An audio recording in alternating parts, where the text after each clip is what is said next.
Hello. What? Oh, yeah. I was gonna get. Yeah, I mean, I'm. Yeah, he explained it to me last year. Yeah. Actually, Brittany's at the grocery store right now getting some filet to cook up for Mignon Day. Is that? Yeah. Honestly, that's what you should do every year now on Mignon Day. Yeah, have like a TikTok, you eating a filet mignon.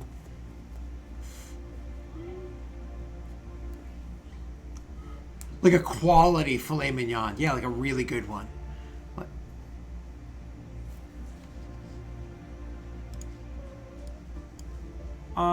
Fix the music. There we go.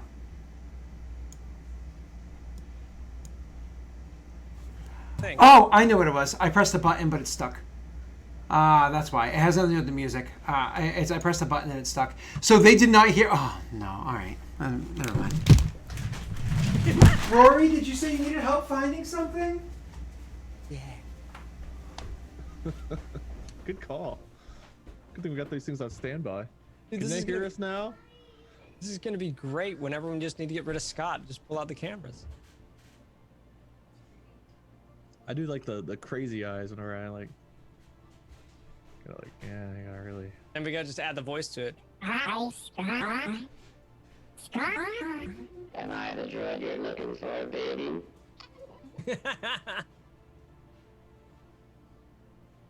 How did you put in my chassis? Done. Sorry. No, go on. It's not our Discord, or it's not our chat. That's true. That's true. Scott's actually gone. Well, welcome everybody. I guess I'll take over. Scott's on your team. Not for long. What do you do when you lead a stream? I do my own streams. What do you do when you take over someone else's stream? Like, do we pull out a guitar? Pull our PPs out? Oh, the guitar out. Okay. Campfire guitar guy. Well, let's see. Mark's not here. Tyler was in chat. Tyler can campfire guitar guy for us. Tyler, we need your guitar. You can show off your campfire. You can be campfire guitar guy. You can show off your campfire guitar. I could, but it's an electric guitar and you wouldn't be able to hear it. We don't have to play it. You can show it off. It's still cool. Yeah. All right, Pat. You're in a dark room. There's rain pouring, beating against the glass of the windows. You think you hear something from your closet. You're curled up in your bed. The sheets are warm. You have a cold sweat pouring over you as you think something horrible is in your closet. What do you do? I get Flex Seal and I seal the door shut. All right, you've won. That's the end of the campaign. Congratulations. Sweet, thanks, man. JonTron, come on in. We have our Flex Seal sponsorship right now. That's not. Never mind. Sorry. Did you say we win? Can we start with more experience points then? That's not to me. I wish. I would have loved like an extra 50 to 100. Yeah, that would be nice. That would be I hate you, Nightbot. Wait, Yeah. It looks like Wade's driving the ship. Is Why right. is Sonic here? What I actually like to do everyone. when I ran the Dark Side campaign, because I had green screen behind me, I would actually green screen it out and make it look like I was in that little cubby hole right there, which is always so cute. You know what I mean? I'm wearing my Star Wars shirt today, guys. Funny enough, I actually wore a Star Wars hoodie all day, but now it's covered in plaster. And right now, I'm wearing Star Wars boxers. Want to see them? Nope. I'm wearing a Nintendo shirt. That's not the same company. No, it's not. I'm disappointed usually in I'll your buy them decisions. soon. Yeah, probably. All right. So, anyways, what's up, guys? I'm excited for the character creation. Fun part about character creation. Wade already knows pretty much everything he wants to do. He's pretty much good to go. Like, it's going to be a straight and narrow, easy path for him. I've planned out my character like 600 experience points out. So. I have a general idea of what I want to do, but can't come up with a decent build for it because Slicer's Splicer's gonna splice. Splice, yeah. It's Splicer's gonna slice. Splicer's gonna splice. It's L, not PL, right? Slicer. Yeah, Slicer. Slicers I suck. think in Star Wars it's Slicer. Yeah, Slicers suck. Like all Slicer builds are just like blah. Unless Be a you're slasher. Be like Jason Voorhees in space. Ooh, yeah, it'd be a Jason slasher. X. Make Jason X your character. Dude, Everyone Jason- loved Jason X. Who's Jason That's X? Jason X. That's Jason in space. It was a movie. Jason in space. Yeah, they freeze him and they bring him onto a ship. Wait, did they It really was do that? everyone's favorite Yeah, Friday yeah. the 13th. It was just called like Jason X. It is just called Jason X. Everyone loved it. It was universally praised. Rotten Tomatoes was like, oh, Benicio. And when they're, Benicio's like, why are you calling my name? They're like, sorry, we loved the movie. Like Del Toro? Yeah. Oh, okay. Well, I like Benicio del I wanna Toro, say so on If they say Rotten his name. Tomatoes, it's got a nice zesty score of 19%. you know what? That's still better than Twilight. So you know, IMDb, it's a 4.4 out of 10. So it's not horrible. 4.4. Yeah, IMDb is not a rating that you can actually go by. That's like Metacritic is 25%. we can go down the rabbit hole for a long while here of like what these scores actually mean, because unfortunately they're culturally influenced. They don't mean anything.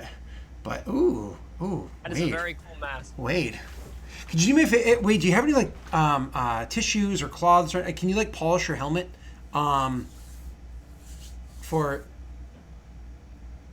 I don't polish my helmet on stream, Scott. oh, sorry, it's just I saw a smudge like in the. Never mind. All right, well let's actually go into this. So I know what I want to build. I know like kind of how I want to build them, but the problem is there is no efficient way to build a slicer in this system, and we're gonna have to go over the rules. And one of the reasons why we wanted to stream character creation instead of keeping it secret and behind closed doors, because it's been a while since we showed how the rules work. There's probably new viewers to the channel that didn't see how it was done before, and Pat doesn't know his bum from his elbow. Anything. Yeah. So a lot of this is going to be us kind of guiding Pat in how to build his character, how the rules work doing that, and so on and so forth. I just realized, did I never send Pat that package there, Wade? Nope, didn't.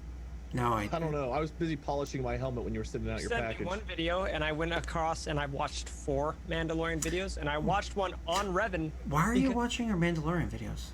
Like the show? The show, yeah, but like history on them. Why is that? I was watching all kinds of Revan videos, Revan lore videos and stuff. Just I watched a 2-hour Revan, like everything about him. Yeah, I've probably seen a ton, like off and on throughout the years, probably tons of Revan stuff because he's wicked cool. Yeah. He's mega cool. Wicked, mega awesome, cool. Knights of the Republic 2 are 2 of the best Star Wars games ever made. Yeah, saying. probably the best Star Wars games ever made. Like Oblivion, I think it's Oblivion or Obsidian maybe, where they picked up where the other company left off. Like they did a great job. Yeah. The introduction of the Mira Luca, that really cool gray Jedi lady in it. Spoilers, I guess, from a video game from before you were born. It's a very old game. Yeah. By now. But wicked cool. Actually, one of my favorite PCs I ever had played a Mira Luca Pilot, because it was fun having a blind pilot. Anyways, so let's kind of get into the game. I'm going to actually have to try to send you that package. Send you my package, Pat. I'll polish my helmet while you guys... Actually, Pat, do me a favor. In Discord, toss me your email address really quickly, because I don't know if I have it, just to be sure. Yeah. Oh, you're not sending it yet. I started a little early. And then we're going to go to... Slower. Then we're going to... Okay, Stop, Scott. Stop, Scott. Everything just got weirder. It's my fault. I get it, but still. All right. Where's the message I sent to Wade? Sent. Come on. Like how you have it ready. I don't know, chat. I don't know if my character is gonna be able to wear. I don't know if I can wear this every single stream we do, but I'll definitely wear this for a couple. If anything, why don't you like? I know this is gonna sound weird. Can you get like just a mannequin to put in the back of your, like, behind you? I could just have a. It'd be a very short one to be on camera though, because like, to stand up behind me. Like. It doesn't have to be. I mean, you don't have to have like a really tall one. I would need like a little 4 foot. You guys can see my shorts. Those are pretty nice. Those are pretty nice shorts, man. Thanks, man. I got dressed up for the stream today, but only here up. I didn't really think about showing off my shorts. Wait, do you have socks on too? I don't. And to save some helmets Pat, you should have polished it, out there, I won't show off my feet. Okay. Okay, weird. You gotta pay extra for that. Yeah, you guys sub to my Patreon for my feet pics. That's, again, really weird. No, that's. Why do I quite play awesome. games with you guys? You make everything so awkward. You invited us. That's fair Listen, enough. if you want my foot nudes, you gotta sub. Listen, it's a tough economy. We gotta make our money. Maybe we finally started, Tyler. We've been talking for 10 minutes. Yeah, we've been live for a while, Tyler. Why don't you get with it, buddy? So We already polished our helmets 3 times. Yeah. Oh Wade man. almost showed us his feet. All I right. almost did. New character sheets. We're gonna call this one Lord Mignon, Yeah. and we're gonna give it to the guy named Bato. Is that your name? Oh shit. No, maybe you're this You one. okay there, Pat? You guys changed your name, so I don't know. Yeah. Give me a second. Is Lord Mignon for me or for Pat? It's supposed to be for you. I'll take it. I had Vrain before, so I'll take it. Wait, can you check your phone? Oh, fuck. Doesn't Oh, matter. did you already have one? Oh, okay. So I'm sorry. That's supposed to be for. Okay, never mind. Let me change this. Lord Mignon is now Oh going to yeah, go yeah. That's all over Twitter right now. Yeah. Yeah, I didn't know that. Everyone wants to know politics. They voted to impeach. There you go. That's our update. We will not go into the politics, Scott. Yeah, no, we're But not. we will. We're gonna build Star Wars characters. That is breaking Yeah, news. let's honestly, it's one of those things where it's so flooded right now in a time of year where there's supposed to be cheer. Why don't we not get into that kind of shit and just play our game? Yeah. I hate politics. I hate it. Oh, I don't hate politics. I vehemently love it. I But know. Scott. but we're not going to get into that conversation because it's not Wait, fun. you gotta flick it open. You Oh, gotta yeah, that's flick right. it. You're right. I'm not. There you go. Oh, that's okay. Actually couldn't even see what you were. I was just trying to distract you. But no, like I said, I'm not gonna get into it. It's not worth it right now. So this new character sheet went to Pat. Am I just using my old ones? My old one's already pretty much together. Yeah, was Vrain already done? Like, you didn't convert an old character, did you? Okay, hold on. Whatever. Whatever. Vrain you is the sent one I me built has- with you. Okay, whatever so you sent didn't me just convert. got tons of crap in this folder. What am I looking for? Hold on one second, sir. You did not convert one of your old character sheets, though, did you? Do you I understand what I'm didn't saying? convert. I don't know what you're saying, but no, I did not. This was a brand new character sheet. Vrain was. Oh, okay. So you didn't mess up old Urath characters. is still there. Siam's Okay, still okay, there. Siam. I couldn't remember Siam's name. Siam's okay, perfect. How All right. dare you?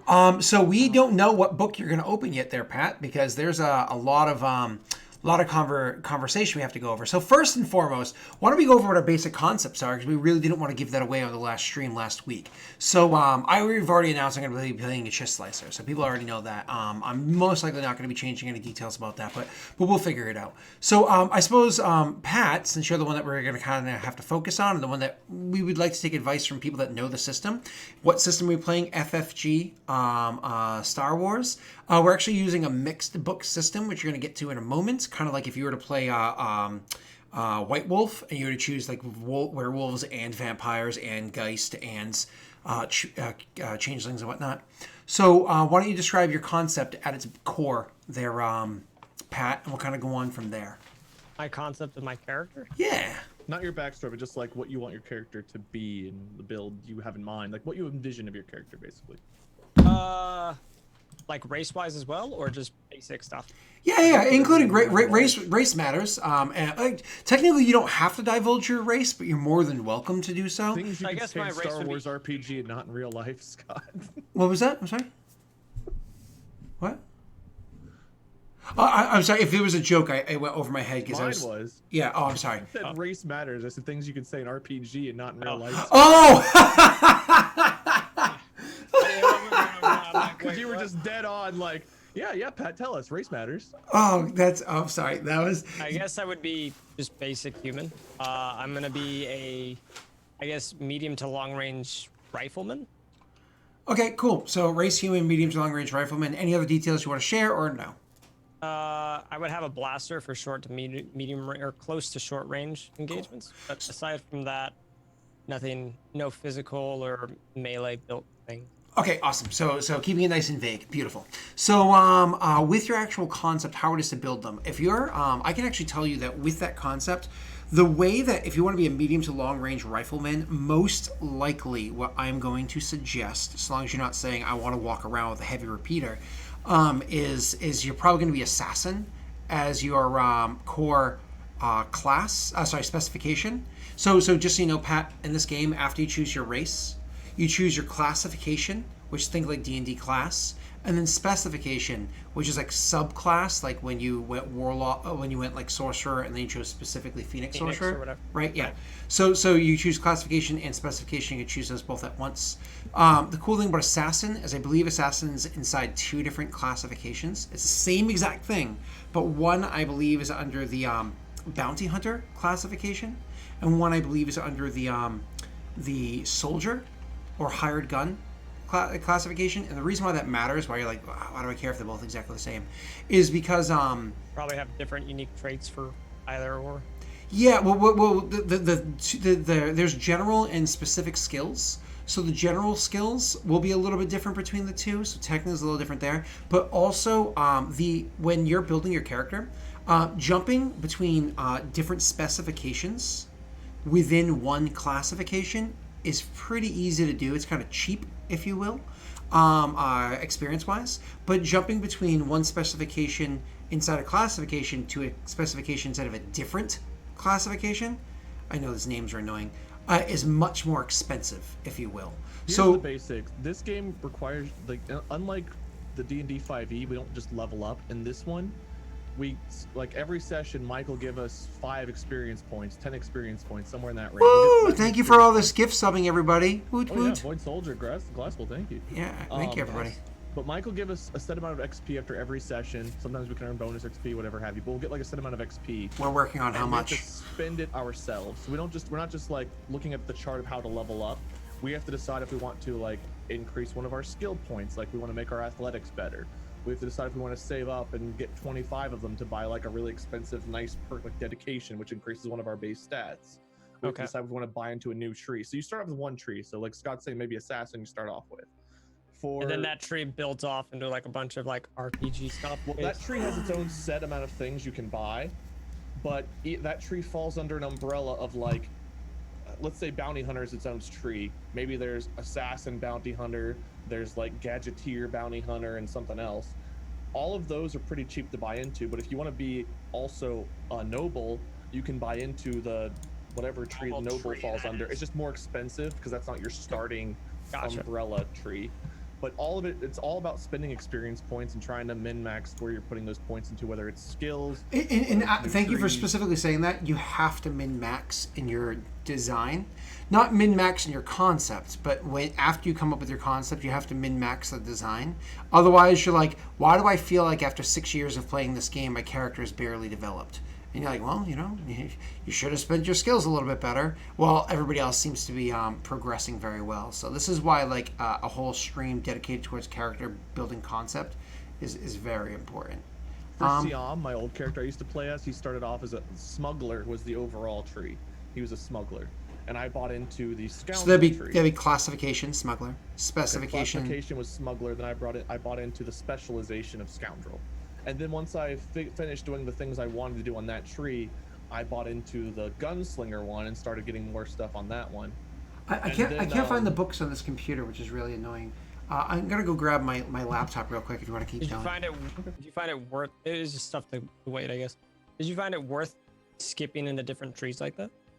Yeah, it depends on what you want. So like for Siam, I don't have the trees in front of me, but sometimes there's a perk called Quick Draw, where for an incidental, it doesn't take a full round action to pull out your weapon.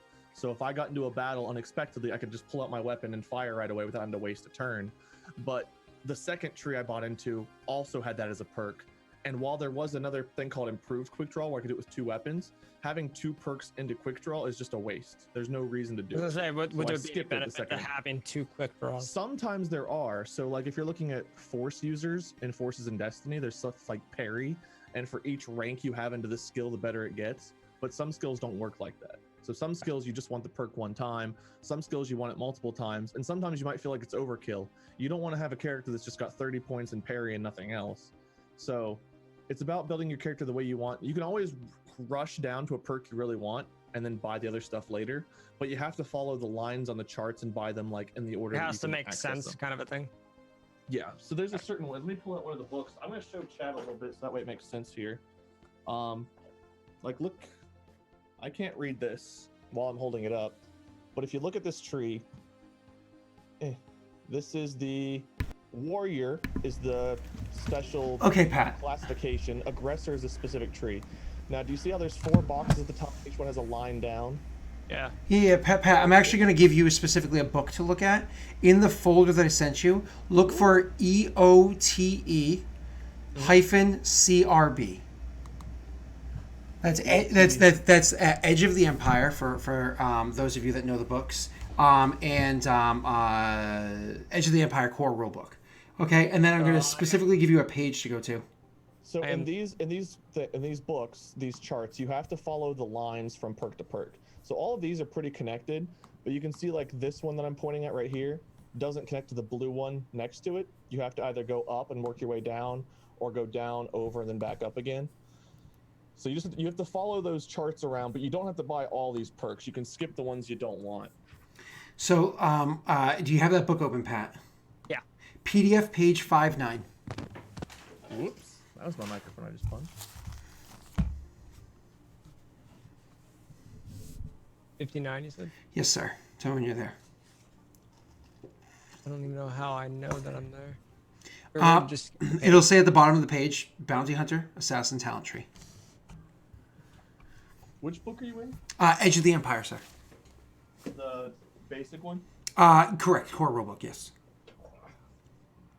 I got some of these books. Yeah, but problem is my physical books are still in a box somewhere. I did a lot of mudding today, like plastering and sanding today. So I'm actually pretty far. I'm actually really happy with it.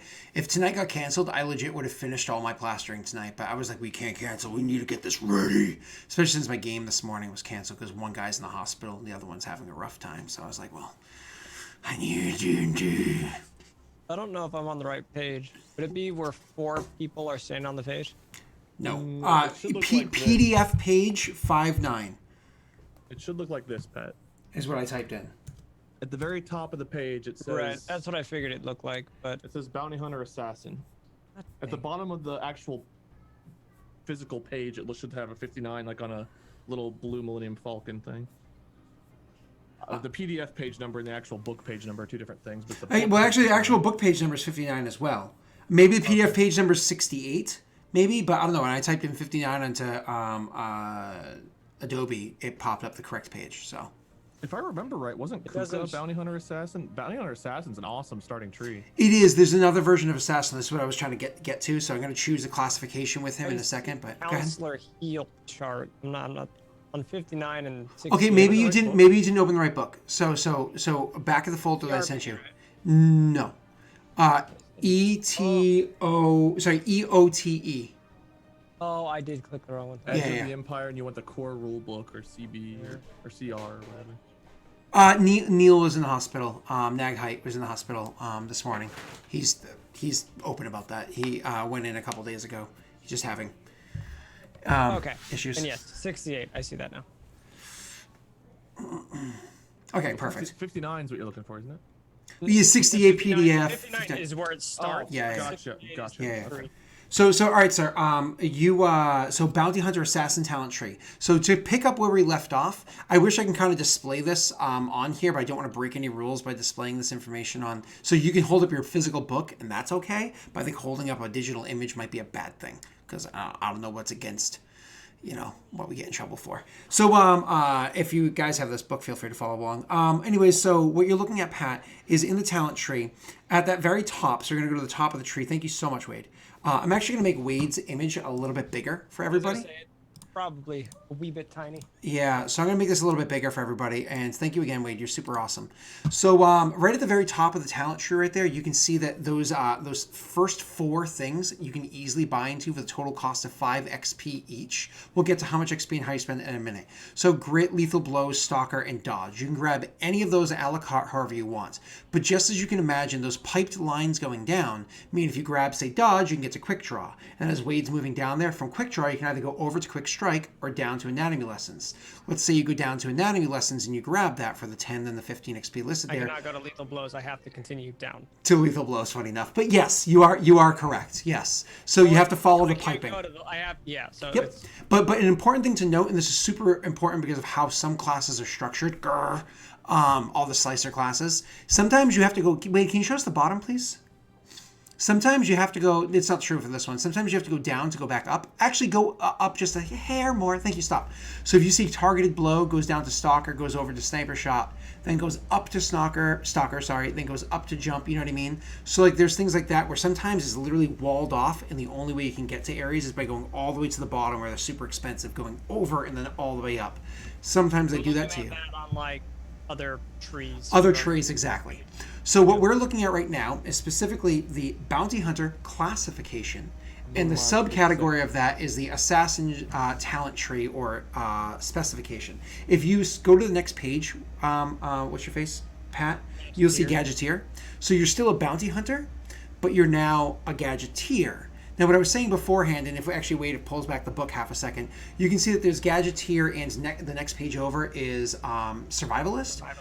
So all of those, if you start as a bounty hunter as your classification, jumping to the different specifications, gadgeteer, survivalist, assassin, it's cheap. It's fairly cheap to kind of like stick within those. So it's super important that you choose the best classification. So it's kind of easy for you to branch out of your initial talent tree. Classification is bounty hunter in theory, and then if I wanted to be like assassin, but I wanted a perk from survivalist, I can do that. Correct. It has an initial cost, which exactly. Now, what I was getting at beforehand, this is just me kind of getting a little ahead of myself because I know that it already exists.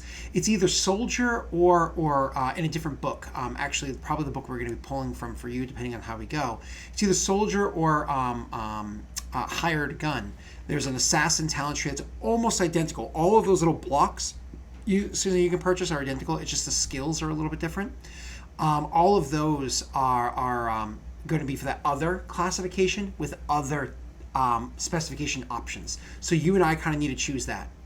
Now let's go back another full step from future planning. Why did my mind immediately go from your description, medium to long range blaster guy, to assassin?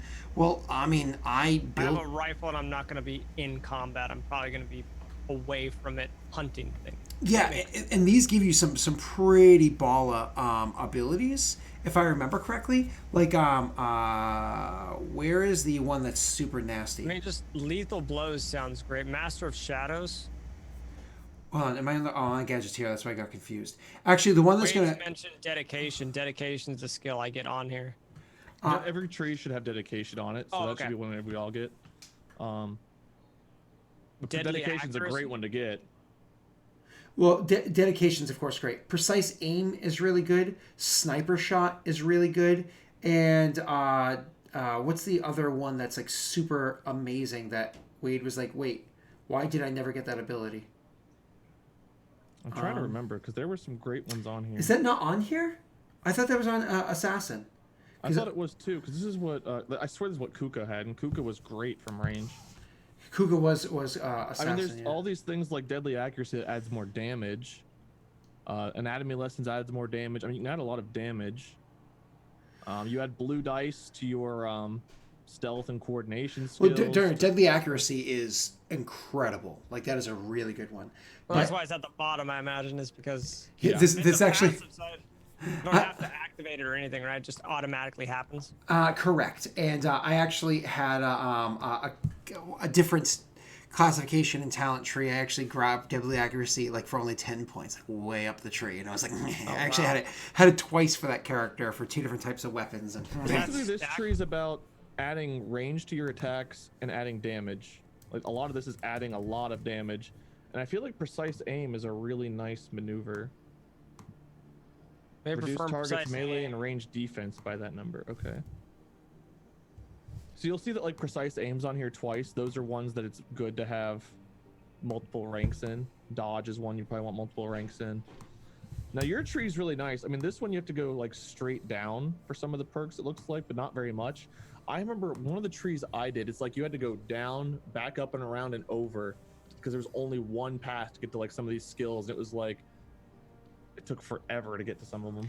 Yeah, I start with like lethal bows, go down and jump up, stalker, sniper shot, over to stalker, and precise aim. That sounds like a pretty good just down already, because I've already got good stealth checks whenever I need stealth checks, because double stalker. Is that stacked too? The more stalker I have, the better chance of Correct. Check. Okay. There's actually two things to mention when it comes to stacking. If there's an ability that is like it gets better with each number of ranks, like Stalker happens to be, then it doesn't matter if it's on the same talent tree or a bunch of different talent trees. They all combine together for the total benefit. If it's something where it's like a one-time purchase, like say Quick Draw, then if you buy it on one talent tree, you effectively have that for free for all other talent trees, allowing you to That's skip what Wade that. was saying. Yeah. Like he was saying, there's like an improved quick draw where I could pull 2 guns out at a time or something like that. I think that's under the scoundrel tree. I put it on Sharpshooter is what I was thinking of, Wade, not assassin. Sharpshooter. So sharpshooter, there's one for soldier, and the other one might be hired gun. So Sharpshooter's under the soldier tree? I'm looking at a different book right now, so I'm trying to find is sharpshooter also inside the Edge of the Empire book? I have to check that right now. I don't think so. I'm looking at hired gun right now. Smuggler. There's a sharpshooter somewhere else too. Sharpshooter is really good.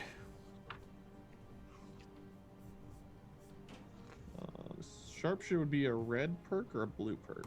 No, sharpshooter is the name of a specification. Oh, it's a whole specification? Yeah, it's a whole talent tree. Maybe it's in a different one. Maybe assassin is the one that bleeds over. Like I was correct, but maybe assassin is. Hold on, I gotta make sure I'm not saying the wrong thing. Sharpshooter is the one that makes me like. Sharpshooter would be like the hired gun name. So sharpshooter happens to be a specification of soldier, and I think it is of something else as well. To give you an idea of what this talent tree does, and I can show you how to get there in a second, Pat, so you can see it. But just let me go over this. They have something. There's something called true aim. Once per round. Wait, do you remember this? I just saw that on mercenary hired gun. I was just looking at that. Oh, do you see true aim? For hired gun mercenary soldier, there's 2 true aims on this build. Which build is it? Hired gun mercenary soldier talent tree. Gotcha. Okay. It is page 88 for me. All right, I'll check that out 1 second. Because no, 79. Page 79, I believe. Yeah, sharpshooter is so good. So page 79. My apologies. I believe the little Millennium Falcon in the bottom right says 79. Yeah, I'm there. A mercenary soldier. Cool. Hired gun. You are correct there. So yeah, I mean, this has got sniper shot, at least one of them. True aim, lethal blows. This seems like assassin. So second wind is wicked nifty for your builds, I think. Second wind is so sidestep. underappreciated without having Doxy to help us. Yeah. That heals. It heals something called strain, which is kind of like a mental. Imagine like physical health points and mental health points, but you take strain from a lot of reasons that you wouldn't necessarily expect, like activating abilities or just rolling poorly. It's like stress. You stress out. The problem with the specific build you're looking at, Mercenary Soldier, is you get things like Field Commander, which I don't know if you give a shit about that. Some of these other ones are really cool, like Strong Arm and Confidence and whatnot. Like I do like those. Natural Marksman, again, I do like those. I like Point Blank just in case I get into a confrontation that I'm not expecting. But the thing is, if you're going to focus on long range, I would go back to the file that I sent you. Right, in that file, you're going to see a PDF called Trees Talents All. Totally a publication of Fantasy Flight Games. Totally something that you can buy in your local store. Mm-hmm. Sip. Tell me you have it open. Yeah, I do. Okay, I think I you can't want. show this one, guys. Sorry, I don't have that publication on hand. Yeah, sorry. So for that, it is going to be page 78, I think, and it'll say Soldier Sharpshooter. For those following along, if you have Age of Rebellion, which you have that core rulebook too. Core rulebook, Age of Rebellion, page 93.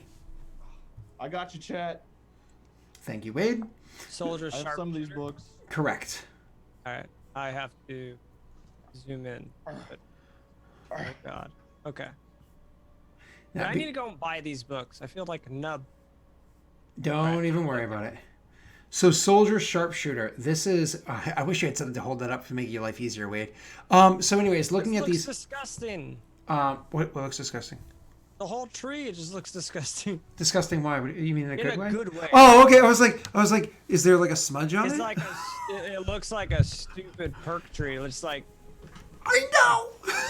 Don't even get near. Like if I see you, you're dead, kind of a thing. I know. This is how I made my Maggie killer.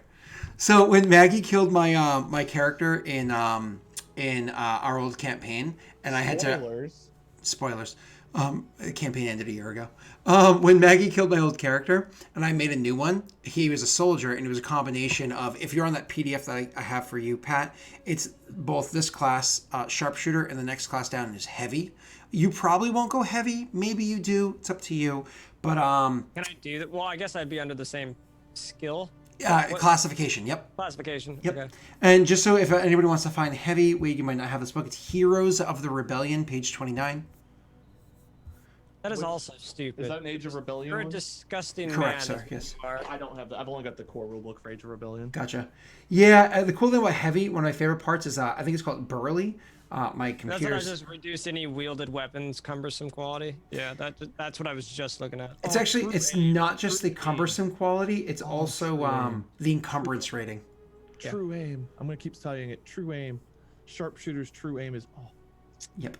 But aiming is so worth it in this game, Pat. If you don't use your maneuver and you use aim instead, the upgrades you get if you have something like true. I forget what the one that Siam had, but there's like multiple different things you can get from aiming, and it's just like you can just get so many bonuses, and it's so nice. It really helps you hit, unless you're Scott's character. Shh. So if I go into soldier, would I want to try to buy my way into as many true aims as I can? I mean, true aim, at least one walking in would be amazing. Well, because... I mean, if I did this sharpshooter, I have 2 on that tree. Yeah. So the way that this combat, the way rounds work in this, never mind the flow of combat. Pat. It's your turn. What do? You have 2 things. You have a maneuver and you have an action. Your action is generally going to be used for things like punching in a passcode, or throwing a grenade, or firing a gun, or like a typical D&D thing.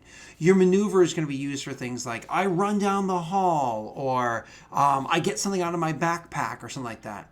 Now, generally speaking, you have 1 maneuver, 1 action. So if you're going to stand still, you spend your maneuver to aim. Aiming gives you 1 blue die. What does that mean? A little extra help. But true aim, that's where it becomes like, I'm not even going to go into I'm going to polish specifics. my helmet again. Hold on. Oh, there you go. So while we're talking about true aim, Wade is going to polish his helmet. So true aim more or less just makes you super, super amazing and far more likely to critical hit and stuff like that. So let's just... So if I have 2, that's kind of overkill. I had 2. Let's move on. No. You can upgrade your check once per rank. Upgrades change your green dice to yellow dice. So let's say you have 2. So if I have 2 true aims, I have 2 you go yellow from 2 dice. green to 2 yellow. Mm-hmm. Or let's say you've got a 3 rank, and you've already got 2 yellow in there. You upgrade twice. Now you have 3 yellow and a green. It adds on another dice on top of that. So does that mean I have a really high chance to hit? Yes, very, very high better? chance and a really good chance of critical hitting. Plus, you get the blue dice from just typically Plus whatever aiming. benefits that I have, like sniper shots. and Cat, stuff like that. you better not be on my tower. You. So let me pull Siam up again for you. So, sorry, as you do that, I just want to ask, what does the active mean? So passive, yeah. Active means... I activate true aim. Correct, yeah, but you activate true aim. Like No, a- Cat, get off of my tower. We're not going to have a repeat of the other day. She literally sat there on my power button while I was finishing up a recording, at the tail end of a recording. My whole computer went boom, and it completely corrupted the file. And I was like, Chat, you can't see what I'm doing here, chat, but I'm gonna roll for Pat to see. I'm rolling against oh, 3 purples hold on. and a black. I'm going to make pull it. that up? Yeah. Oh, what am I doing? Yeah. And where are... Nope, not that one. Sorry. Here we go. You can now see what he's rolling. All right, so I'm just gonna fire a normal attack. I fired against 3 purples and a black dice, and then I assumed that Mike, our DM, was gonna use a destiny point to upgrade the difficulty. So I've got 3 purples, a black dice, and an upgrade for him. I'm just gonna fire normally. Waboom. Do I succeed? I rolled crazy good there, actually. You rolled against... what did you... You have a weird... Why do you I have... force dice on? Sorry. Yeah, and you have... Or against a red. That's pretty... And some black. Hey. Yeah. So let me roll again. I'll make it 4 purples. Let's make it more difficult. That's a very difficult shot. Why are you shooting so far away? There we go. That's a good question. This might still miss. Okay, but if I have okay. ranks in true aim, you get 2 blue dice And or you get what, 1 blue dice, 2 upgrades, right? That's what it is. This is complicated because we haven't even started building a character yet. I know. The, I'm just throwing this sh- out there. the short version is you turn greens into yellows, which is good. We're going to explain that as we go on in a minute, okay? Look And we're what going to I rolled optimize that build. instead of. So just look at the dice. Okay, I see rolled. what you did there. I get it. I Now see I've what you got did there. 2 blues instead of 1, and instead of the greens, I've got 4 yellows. And So those were the 2 greens that you had. Correct. Yeah. So They he upgraded upgraded to the yellow greens to dice. yellows. Yeah. Yellow. Yeah. so I actually I'm don't know if I guessing even the still hit here or blues- not. 1, 2. I think I Blues still are like missed. the sniper You actually shots missed, yeah. and stuff like that. I'm sorry? The blues come from like sniper shot or other perks that you may have. Yeah, blues are like small boosts. You know, it's like taking aim, everybody gets a small blue XP die. gain in a There we go. The last one. I had 2 successes, 4 advantage, and 2 triumphs. That is a good roll. Yeah. So That's shooting womp rats on Tantarine. You know. so that's having a 4 rank, which means that I had like an agility of 4. And then I had 2 ranks into the skill to get 2 yellows. But that's using true aim. I get a free blue dice. I already had a blue dice because my guns are special. But I had an extra blue dice, and the 2 greens turned to yellows. And that's a pretty difficult shot. The black dice, 3 perps and a red. That's a tough shot. Yes, So- it is. That's a very strange shot. So now let's take it back a few steps. I am vehemently pushing you towards sharpshooter based off your basic build, your description. So what are other aspects of this? Expert tracker. I like the idea of with your concept. at that. Being able to find your targets. You're probably not going to be the best at things like survival, but being able to have reduce penalties against survival, especially if there's a group check, so you get to help the whole group with that, is cool. The sniper part, the true aim part are wicked awesome. Because the cool thing about sniper is it allows the range of your weapon to go further. Like you can actually shoot further than it should be allowed to, which is nice. I was also looking at like ambush out of the Trailblazer talent. Trailblazer, I'm not anywhere near. I'm focusing specifically on sharpshooter. With things like brace, I've used brace for things that you might not even like with Mike DMing and me playing the character, and things that you wouldn't necessarily expect. So brace specifically says perform the brace maneuver. So use a maneuver to brace. To remove 1 black die per rank in brace from next action. This may only remove black die added from environmental circumstances. So environmental circumstances, cool. What if that's darkness? What if that's slippery ground? What if that's... Come up with whatever you want. It doesn't have to just be brace like you're bracing your gun, right? It could be anything environmental that's causing a negative thing. Get the name of it out of your head. The mechanic. Something in the environment gives you black die, you ignore it. That's all you need to know. And that's like a wicked powerful ability right there. Lethal blows, you're going to love that once we explain critical hits to you. That was how Kuka, as Wade was saying earlier, was able to kill things in one shot. And Maggie was able to kill things in one shot.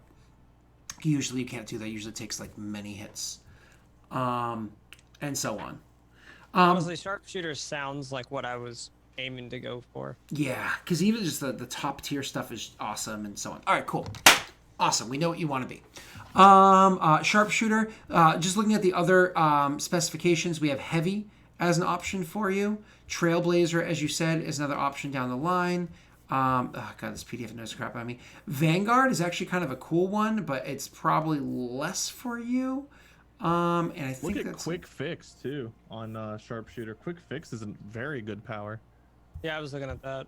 Once per session, make 1 skill check using agility rather than the other characteristic link. So if you had a 1 in like presence or something, Oh, let's say, yeah. and you had to make a check, you could just be like, I'm gonna use agility instead. And Mike will be like, oh no, you're not. You'll be like, Quick Yes, Fix, I am. bitch. Medic is an option, but I don't think you'd ever go that. And then we're done with that one. The last option for you is Commando. Commando is actually where you were suggesting beforehand with Point Blank. Okay, well now I'm really good at snipering and long range and whatnot. Let's focus on some short range shit, and that's where your Commando would come in. It also beefs up your armor and so on and so forth. Go ahead. But even like sharpshooter can help me with that a little bit, right? No, I don't think it does. Well, the deadly aim part, I believe, yes. I was gonna say deadly aim. But not deadly accuracy, unless there's 2 of them on there. Oh, there are 2 There's two deadly deadly accuracies. accuracies. Yeah, there's 2 deadly accuracies. Because you would choose, when you choose deadly accuracy, the way that works is you get a bonus to your damage based off of how many ranks you have in the skill that you selected when you took that. So if you have 2 ranks in ranged heavy, cool, +2 damage, but doesn't apply to light blasters or like ship weapons or anything like that, right? But then if you get it again, and so on and so forth. Cool. You don't have to choose the same skill both times, right? Deadly accuracy, you can choose 2 different skills. You have to choose 2 different skills. You can't stack it. Yeah. All right, cool. So once I get 1 deadly accuracy, it doesn't stack to a second one. Well, it You would does, do a so you have to put it so like ranged light is like your pistols. That's what Siam used. So if I would take a deadly accuracy, I could buff up Pistols and grenades. time. Once you take deadly accuracy a second time, you can't put it in that one again. You have to put it in like ranged heavy, or in gunnery, or in lightsaber. So or if I put it melee. in my rifle, I can put the second one on my pistol. So Basically. if you Kinda put like a in buff if you for put a the first while. one in ranged heavy, the second one can go in ranged light. And ranged light, even if you're ranged heavy mainly, ranged light is nice if you have to pull out a pistol, or for throwing grenades, or if you find like, I don't know, a rock you need to throw at something.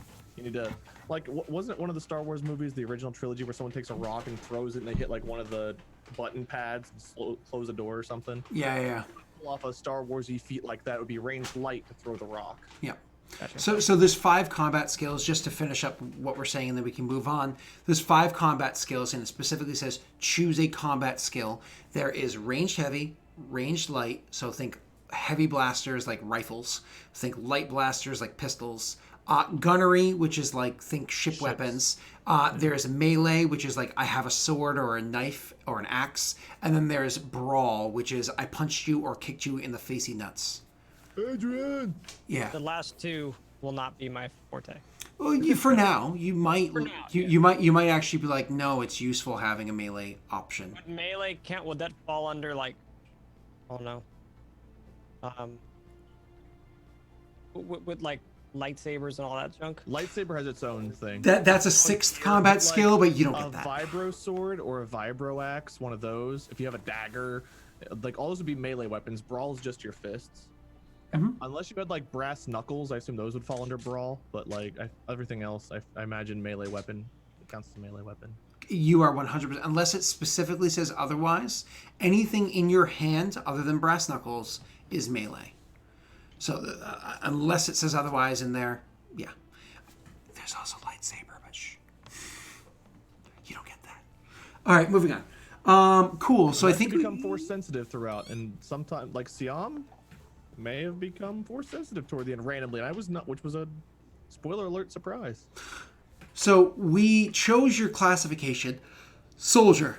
Makes sense. Choose your background. We don't care. It actually pulls from the exact book that I expected us to pull from.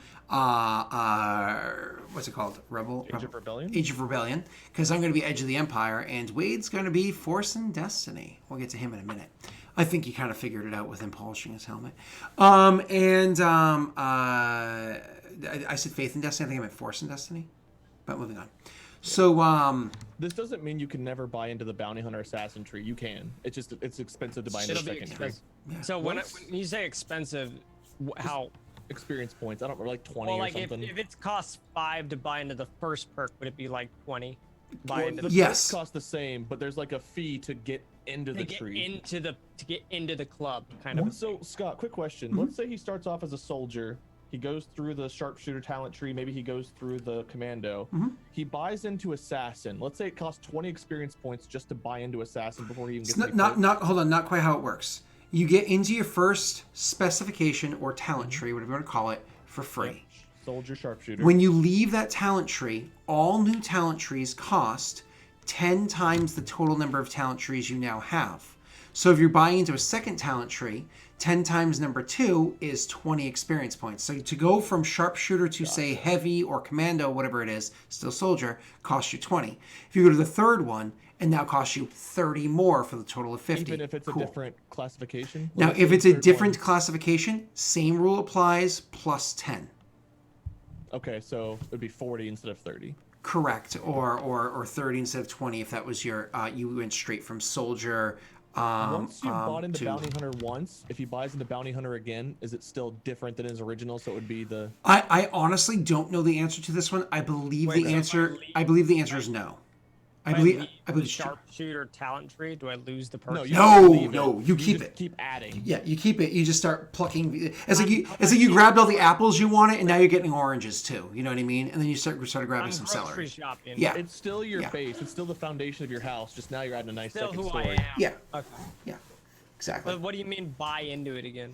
You not like in D&D where all of a sudden I go, you gained a level. Here's all of your shit. You go, oh cool, I have a pool of experience points, kind of like playing video games. Oh, what do I want to spend these character Kinda like points on? Skyrim, Oh, where I want to put it into skill. Exactly like Skyrim. That's a perfect example because you don't lose whatever you if you're just an armorer doing in Skyrim and you decide you want to be a spellcaster, you still have all your armorer stuff. Just now you're also doing that.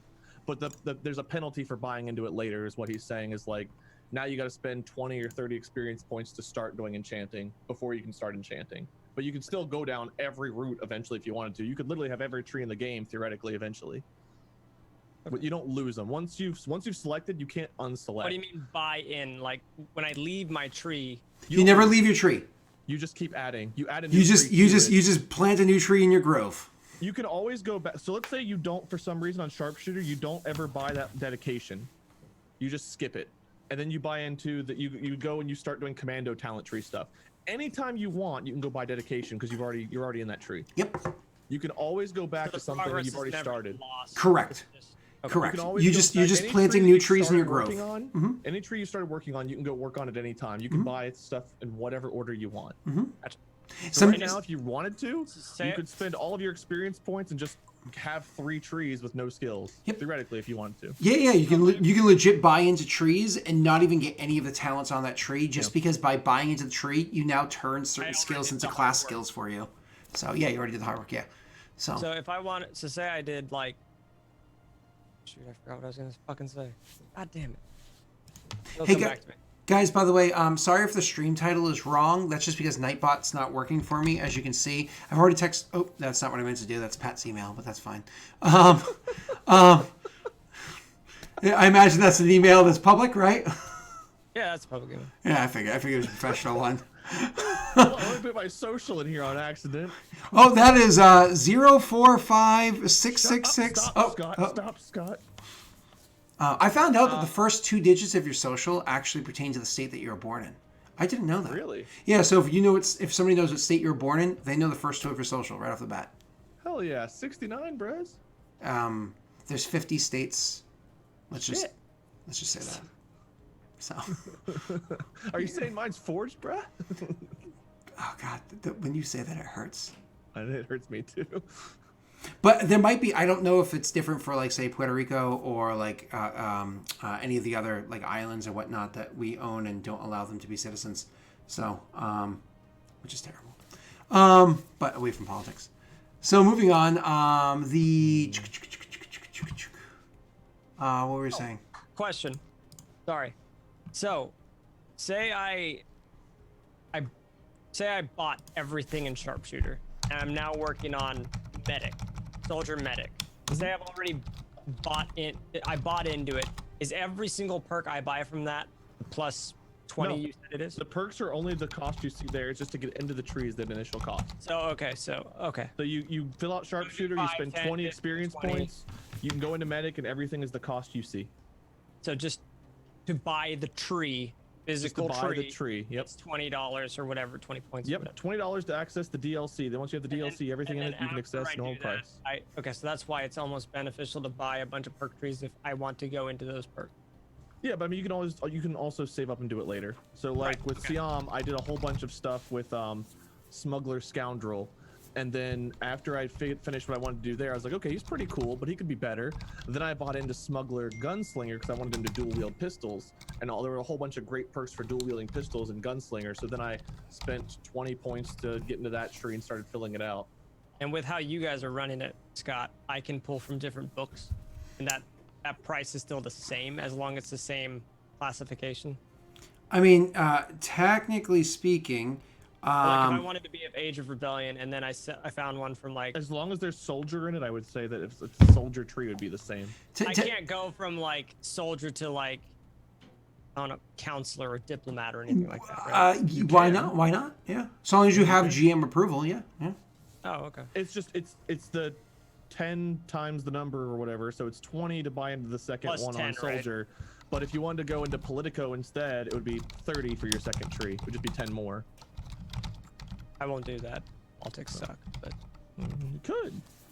I don't know. I feel like Okay. that's a very Mike thing to do. Mike's characters are always very like talk behind the scenes and get stuff done.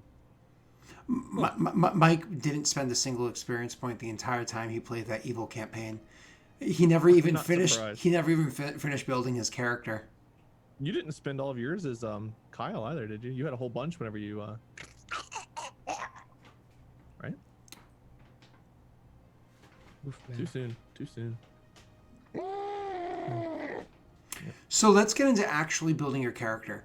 You've already chosen your classification and your specification. Good job. Give yourself a pat on the back. That's hard to do. I spent a long time looking through the books I for still mine. haven't done mine. It's so bad because Slicer just sucks. Like there's no perk in being like the Slicer specifications are like you can slice really fast and if somebody else is trying to anti-slice your slicing, you anti-slice their anti-slicing of your slicing. It's like or what? You know, it's annoying. So I'm just gonna be a Slicer. Pat, back to you. So on your character sheet, you've chosen your race. It's human. So if you actually open up your character sheet, and I'm going to open it I up. don't even know how to do that. Yeah, well, you're in Roll20. You know how to use Roll20, right? There's one in there. I actually named it Lord Mignon because I thought I was making it for is that Wade. Wade? Yeah. No, that's you. No, that's now. you now. Yeah. Oh, okay. You can change the name on it. Okay. All right, give me 1 second. I'm going to help you out with this. We have Lord Mignon. I'm going to open it. So whatever you end up displaying on there, just a heads up, it will be seen. So in case you want to write anything. I could just keep that. Do you still want me to be enormous on the screen? Because I'm not showing the book right now. Or I can just keep showing the book. Oh, no, you're fine. Actually, it's going to work perfectly in 2 seconds, and you'll see why. There we go. Wait, check out the stream. So, so we're actually looking at your character sheet now. So we're looking at your character sheet now, and one of the things I want to show... Oh, God, wait, you're making this dizzying. All right. Maybe you shouldn't put me behind the flipping image, huh? Yeah, I'm going to just turn off the filter, and then you can... Bam. Now you can't be seen. You're invisible. Oh, I'm All right. free. Now you can polish your helmet. Nobody's watching. All right, so on your character sheet, one of the things I want to direct you towards, because obviously the first thing you're seeing now that you have it open, correct, Pat? Yeah. First thing you're seeing at the very top, there's something called Dice Pool. That's going to be super important in the future. It does not matter now. So you can literally click the word Dice Pool. At the very top. Yeah, literally click it. Just like the dice. The word Dice Pool. Click it. I'm clicking it. It hides the dice, or it shows the dice. One of the two. Did I hide it for you? Nothing's that. I'm clicking the word dice. Is that doing it for you now? You're not seeing me do that in your character sheet? Nope. It's open. I see the blue and green things, but it's not opening and closing it like it is on your screen. Really? Did you pop out the window? Maybe that's why. Yep. Oh, when you pop out character sheets in Roll20, they get all wonky. Maybe if you don't pop it up, if you're looking at it in native Roll20, that'll make it so it works. Yeah, so open it, but don't pop it out. I'm also. I mean, I see what you see. Yeah. It just doesn't minimize or anything. I've just got it Okay. maxed out right now. No, you're fine. So you're good. So then the next thing up is Destiny Pool. This is so cool, and you're gonna love this mechanic, and you're gonna love how every session starts. But we'll deal with that one later. You can shrink that one if you're able to do so. Next thing you're gonna see is your Wound, Strain, Defense, Encumbrance, Force Rating, and Soak. You can straight up ignore those for now. And then beneath that, you're gonna see your basic character details. So stick on character information. And you say All Hail Mignon. That's gonna be your character's name for now. For species, you can choose human. So feel free to drop down and click human.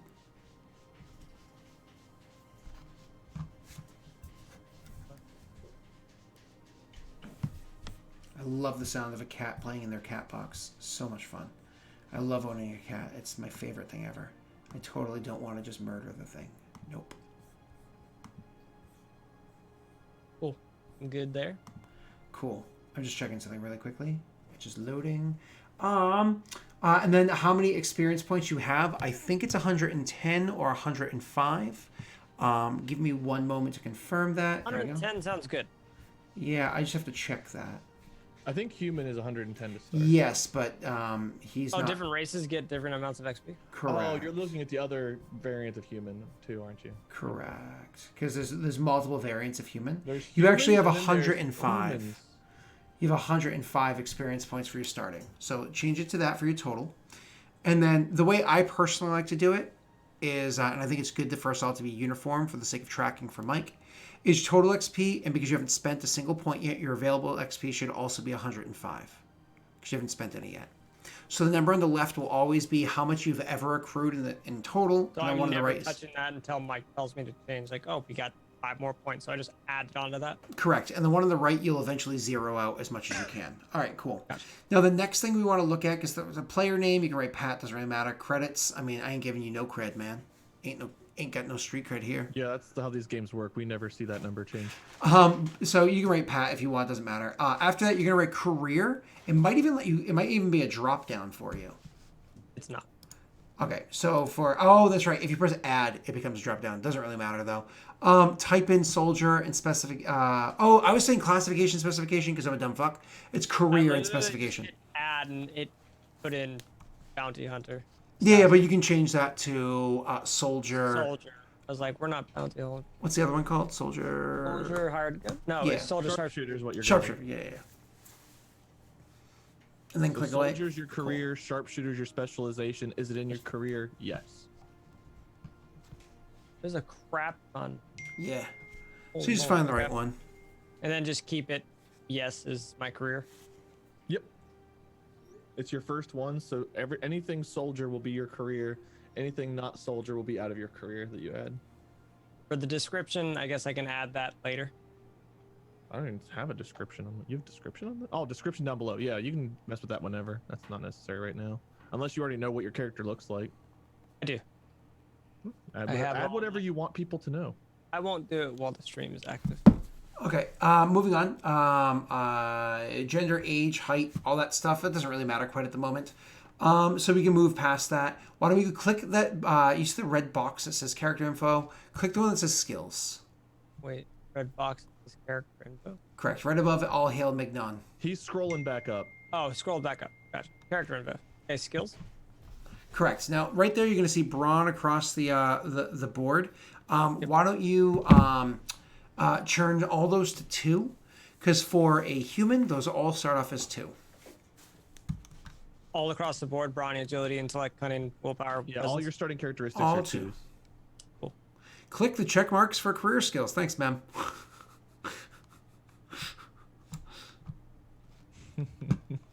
I'm still invisible. This is sad. I mean, is it though? You can't see me holding my camera or my crew, if you know what I mean. Nope. Your hanky crew. I actually have no idea what you're talking about. My kinky crew. All right. Well. Anything else I need to add to skills? So now that you've done that, so your characteristics, those are called. So after you finished your characteristics, getting those to 2, we actually want to start building those up for you. Now, I can tell you based off of what you've said, the number 1 characteristic that you're going to care about is agility. Agility is going to the way that we know agility is going to be important. Do me a favor. You see where you made the 2s across the board? Jack that all the way up to the highest it can go. Agility. I think it's like a 7 or something. 7. Okay. Now scroll down and look at all the the skills that are affected by agility. Coordination just maxed out. Piloting maxed out. Stealth maxed out. Gunnery, light and ranged. Ranged, light, and heavy both maxed out. So this is a lot of combat stuff and a lot of stuff you can imagine your character giving 2 flying poopies about. So okay. Actually carrying a considerable amount.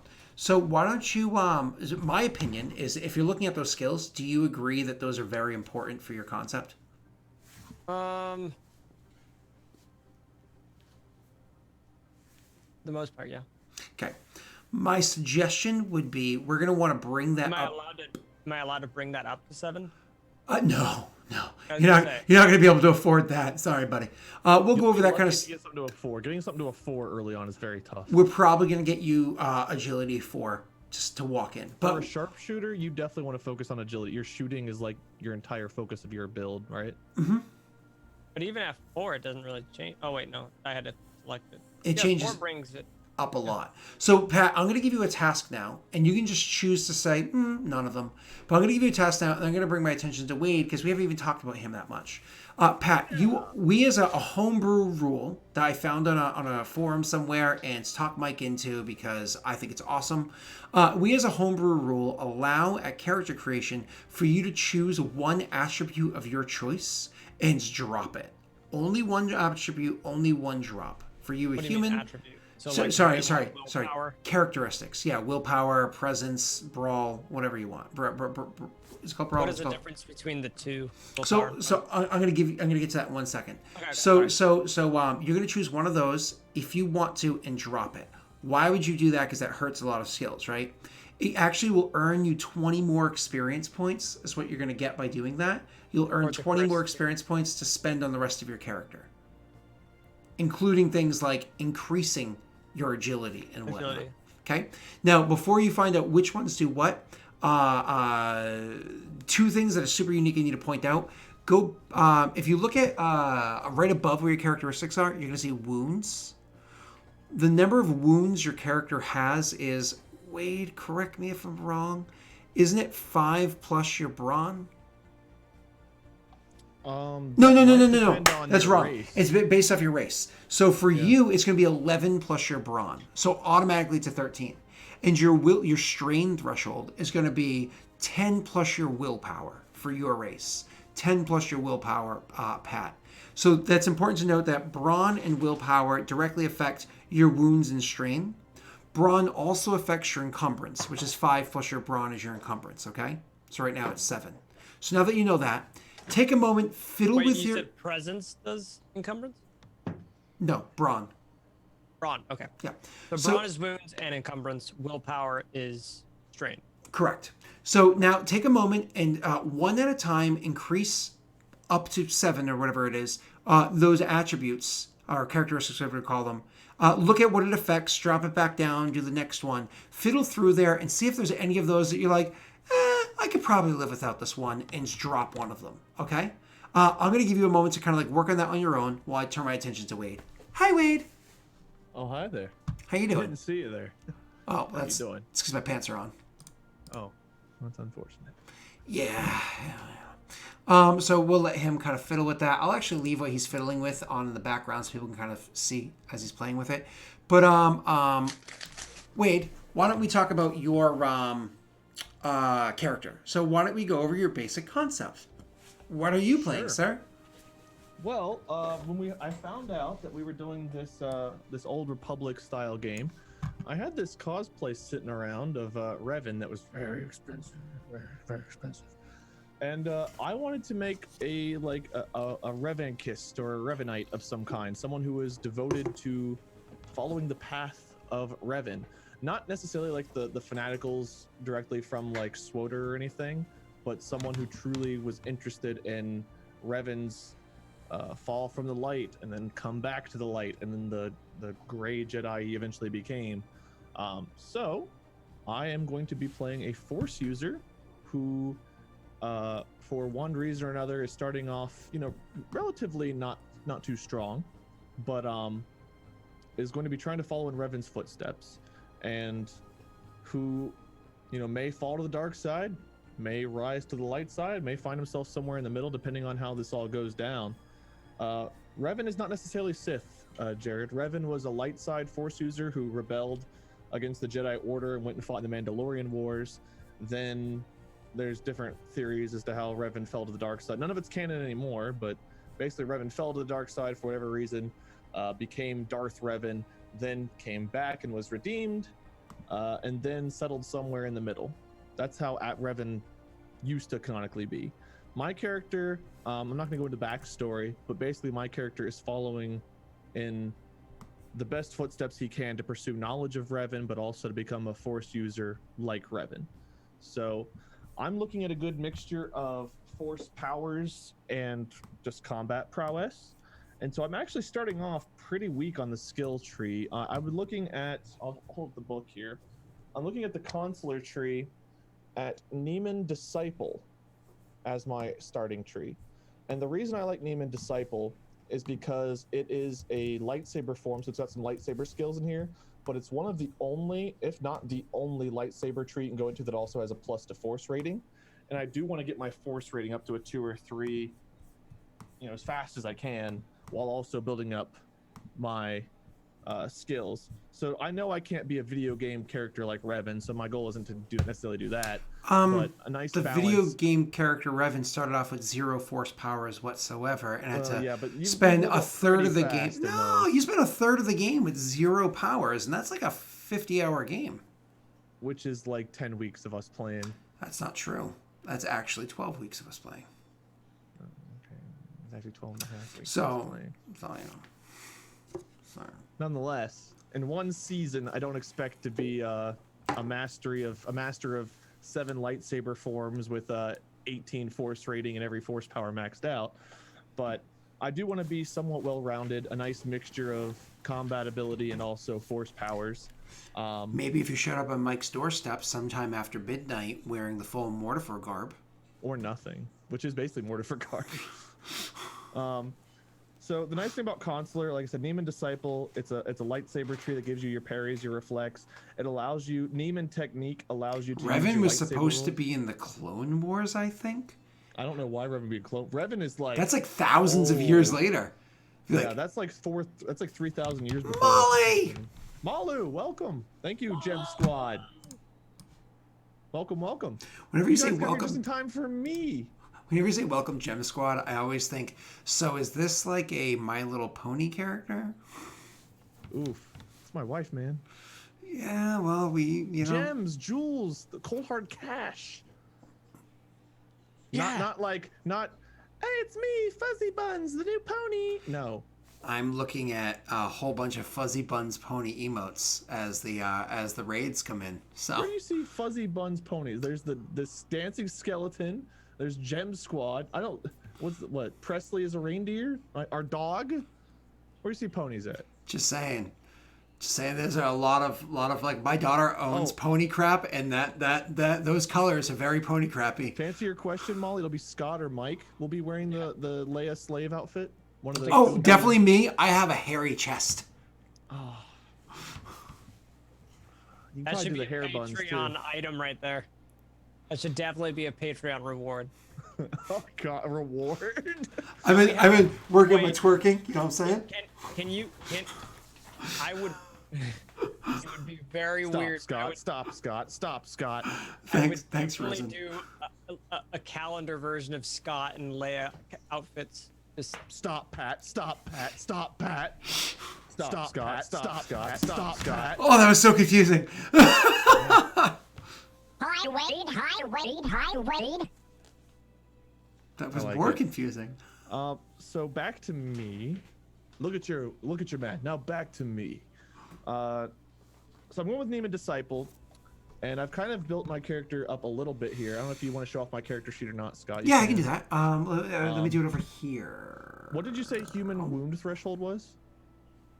10. 10 or 11 plus? Was it 10 plus or 11 plus? You are 10 plus. 10 plus bronze, so it'd be a 12. Correct. Five. You are 10 plus. Yay. That is human threshold. And strain, how much is strain on human? 10 plus. 10 plus willpower? Correct. Cool. Coolio. I need that. I need as much of that as I can get. So, starting off, I bought into the Neiman Disciple tree. I've only got a couple of the skills off of there, right off the bat. I bought Parry, would hit by a melee attack, suffer 3 strain, which is a lot, to reduce the damage you take plus by 2, plus ranks in Parry, which right now my Parry rank is 1, so I could reduce damage by 3. But I take 3 strain, so I'd have to trade off strain and wounds right now until I get more ranks into Parry. I took Nobody's Fool. May upgrade difficulty of incoming charm, coercion, or deception checks once per rank of Nobody's Fool, so it's harder to charm me, coerce me, or deceive me. And then I took Neiman Technique, so lightsaber can be based off of willpower instead of brawn. Force powers is where it gets a little bit more fun. So I decided to lower my where are my stats at here? My boys at. I lowered my cunning to a 1, which is sad. because deception and perception were so important to basically everything that was Siam. I have eliminated from existence. Oh, So cunning is down to a 1. So I'm hoping that my duders over there have better cunning, because someone's going to need to be perceptive and deceptive, and it's not going to be me. I brought my agility up to a 3 and my willpower up to a 4. So willpower of 4. You guys can see the different skills. It's not that many, but they're important for me. What is it? Coercion, discipline, and vigilance. And lightsaber with Neiman technique is also based on willpower. You see that's a 4 right now instead of just being 2 piddly green dice based off of brawn like it would have been before. I spent experience to bring the lightsaber up to 1 yellow. I put 1 rank into it. The other ranks you see were free based on the build. I had so many trees I looked through. So the reason mine is kind of pre-built is I would have been here for like 8 hours going through all the different trees for my concept, because there were so many different things I like. Ataru Striker is so good. I think it's is it Shicho Knight is so good. There's so many great trees you could start off with, but I decided to go this way because I want to get the force rating. I want to get my force rating up, because looking at the force powers, we've got influence, and influence is the only one I bought further into, so I can do the whole like, these aren't the pants you're looking for kind of skill. So I knew I wanted yoga pants. That's actually why everybody wears yoga pants now, is because Wade stood inside Walmart and Target going, these are not the pants you're looking for. Yeah, I wanted them all for myself, so I try not to get people to buy them I'm wearing there. some dope sweatpants. I thought you were gonna say yoga pants, and I was, Yeah. I was like, hang There on, Ted, there you is gotta hold on a there is dude yoga pants. I mean, that is You a like, thing. make my face all red to make it even creepier. I just went on the I just did the it's a thing in Massachusetts called the Train to Christmas Town. It's out in Buzzards Bay, and like more or less you get on a train with a whole bunch of elves everywhere. It's like super cool. It's good for kids. Drink hot chocolate, There you go. and like, Yeah. huh? There you go. I'm afraid to click on that.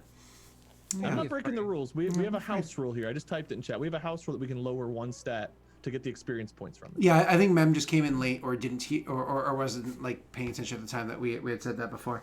So those are house rules. House rule: you're allowed to drop 1 stat at character creation and gain the experience back into your build as though you had bought into that stat from the lower one. So if you drop from a 2 to a 1, you get 10. Sorry, you get 20.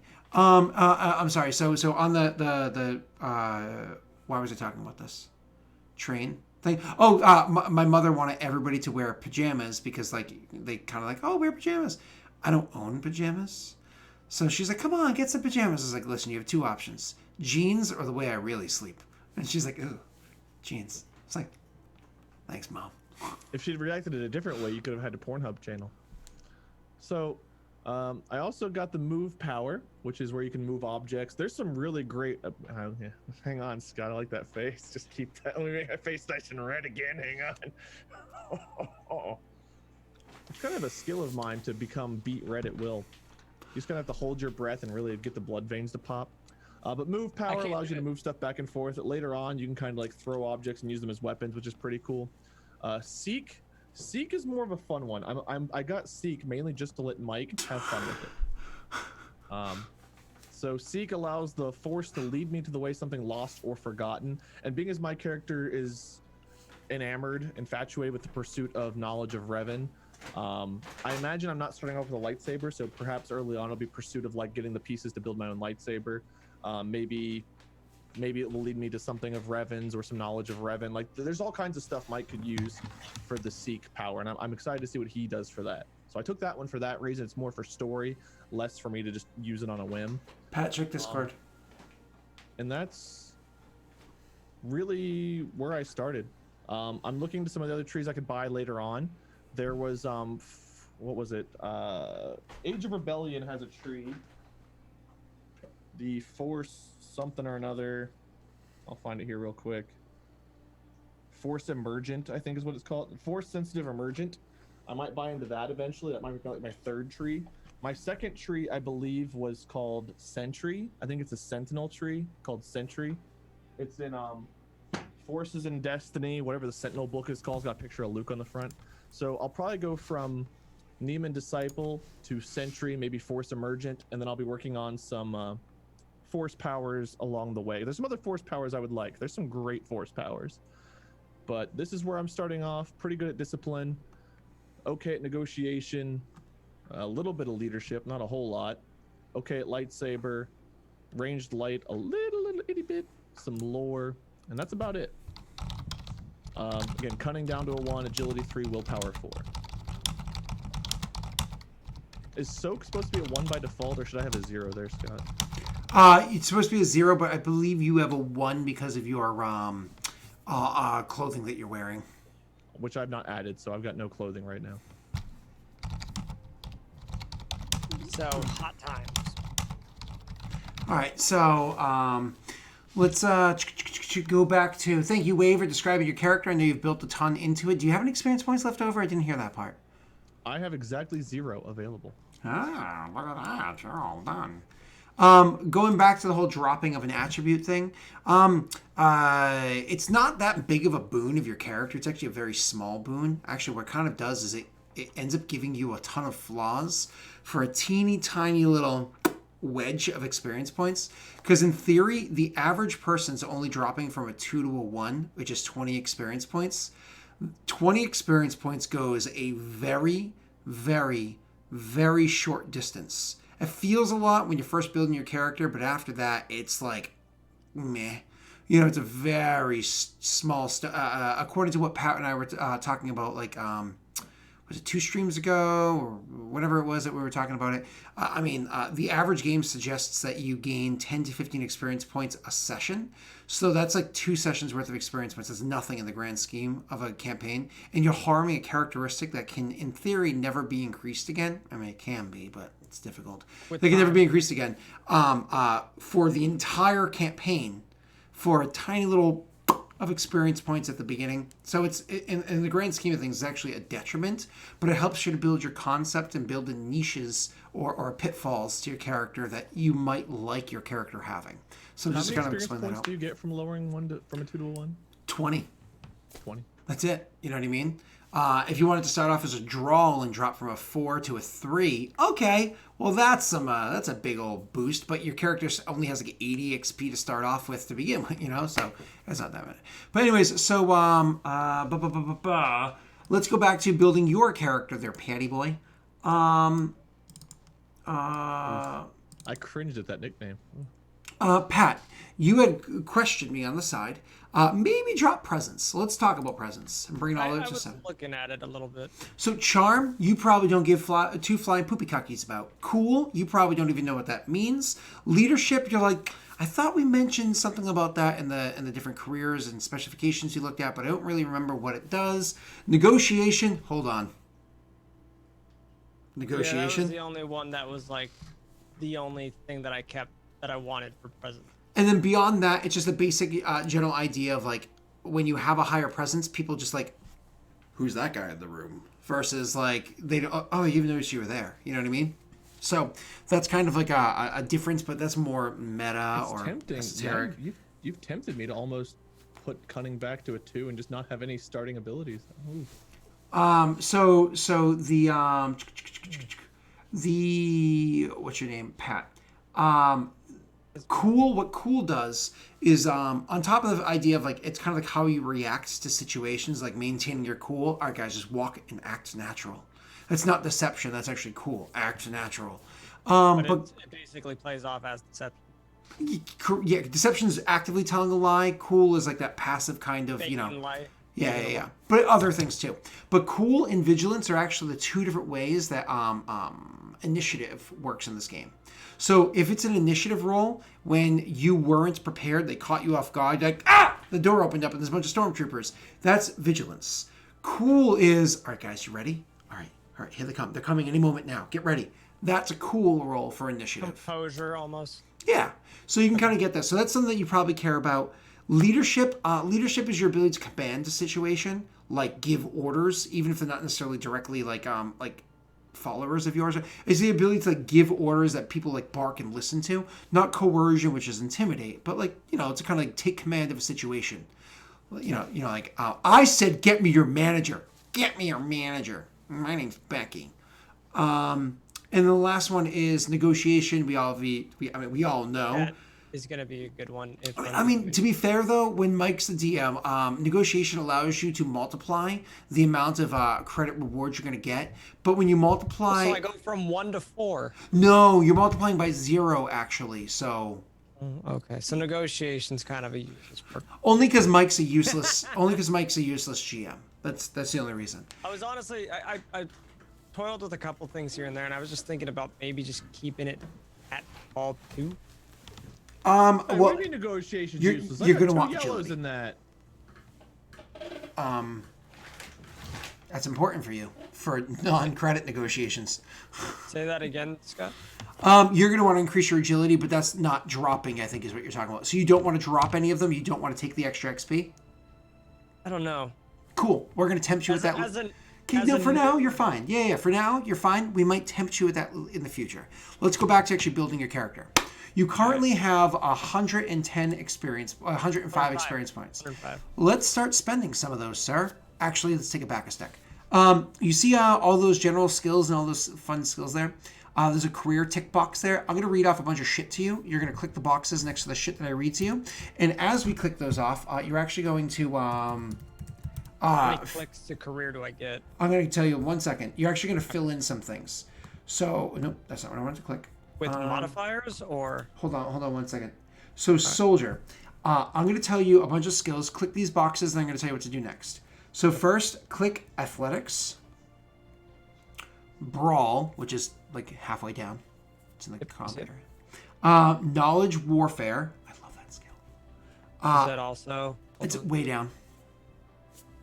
All the knowledge skills are at the bottom. Yep. Oh, it's just warfare. Gotcha. Okay. Correct. Under the knowledge category. Yep. Then there's medicine, which is all the way back up. Then there's melee, which is in the combat area again. Then there's ranged light. Then there's ranged heavy. Tell me when you're ready. Good. Then there's survival. That's it. Out of all those things that I just told you, select 4 of them and increase their rank from 0 to 1. You cannot stack. So do I uncheck? Do not uncheck, leave it checked. But out of all the ones that I just told you to check, select 4 of those and increase them from 0 to 1. Do you want me to tell you which ones I'm doing, or Please and thank you. light ranged, heavy ranged? Is it 4? Can I double up? Like, No. can I just? No. Okay. I'm not gonna mess with melee because I'm not interested in being close. I That's fine. imagine brawl is Punchy, 50 punchy. times. Yep. Right. So I'm just not gonna mess with that. Brawl is also biting somebody's ear, like Mike Tyson style. Right. I think I'm gonna put 1 into athletics for fun bits, and I'm gonna put 1 into warfare. Cool. All right. I knew warfare, the light, the range stuff is definitely what I wanted to do. I don't know how important medicine is. So Last point was gonna go to athletics or medicine. so my apologies. Let me see what you did instead of me talking over you. No, you're fine. Okay. So you were thinking warfare but didn't do it yet. So you're thinking warfare, medicine, or the other one Oh, I sorry, looked I did do warfare. I want both the ranges. Oh, you did floater all 4 of point them. was- Okay. I just didn't click out the box. My mistake. The only floater point I was in between is medicine and athletics. The other one I want to throw into the ringer there is survival. Survival is how it is that you track people. No, yeah, I totally forgot about survival. That's the one that I definitely want something in. My mistake. If the other ones are your career skills, you can always buy a point into them with 5 experience later. We're going to get to that in a second. Okay, so yeah, survival is my 4th point. Okay, now I'm going to tell you 2 more things to check box. Okay. Cool and perception. God damn it. Why it had to be cool? Okay. Perception's up. Now listen. I'm going to tell you 4 skills. You can spend 2 points total on these 4 skills. Cool, perception, ranged light, ranged heavy. Yes, you can bring those to 2 dots if you want to. Cool. So I can like perception. I can double up on like range. You can make ranged light 2 dots total, or ranged heavy 2 dots total, or both of them because you have 2 points, right? So cool. I would do that because the second point costs 10 experience. Yeah, it's more expensive. Yeah. So you're So, saving but- yourself 5 if you buy into that now. So I can buy 2 points to ranged heavy. So you can buy the second point in ranged heavy. So I would go to 3 or 2. No. You go to. So you already have 1. Right. You now have 2 more points to spend. You can only put those 2 points into each of one different thing. Now, if there already happens to be a point in those different things, that's okay. You can't go higher than a 2 right now. Yeah. I When you can build a max character, you out- can never go higher than a 2 unless you're a Corellian human, which you're not. Right. I was looking at the picture you sent me. So 2 is the highest I can go. Correct. To start, yeah. So I can put. So I have 4 extra points I can mess with. No, you have 2 extra points that have to go in those 4 skills: cool, perception, range light, range heavy. Okay. Yeah. I would say you probably want to get your mainly ranged heavy, so you definitely want to get that I up was to a thinking 2. that and perception. That or if you want to get ranged light to a 2, 1 point in perception is only 5 XP. It'll cost you 10 to buy that second point in ranged light later. And then I'm going to go over something else in a second when you're I'll done If you doing that. plan on throwing grenades or like Wait, if you I didn't mean to do 4. That is my mistake.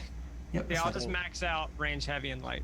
yeah, my Cool. personal recommendation is that then spend 5 XP, Well, get as your 1 I'm a- point in perception, and there you I'm go. doing sharpshooter. It doesn't make sense to not do Did I shooter. miss the gonorrhea? I No. mean, perception We haven't is very visited Wade's important planet too. yet. It's just like I said, it's 5 experience points because they're all career skills. It's 5 XP to buy 1 point into perception. Whereas if you want that second point in ranged light later, it will cost you 10. So you're just saving yourself 5 experience long term right now. Correct. Yeah, which is smart. And we can do those other things afterwards when we're spending XP. Okay, last thing we're going to do for skills, and then we're going to move on to your characteristics and spending XP. So for the last thing for skills, because of your race, you get to choose to place 1 rank in a combat skill of your choice, which might mean you're moving something else around. We'll get to that in a second. Or 1 rank in any 2 knowledge skills of your choice.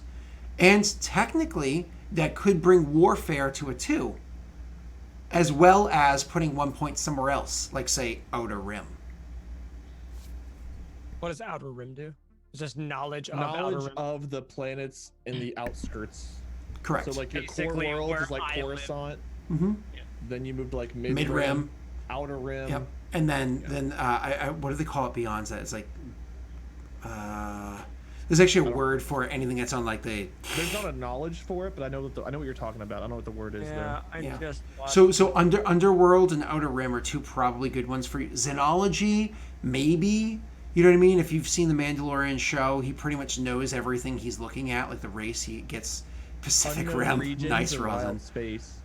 Nice. Unknown region, thank you. Yep. Wild space also, thank you. By the way, did you guys see the newest episode of Mandalorian from the the 13th? one that dropped today. No, from the 13th. No, but one dropped Another today one dropped early. today. But I didn't they're know not- one dropped today. I didn't even I realize haven't that. watched 6 or 7. Gotcha. So all I'm gonna say, because I don't want to spoil anything, is I'm watching the episode and all of a sudden I was like, I heard a voice and the person turned around and I immediately had to pause it and look at my wife and go, "Fucking Bill Burr is in Star Wars? They're legit getting every Bill Burr?" And the best part about Bill Burr's character is they were like, "Just be Bill Burr with guns," and he's like he's legit Bostonian accent. His personality, it's legit just Bill Burr with guns. I was like, that is the best way that you could have Bill Burr in Star Wars, is Bill Burr with guns. It was so weird. I didn't know who that was. I just had to look it up to figure out which character it was. Bill Burr? I didn't know who Bill Burr was. Oh, I'm sorry. You should I'm watch from stand-up. Ohio. So, watch stand-up comedy. He lives in California. I like stand-up comedy. I've never actually gone on my way to watch it though, so I've not seen it. Well, you've never gone to see a live stand-up comedy show? I've gone to improv shows, never a stand-up comedy. Oh no! Seriously, like I don't want to detract for too long here, but Wade, seriously, even if it's just like a small town shitty show, go to see stand-up comedy. Like it is by far like myself, so like I know comedy pretty well, so I feel like I just don't want to be let down by someone inferior. I promise you, watching stand-up comedy on TV is shit. It is garbage. It's like eating McDonald's, but like they clearly left it in the heater for like 6 hours before they served it to you and charged you full price, versus going and getting like a deliciously cooked filet mignon from a high-quality chef in like a 5-star hotel, like or restaurant. Sorry. So if I go to stand-up comedy, I get a free steak. No. Yes, Well, it depends on the stand-up comedy. that's what Scott said. I've gone to burlesque shows where there was dinner involved. It was like dinner and a show and just burlesque, but not stand-up comedy. Anyways, like when you watch it on TV, it is shit compared to like being in the audience. Like it is garbage. Okay. Yeah, I've seen Aziz Ansari probably 6 times live, and one of the flaws of him as a comedian is he does like a lot of the same bits over and over again. But even like if you were to watch it on TV, you'd be like yawn. But even being in the audience, you can enjoy the same bits over and over again because you're just like a part of the atmosphere. Anyways, I digress. Moving on. When I went to I will say one more thing. When I went to LA, the time I hung out with Tyler. The literally I booked it like when I was like plane ticket booked, awesome, I'm there on Thursday. The first thing I did was I bought tickets to go see the Comedy Store. So to go to the Comedy Store in LA, first thing I did I was like, I'm gonna go see a Comedy Store in LA. Woo! And then like There's some great improv shows in LA too. yeah, but unless Tyler's in them, why do I care? Because I love Tyler. We did one in LA. Yeah, but you don't live there. Tyler does. So, I went ahead and I did the 2 knowledge skills. Thank you, sir. One in warfare and then one in outer rim. So you're pretty baller because you're walking in without sending a single experience point. We're having 3 skills that are each at 2 experience. That is like That's really amazing. character creation, right? Yeah, well, unless you're a Corellian human doing one of your piloting skills. Correct. Which is pretty amazing.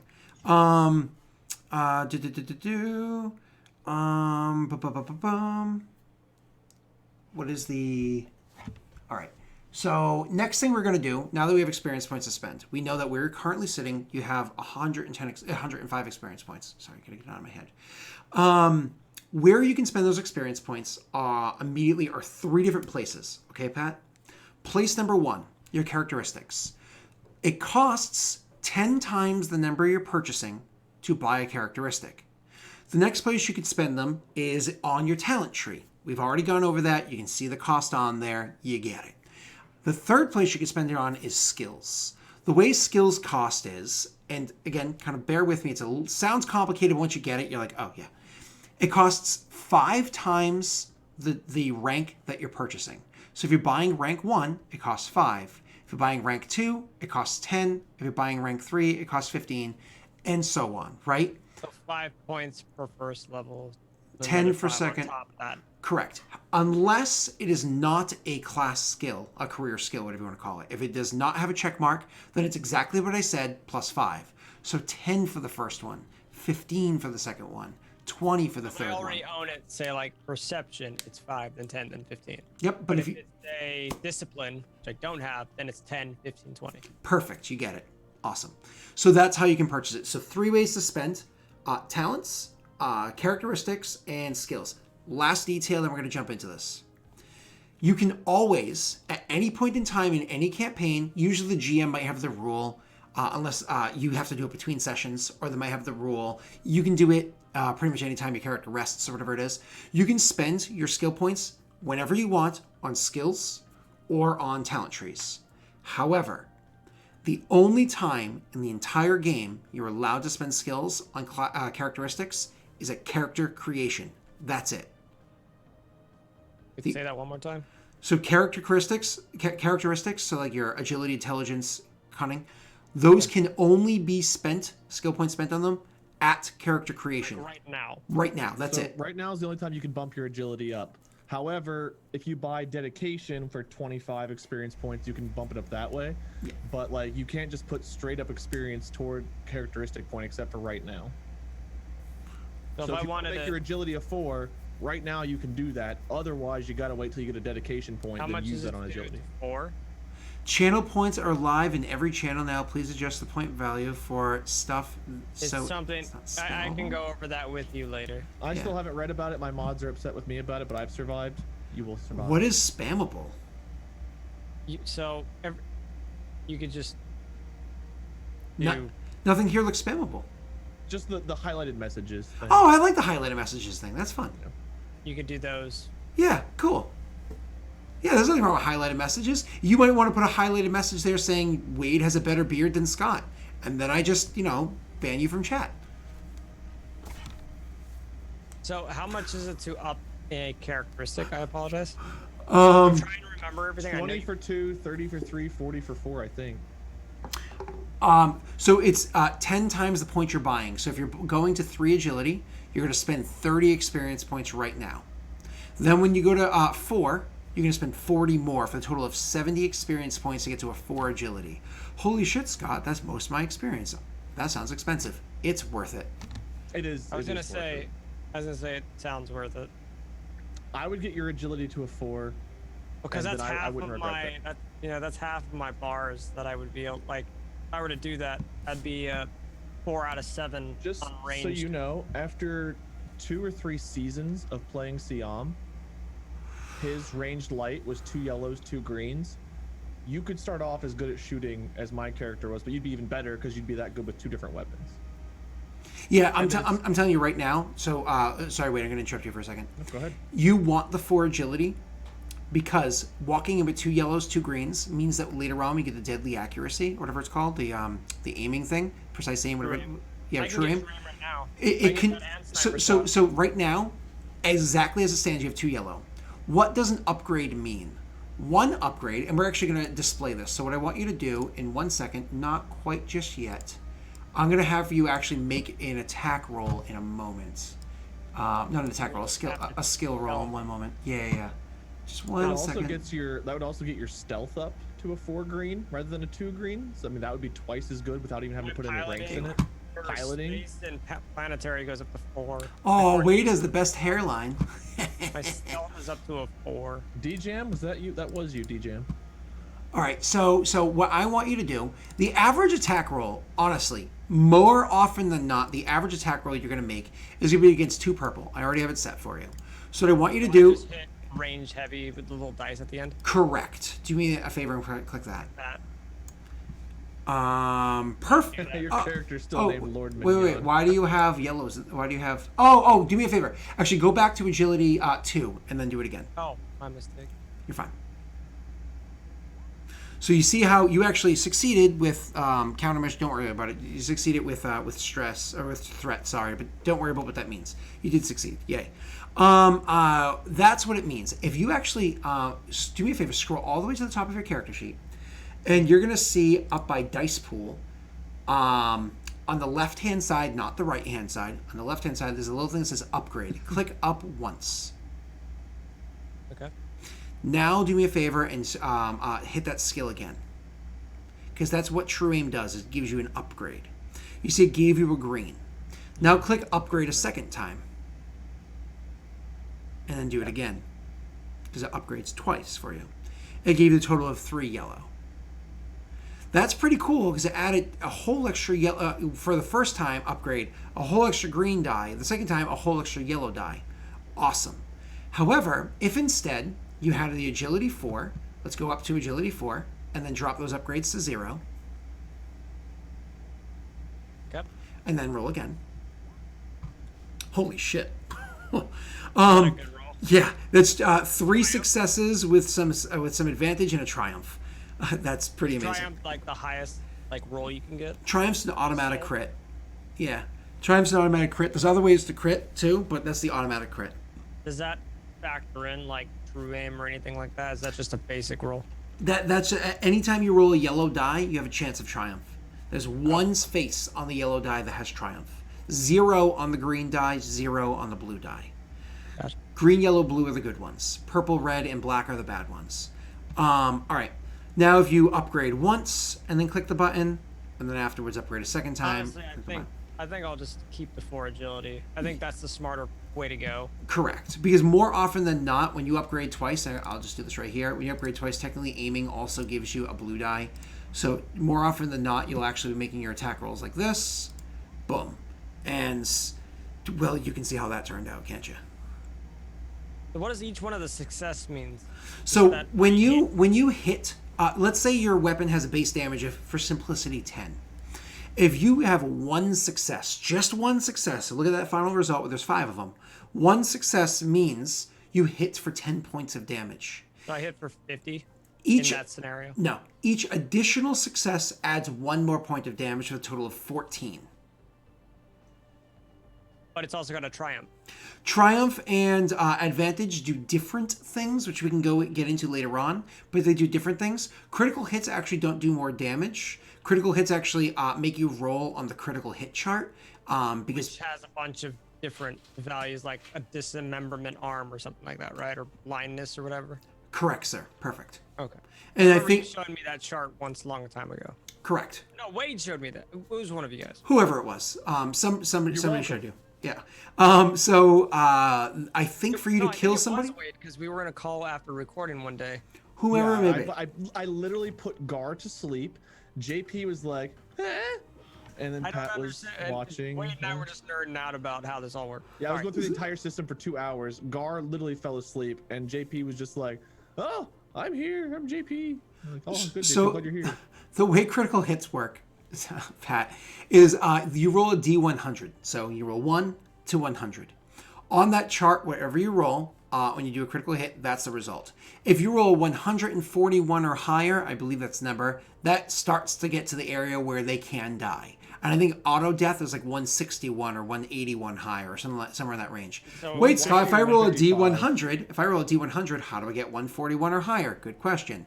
Things like lethal blows, that adds 10. Certain things on your character, oh, that's a really good roll. Holy shit. Certain things on your character sheet, so on your weapon, the type of weapon you're using, that adds thing. But also for every critical hit they had beforehand, adds an additional 10. So if we critical hit them like 3 times already, and you have lethal blows too, and your weapon does whatever it's called, I can't remember what it's called, but there's a word for it, 1. You might have plus 60 to your roll, meaning that you just rolled a 151, which means this person's probably going to die. You know what I mean? So whatever my roll out of 100, do I add the damage on top of that? No, it's not damage. It's based off of other factors. But again, Okay. this is kind of getting into the weeds that we don't need to. I was just, you're a curious person, so I was just trying to satiate that. So moving back a few steps, we know that you bought up to agility 4. That took 70 of your experience points away. So back over in this chart, you're going to want to drop that 105 back down to 35. 35, right? Where am I at? The heck did it go? Oh, there it is. Ready?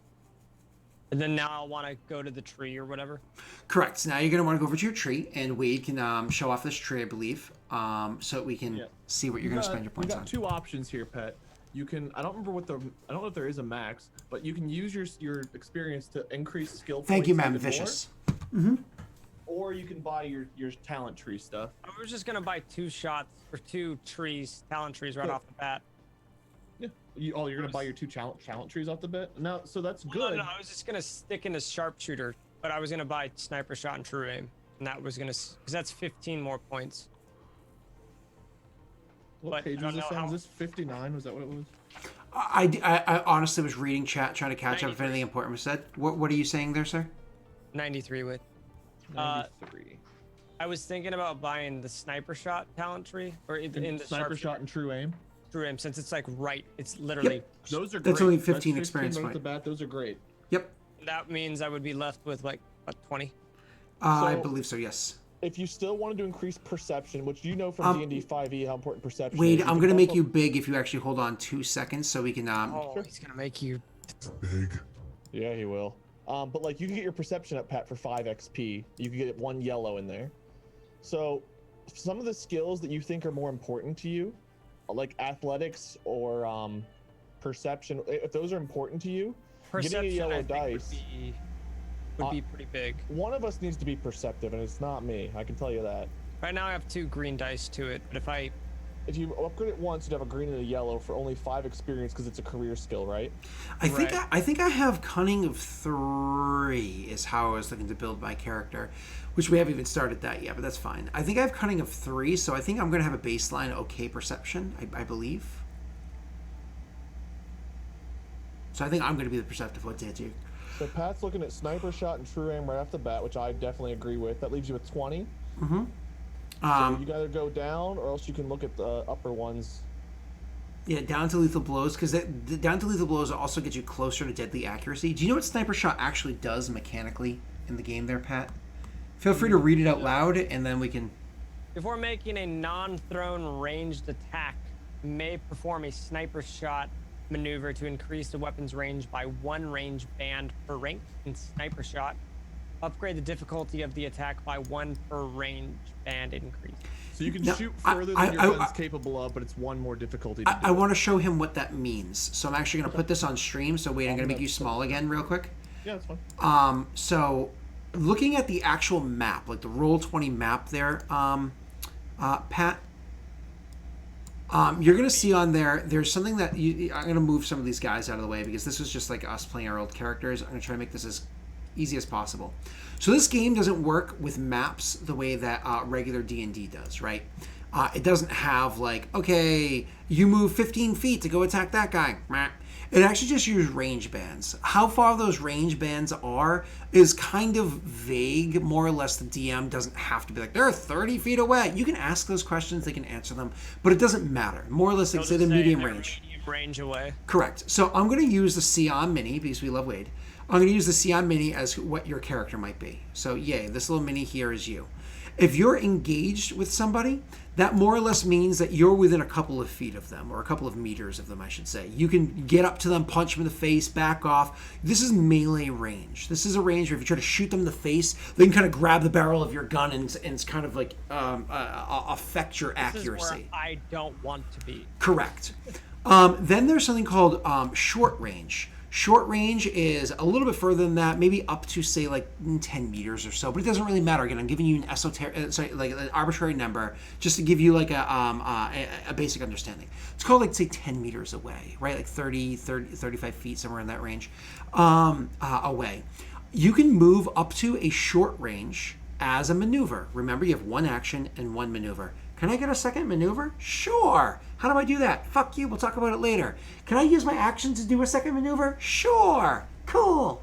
You can use your maneuver to move up to one range, short. In this scenario, what you'd say is, I would just drag this guy to you. Now you're engaged with him, right? Then there's medium range. What is medium range?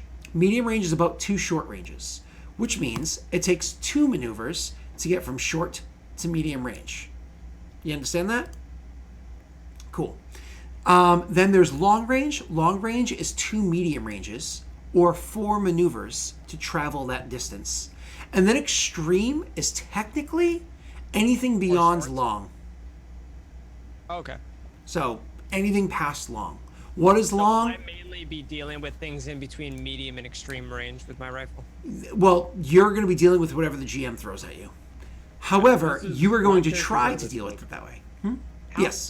Show all 3 books if you have them, Wade. Sure. This is the one my character's out of. This is Forces in Destiny. This is a lot of like different lightsaber forms and a lot of force-based ones. Age of Rebellion is a lot of like the soldier shooter type trees. Show the cover. That's the one Pat's class, the soldier sharpshooters in Age of Rebellion. And then Scott might be out of Edge of Empire, but I know Siam. All of our characters, I think, for the other Star Wars campaign we did were out of Edge of Empire. Correct. For the first group of characters, correct. For the last season that we did, like, months ago. Maggie's was mixed book, and mine was Age of Rebellion. So I explicitly chose for us to be from 3 different books because I wanted to do, like when Wade told me his concept and Pat told me what he was thinking about doing for a concept, I specifically chose the 3rd book and figured I'd push Pat into that way so we can kind of have this like cool mixed effect because we're playing in an era that does, those books are specifically designed for like between episodes 1 through 9. Yeah. We are playing well before all that, where everything's kind of like more vague and gray or whatever. So I like the idea of using all the books, which has all different mechanics, which is for one part of the game, which is cool. All right, so going back to you, Pat. Ideally, perfect scenario for you is to be medium to long range. That's actually what's really good. My character actually doesn't really want to be in combat, but he's going to be able to handle medium and closer because he's going to be using like lighter weapons. Wade is probably also going to be medium and closer. That's going to be what he likes. Probably short and closer, realistically. Well, if he's planning on going with a lightsaber or whatnot. You think Mike's going to let him walk in with a lightsaber? No, I'm saying his ultimate goal of having a saber or a melee weapon that close, he will want, in my mind, he will want to be close. God, there's so many cool trees that have abilities where you can like either pull people into short range or else just move to short range and make them engage so quick. There were so many awesome trees. Push people back where I can just pull them up for a shot. If I had, so there's a lot of them. I think with because I mean, force push really isn't like a Jedi or Sith thing. I mean, it just seems like a force thing, like everybody. No, all of the abilities here could work for either class. In fact, some of the ones in Forces in Destiny. Let me bring that back out here. they'll give you like a dark side versus light side use of the power. For example, one was like force lightning would be the dark. It's like force unleash is the dark side, which is like force lightning. Or you can form like a protective barrier, and that's like the light side variant. So there's a lot of different force abilities that they built for. You can use either way, and they tell you how it works on either side, which is cool. And for those of you that are new to the system, it's really not that confusing. It's just there's a learning curve. Once There's you get a lot of information, it's not difficult information. once you get over the hump, it's very easy. But you have to get over assuming there's no force powers. Once you get over the hump, it's very easy. You figure it out pretty quickly afterwards. It becomes pretty rote. However, the force power aspect of it, okay, well that can be considered complicated and whatnot, because anytime there's like less ruling and it's more vague, that can be difficult because you can literally have something, I don't know, real world. There's an ancient text that people use as their primary source of their faith, and you can have 10,000 people read that same exact text, and 10,000 people have different interpretations. The same thing is going to be true on if you say force push allows you to X, Y, and Z, and you're like, well, what are X, Y, and Z exactly? So it can get a little confusing there. That's right. I just compared Wade's character to Jeebus. So we moving on. You're going to do the best you can with that scenario, Pat. So the reason why I brought this up, like the range thing, is because weapons have, and the reason why I brought you to this map, weapons have specific ranges based off the weapon. So if you're talking about, let's say, a light blaster, those generally have, or even like a holdout blaster specifically, have a short range. And they can only shoot as close as short range or closer. It is impossible to make your weapon shoot further than the range that it says on the weapon.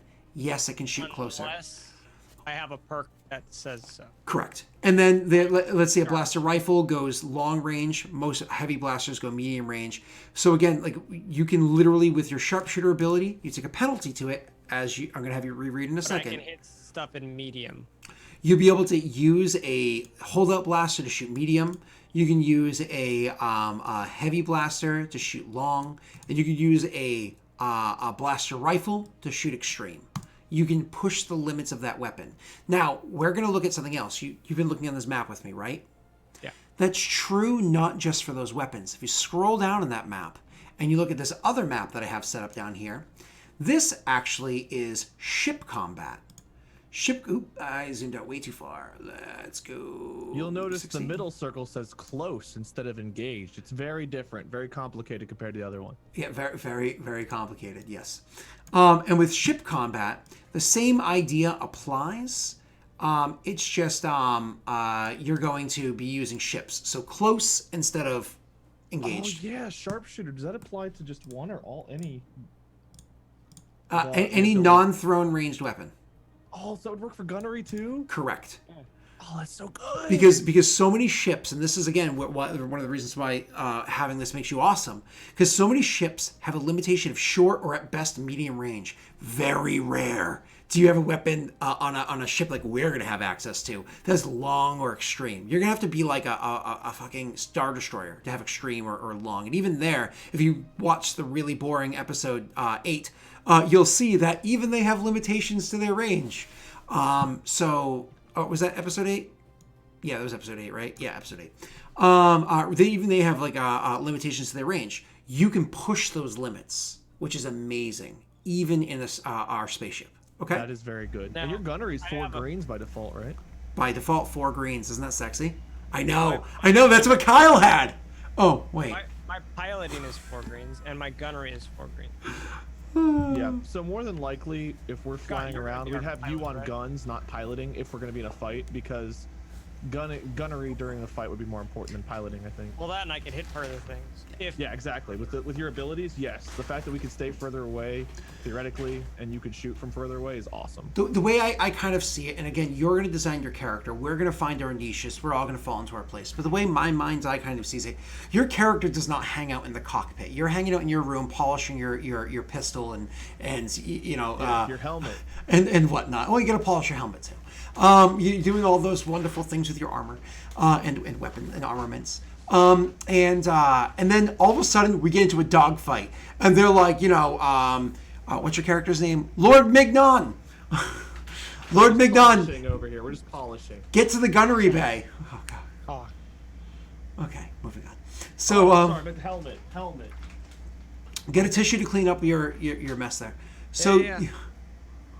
all right, Pat, you they'll be like, get to the gunnery bay. We're about to get into a dogfight, or enemy ships approaching, or however you want to phrase it. Yep, cool. But then again, you just kind of hang back. But then, like, all of a sudden, we're planet side. We're flying through a canyon. Like, it's like one of those, like, oh, we're being chased. We can't outgun these people. We have to outmaneuver them. And you just like step aside, and you go over there and you sit down and you take a. And you take over the pilot, and you're like, we didn't know you could do that. And you're like, yeah, there's a lot of things about me you don't know. It's like my real name. It's Patrick. especially. Yeah. Hey. Well, So I'll get to that later, but it doesn't matter. cool. All right. So Ships have 2 pilots, like a co-pilot. the co-pilot is a position. Depend on the size of the ship. Most ships have a co-pilot option. Not all. Our ship. So, say, Our like, ship will have a co-pilot option. So if you're very proficient in piloting and I'm very proficient in piloting, would we both need to roll, or There'd be different tasks for the co-pilot versus the main pilot. Co-pilot's easiest task is it's a difficulty, I think, 2 purple check, piloting check, and all you do is give an upgrade to the pilot's check.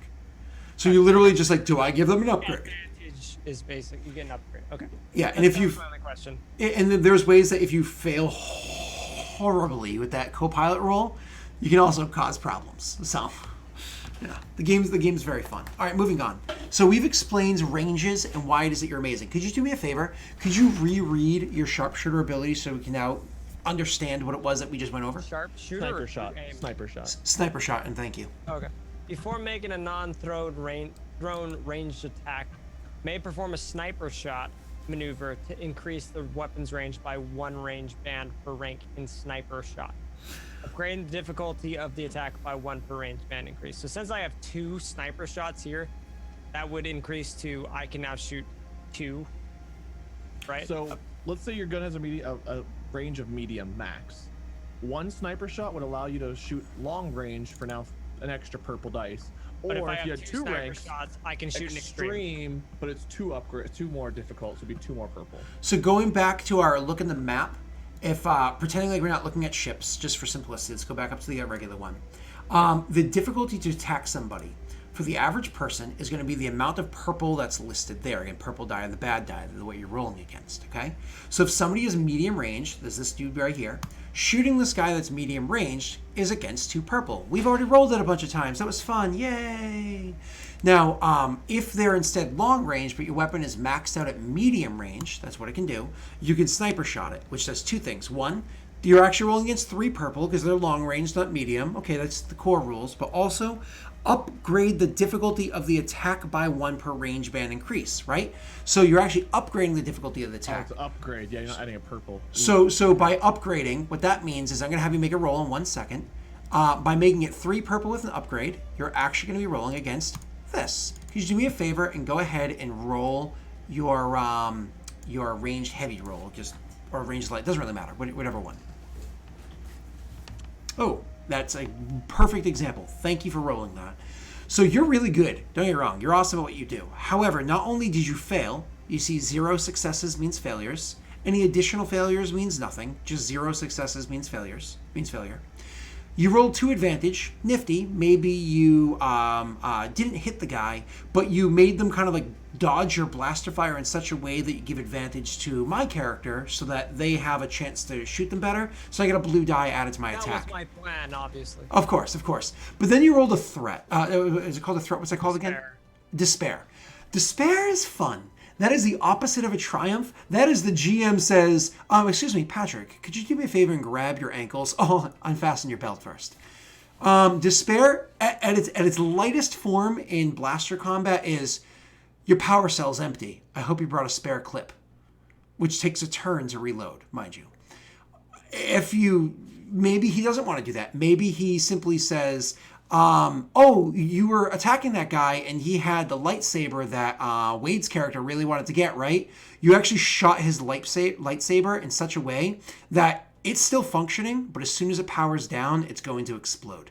Like he could do pretty much anything narratively to say unfasten your belt and grab your ankles, and you just have to grit and bear it. It's fun. People are Those saying happen. that. People are saying that Wade and Mai's mics are low compared to you. As always, I have you guys turned up like 7 decibels higher than me, but I'll turn you up even higher. So I don't know.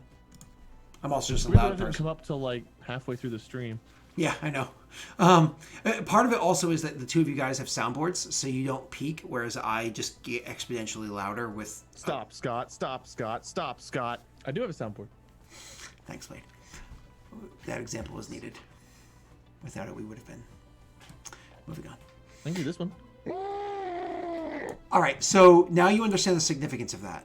Sorry it was a long explanation, but you understand the mechanics now, right? Yeah. Cool. Awesome. So I'm Most grab... of the time, even looking at your dice pool, most of the time you should still succeed in that. That was just a bad roll. Yeah, actually, click mean, it. it was- Click it it was 2 a more good- times, It please. was a good example, but it was a bad result. That was an awesome result. That's perfect. That's a perfect failure. Roll it one more time. Literally everything can't. Wow, I can't believe Also a failure. this is like actually watching us play whenever we have a. Oh my chance god! to hit. Also a failure. Oh yeah, you you go. succeeded. But that's legit because now if you had true aim, so the way you would do this roll now is True aim is so. at the top of your character sheet, scroll all the way up, add 1 blue die on the top left, and add one upgrade on the top left, and then go back down and roll again and see how it changes. Add a blue and add a what? Upgrade on your side. Upgrade on the left. Correct. Now, mind you, this is because you're shooting a heavy blaster. See? You're shooting a heavy blaster against somebody with long range. That's why it's so difficult. You roll it 2 more times for fun. See how different true aim affected that entire scenario? I do declare, Mr. Beauregard. Now, is true aim the active ability? Are those kind of like my spells in 5e? Yes, except it's unlimited. Once per round. It's like Right, your so I don't have cantrips. like a mana pool to pull from. I just Only Wade does. right because he's got. Well, that's not true. You do have a mana pool. It's called your strain. Because you can do, there are certain abilities that you might get along the way. Like, Wade, describe one of your strain using abilities. What was it called again? Parry or? Parry or reflect. So basically, I get hit, and I find out that I'm taking 4 damage, 4 wound damage, but I've already taken a lot of wound damage. So I use parry. I add 3 strain to my character, but now I reduce my damage by 2 plus ranks in parry.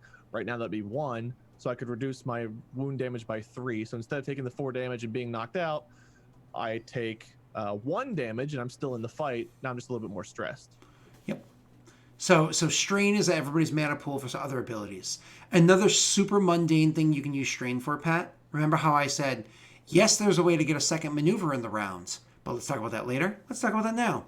By suffering 2 strain by your own choice, you can gain 1 additional maneuver.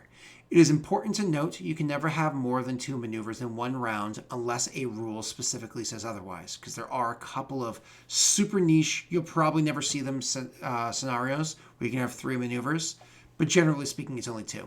I used to do this all the time with one of my characters. I think Ogre was the character I did it with. He would suffer 2 strain to have a second maneuver all the time because he had new ways to heal his strain later on if he needed to. And it's very beneficial to do that. Remember how I And we had a said, character in our party devoted to healing strain, which didn't work out for a while, but toward the end she was very good at it. but so if you're thinking about, let's say this character that we're talking about here was, medium ranged or whatever it is, and your weapon can only shoot short or whatever. I don't really give a shit what. You can move up to the medium and attack him in the face, or you can move up to the short and then shoot him in the face, or maybe you can actually move back a little bit so that medium becomes further and shoot him in the face from further, or whatever you want to do, right? With your aiming. You get the point. Moving on. Let's continue playing. So you get all that. Sniper shot you're going to buy. Can you do me a favor? It's going to look like shit. Copy and paste sniper shot into what part of your character sheet? Lauren Mignon. You're going to press combat tab. Okay, hold on. Mm-hmm. Oh, okay. Under combat, scroll down to find talents and special abilities. And then you're going to press add. Gotcha. and I don't start. think it's, what goes under combat skills? Does anything ever actually go under that? Yeah, you can legit put your combat skills in there, but I just So never I will- do. Okay. What does I it just put mean them by under. rank? Would that just be one since I only Right now have it'd be one. Yeah. Wait, that'd be There's if you only had one. modifiers for very specific things. So let's see, combat skills was, I don't know, but specifically grenades got +2 for blue for whatever. You might add a combat skill that has that kind of modifier for throwing grenades specifically, even though it's just ranged light. So instead of always having to okay. add and subtract, you just know it's unique for that one thing. What does it mean XP? Oh, do I just fill that in? However be much you 5. spent to buy it. So 5 for sniper shot, 10 for true aim. Yep, and then put It both. just makes it easier later on when we go back and review to make sure that we spent the right amount of experience and we're not like just adding thousands of experience points worth of stuff. Like I go in there with like 3 abilities. You're like, I've got 6 trees filled out. And we're like, that seems weird. This makes it easy to go back and figure it out. When we were playing the game before and everybody was using their own experience tracking, it made it very complicated for me as the DM. Mind you, even though Mike was DMing one of the games, I was the person that had to experience track everybody because Mike was just like, I tell story, and I was like, Mike, all right, I'll go through and comb through them. Does it look like I did it right? You did it perfectly. Now, what I would do after that is go back to your character info tab and change your available XP down to only 20. I did. Thank you. Go back to going back to your book and your options there.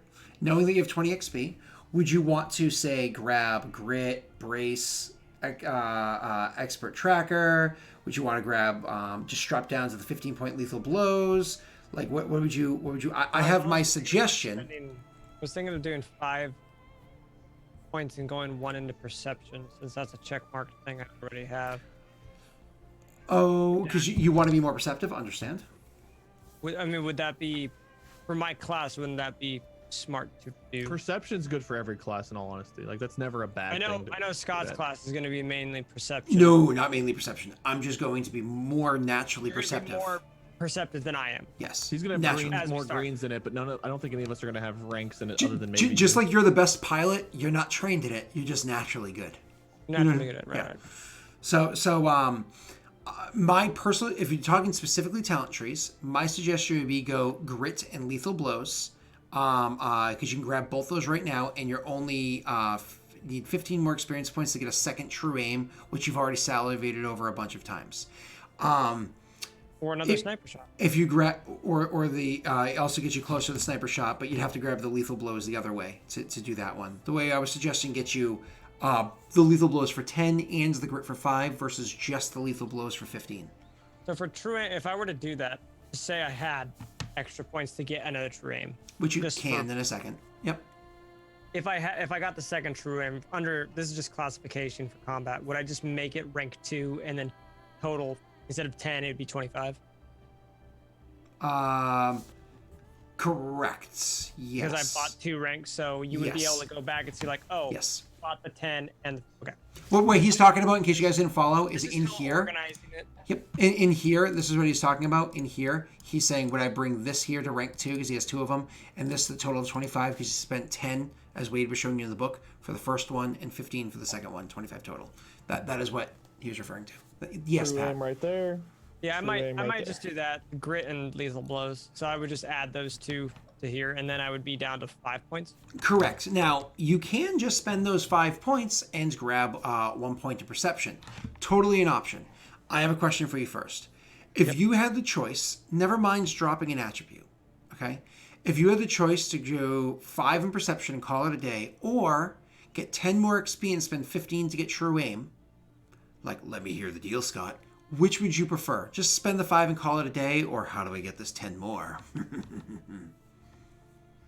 Yeah, true aim would be cool to have, like a second rank. 2 ranks in true aim to start is ridiculous. Yeah. All right, so let me tell you how you can get 10 more. I don't have lights. I am not familiar with this rule because I have never played Age of Rebellion yet. Actually, last I- time, Am I allowed to copy and paste things over as you explain this to me? yes. Like lethal blows. Okay. Yes. So while you're listening, so when we Would it also go under talents and special abilities? I apologize. I put everything from Yes. the book on the talent trees on there. Yeah. yeah, Sorry, if it's go ahead. specifically talents, I would put it there. Correct. So my apologies. was I saying? So last time we played this game, it didn't matter what book your character came from, what you drew from. Mike just had everybody use the Edge of the Empire rule system, which means that everybody had motivations and everybody had obligations. Okay? Now, in all the books, there's something called motivations, and we'll get to that one. But only Edge of the Empire has obligations, which is going to be what my character in this campaign has. Wade's character doesn't have obligations. He has, what's it called? Morality? Yeah, the morality. Not to be confused with White Wolf or World of Darkness, which I kept doing, which is annoying. Morality for me is light side versus dark side influence. For you, it's actually something entirely different. Wade, can you tell me what page it is in the core book? I'm going to open up the core book Which right book now. are you looking at right now? Age of Empire, Age of Rebellion, or Force and Destiny? Age of Rebellion, core rulebook, and what it is in the area that's not morality or obligations. Comprende? Motivation? I think motivation is what it's called. Can you tell me what page? 104. Thank you. Age of Rebellion core rulebook, page 104. 104 sounds so far in. All right. Determine motivation. Wait, but didn't I just say everybody has motivation? So not motivation. It's one after motivation. Because we all have motivations. It just says choose gear and appearance, acquire rebellion resources after that. Hold on. What's it called? Maybe somebody in chat. I'm not looking at chat at the moment. Maybe somebody in chat knows what it's called. Duty? Duty's page 46. Duty. Like poop. Determine duty. Yep, because starting duty gives you additional stuff. Okay. I don't know what duties are, Pat. Okay? But the game is going to start with a mandatory of a certain amount of duty. It's probably 10 points of duty, just like I have 10 points of obligation, whatever. You can choose to have more duty, a lot more duty, to have 10 more experience points. Wait, so what does this mean? Like, So- sorry, you have to... You're perfectly fine. Now I need you to open up the Age of Rebellion, which you probably already do, core rulebook, and turn to page 47, PDF page 48. Wait, 48.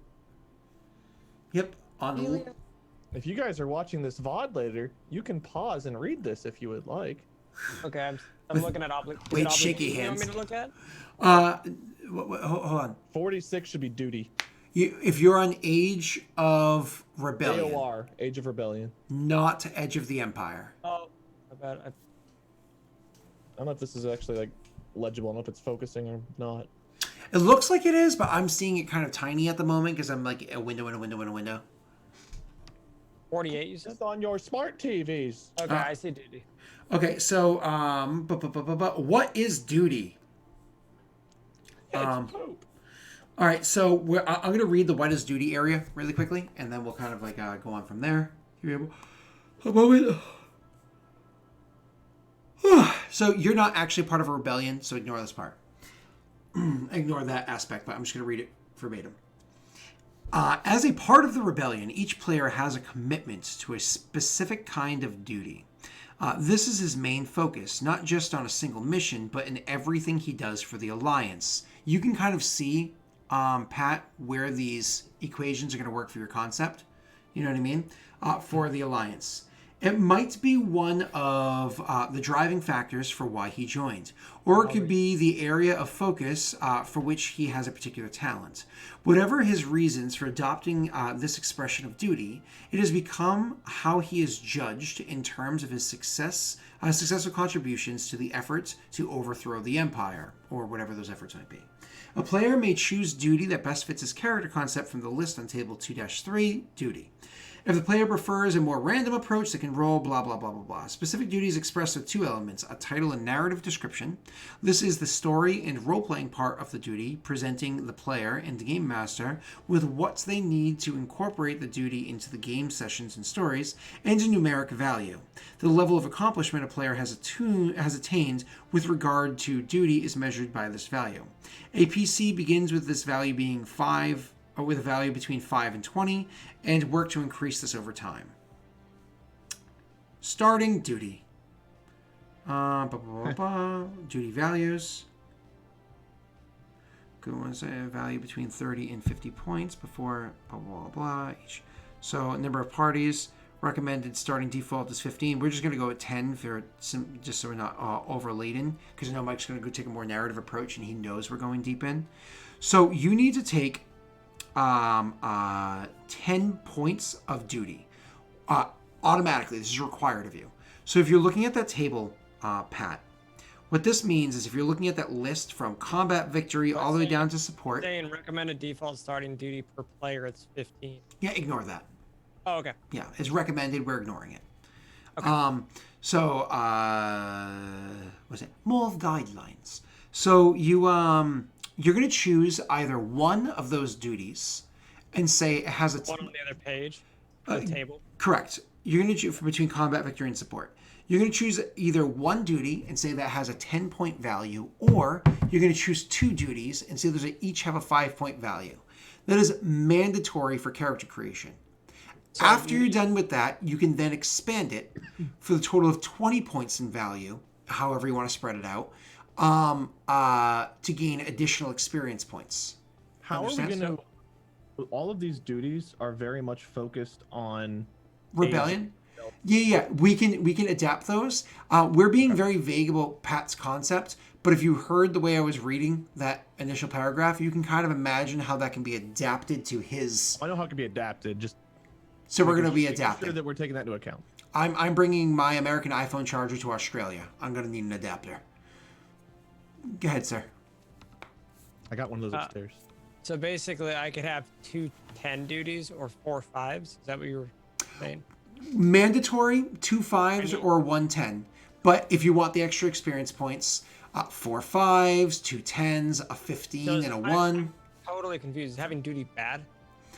It is requirements of you. As a soldier, obviously. Well, yes, but again, I'm being vague because you want it to be vague, so I'm hoping you understand my vagueness, vague. But towards your duty, it's just you have to play your character as if they have this duty. Yeah. So the punishment isn't necessarily like you're going to be playing with one leg. It's just like you have to keep in mind whenever your character makes a decision, these things are by default built in important to your character, and you should play them to where like if they would do this because of this duty, they should do this. So two things, Pat. Before you read into that, I'm going to give you an example. My character Kyle from the old campaign had 2 obligations, each of 10-point value. One obligation was secret, I think is what it was called. He was a what's the word? Somebody that runs away from the military. Deserter. He was a deserter of the Empire. He used to work for the Empire, and he was a deserter. He wasn't a soldier. He was literally somebody who was kind of semi-forced into the Empire to literally transport. He was like a fucking Amazon driver for the Empire. That's all he was. He was an Amazon driver. What? Finn. Traitor. And then his second obligation for that campaign, what you call duty, was that there was blackmail out on him. Literally, there was somebody of significance. So this is actually a member of the rebellion. So people that I should be on the side of because I'm a defector, who more or less like took over my home planet, like where the rebellion took over the home planet, and said, we're going to take a list of every single solitary known person that ever worked for the Empire, and we're going to flashlight their names out there and say, bam!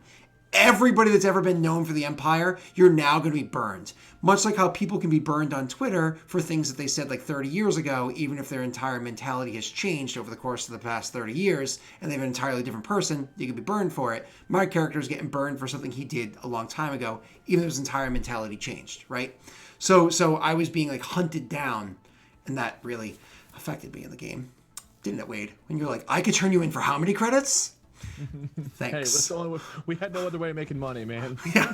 like Do you want me to tell you the ones that I'm finding interesting, or? Yeah, sure. Okay, so I'm looking at intelligence and resource acquisition. Sure. So let me look at what this is. I was also looking at sabotage. Intelligence meaning you're literally somebody who gained intelligence. Resource acquisition, somebody who literally would go out and kind of like finds like oil mines and I don't know. My thought was more looking for weapons and armor. Gotcha. So do you understand with me being vague what I was trying to say in the adaptation, or should I Discord message you? Discord message me. Okay. Just for clarification. Okay. So, Wade, take the show. Hey guys, hold on. That's a button I made when I muted myself. So that was a thing. Is that what you did? Yeah, I muted myself and I was just like, and then, so I've got that. I've got a stop, Pat. Stop, Scott. Stop, Pat. Stop, Scott. So I got those. I got this one for Ellie. This is my XLR. I'm not sponsored by XLR, but if they want to sponsor me and pay me $400 back, I would take it. Though I do like my XLR a lot. What's this button? Hold your breaths, guys. I don't remember what this one is. This could be good or bad. Cry, you All right, that baby. one's fine. This is the one I was worried about. Mama's sweet ass. Yeah, so that's the one I didn't want to play, but there we go. I played it anyway. So I got these fun little buttons. That's what the Go XLR is all about. And during Star Wars, I could like, if I was like a droid character or something, but I'm not, so I probably won't use it. I'll probably delete it immediately following this because I hate it. So that's a thing. This is a tape measurer. I use it to measure things.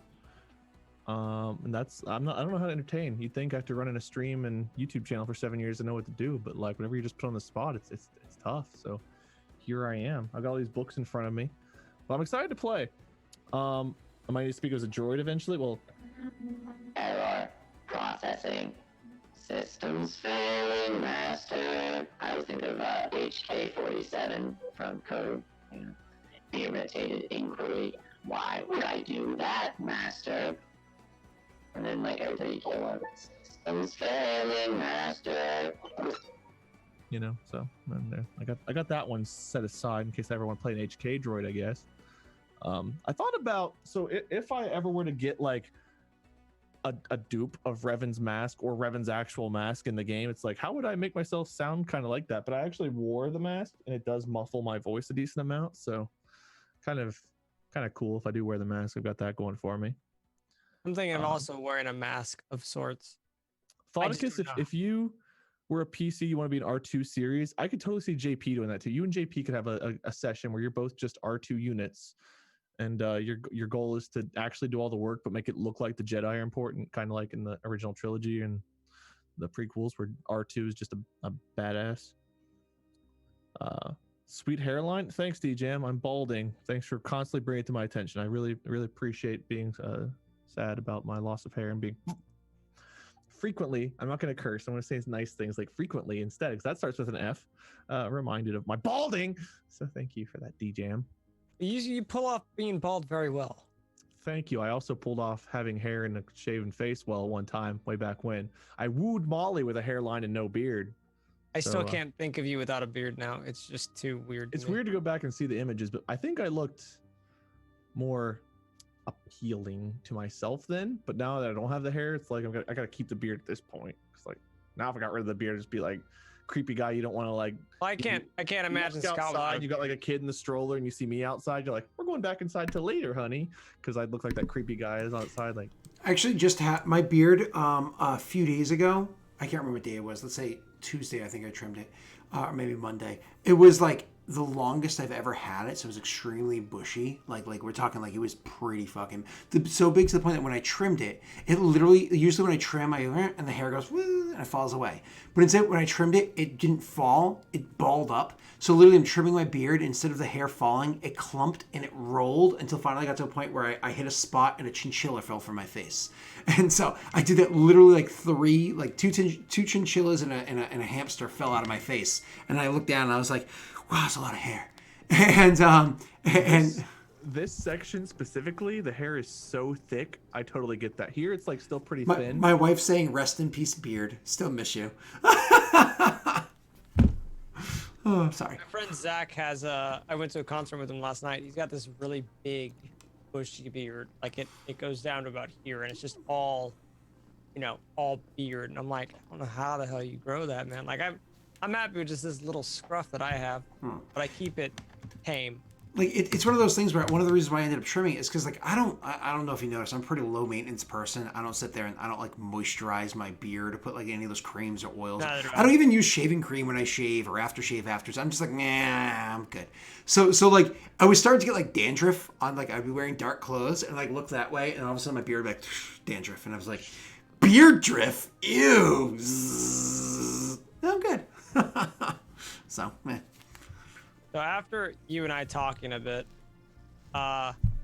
tech procurement, is that just stealing?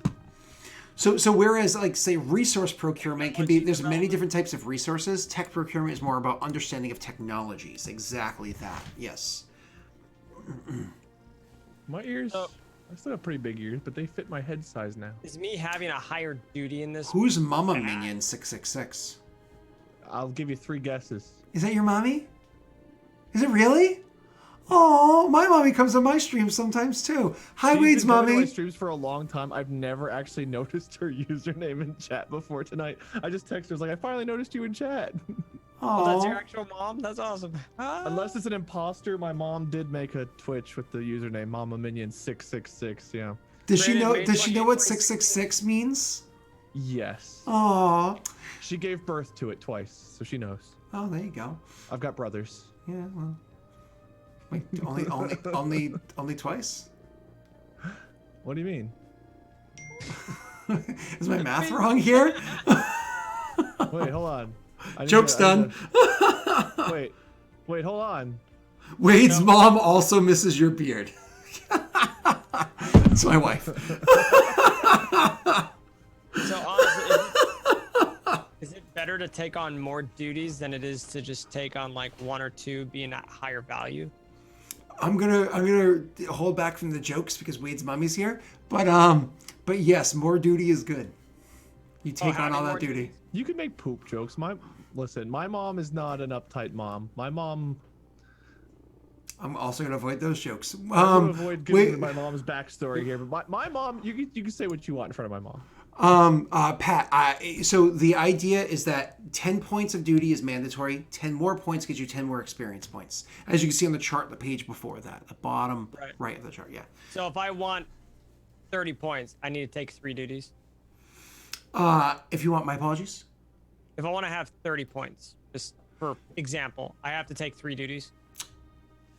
So you're mandatory to take 10 points of. So when I'm saying, hold on, let's take a step back. I'm sorry, because your question. I'm confused. Yeah, your question doesn't make sense.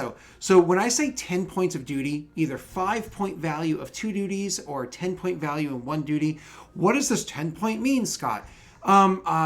Technically, it's where it lies on a D100 roll for Mike impacting the campaign. Ignore all that. That's information I didn't even need to give you. This more or less is how heavy is it? How often does it impact the game? When do you start getting penalized for not doing your duty? If you have like 1 duty with a 20-point value, you better damn well be working on that every goddamn session, or we're going to be getting impacted as a party because things are going to go sideways because you're not doing that 1 massive duty. But if you have 4 duties that are each like say a 5-point value, because we're hoping for a 20 here. Then we're a little bit more lenient. Each one of them is a little bit more lenient, but the longer you don't take care of each of those, or maybe you're taking care of 3 of them, but one of them's still sitting there because you're taking care of so many goddamn duties It's a that lot one to of them keep track it of starts to 4 build different up. ones. Yeah, it's a lot to keep track of, which is why I So I'm personally went with thinking 2 of tens. doing, like 2 I or think 3. 2 10s is probably the best way to do it. That's how I would do it. I would do Yeah, 2 The 10s. way I think was Doxy tech- did 1 10 and 2 5s. Go ahead. I was thinking tech procurement and resource acquisition.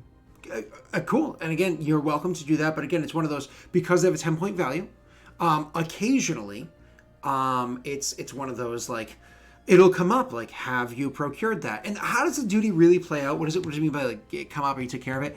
When you come across the resource, you should just instinctively, because it's your duty, instinctively, like, it's kind of like if you were playing a paladin. And you're like, my paladin... like wanted to go eat a squirrel or whatever. I just have to naturally. Yeah, but the way, because of your background, the way I kind of see it happening with your background, because it's resource and tech procurement, you know what I mean?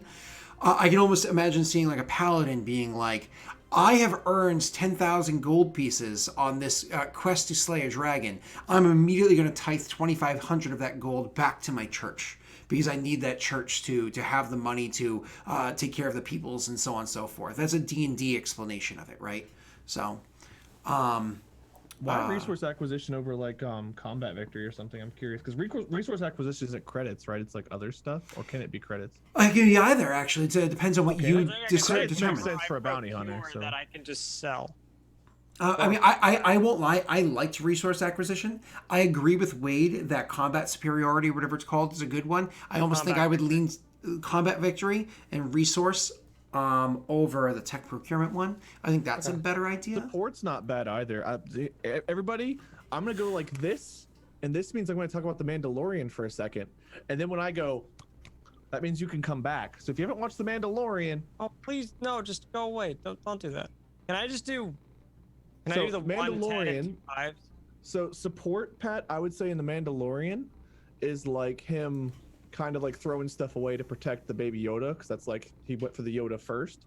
So that something like that could be like where, you know, normally you would do this task, but in this case, the faction that you love would be affected, so therefore you're not going to do it. So support could be a good one too, because it's just like basically your morals kind of could get in the way of that. So support wouldn't be bad. I'm gonna stop talking about Mandalorian now. So Hold on. Wait, cover your ears again. We're still talking about it.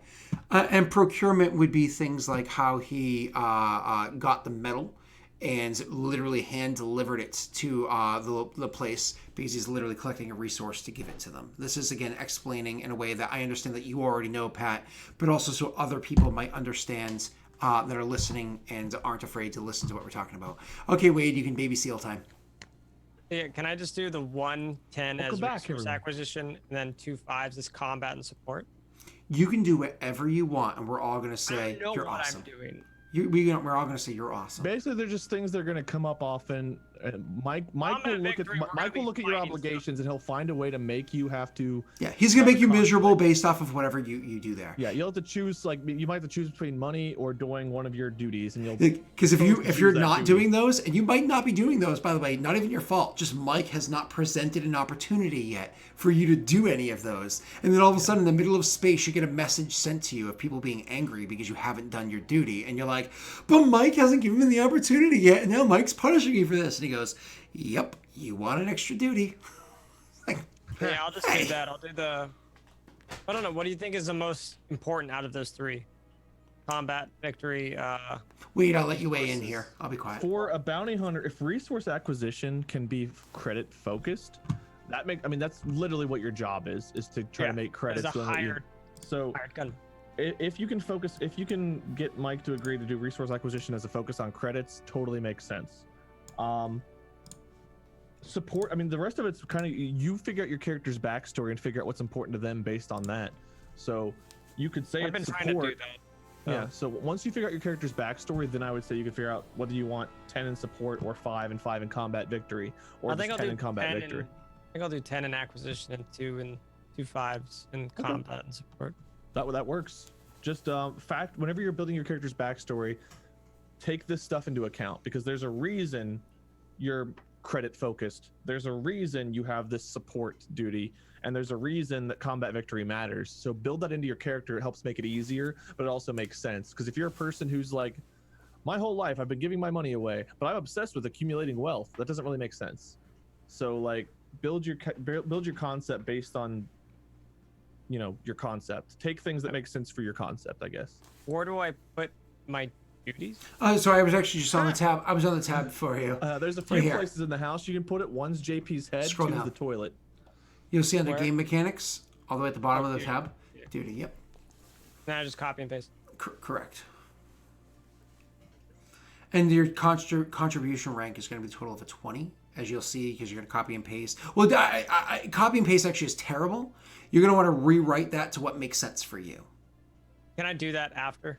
Yeah, absolutely. And you can talk to Mike about it too, because I'm not That's what I was gonna say. Is if I'm I not could just the game talk master. to Mike about it, Yes. then I will. Why just- don't you ever take care of your duty during?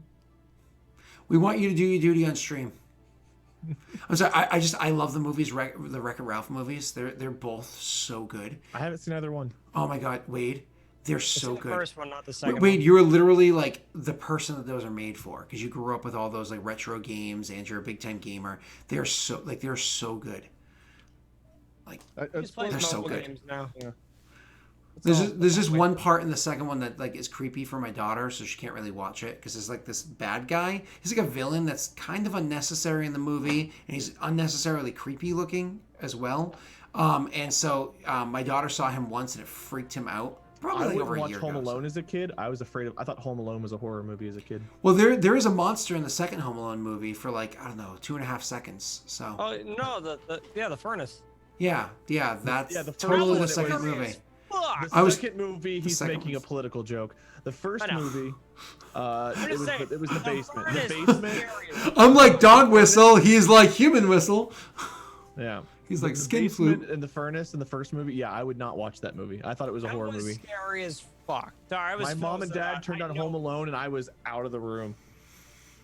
I mean, I'm sorry that you're a sad little boy. I, I bet you were afraid of gremlins too as a kid. I don't remember if I saw Gremlins as a kid. You had a neglected childhood. Sorry, I sorry, saw Minion weird Mama. things as a kid. I saw like, I don't want to go into it right now. My mom's here. My mom. I saw weird things I shouldn't have as a kid. There were some videotapes that were recorded over, and I saw things that I shouldn't have. Oh, we all saw those. Oh wait, well, I don't want to go into any unique details, but we all saw things like. Golden showers at 6 years old. Okay, that's a little strange. But porn in general, yeah, we all saw that. There was an apartment that we rented as children. There was in the basement because there's a multifamily, it's a 2-family in Malden. In the basement, there was like this small little like short door area. That went to like a part of the foundation of the house where it was like the ceiling was much lower. There was a dirt area as opposed to the rest of it, which is laid concrete, and the ceiling was tall enough that any adult, like normal sized adult, can walk in there freely, right? Anyways, that little dirt area, there used to be like a padlock that like had rusted away and so didn't like really work anymore. So we were able to like shoulder it once and open it after we had lived there for a while. I was young at the time, maybe like 9-ish, 8-ish. 25. Anyway, yeah. Anyways, we went in there and looked around, and we found like an old box of like old, black and white, for the record, like porns inside there. And so like, we were pretty young looking, but that's normal.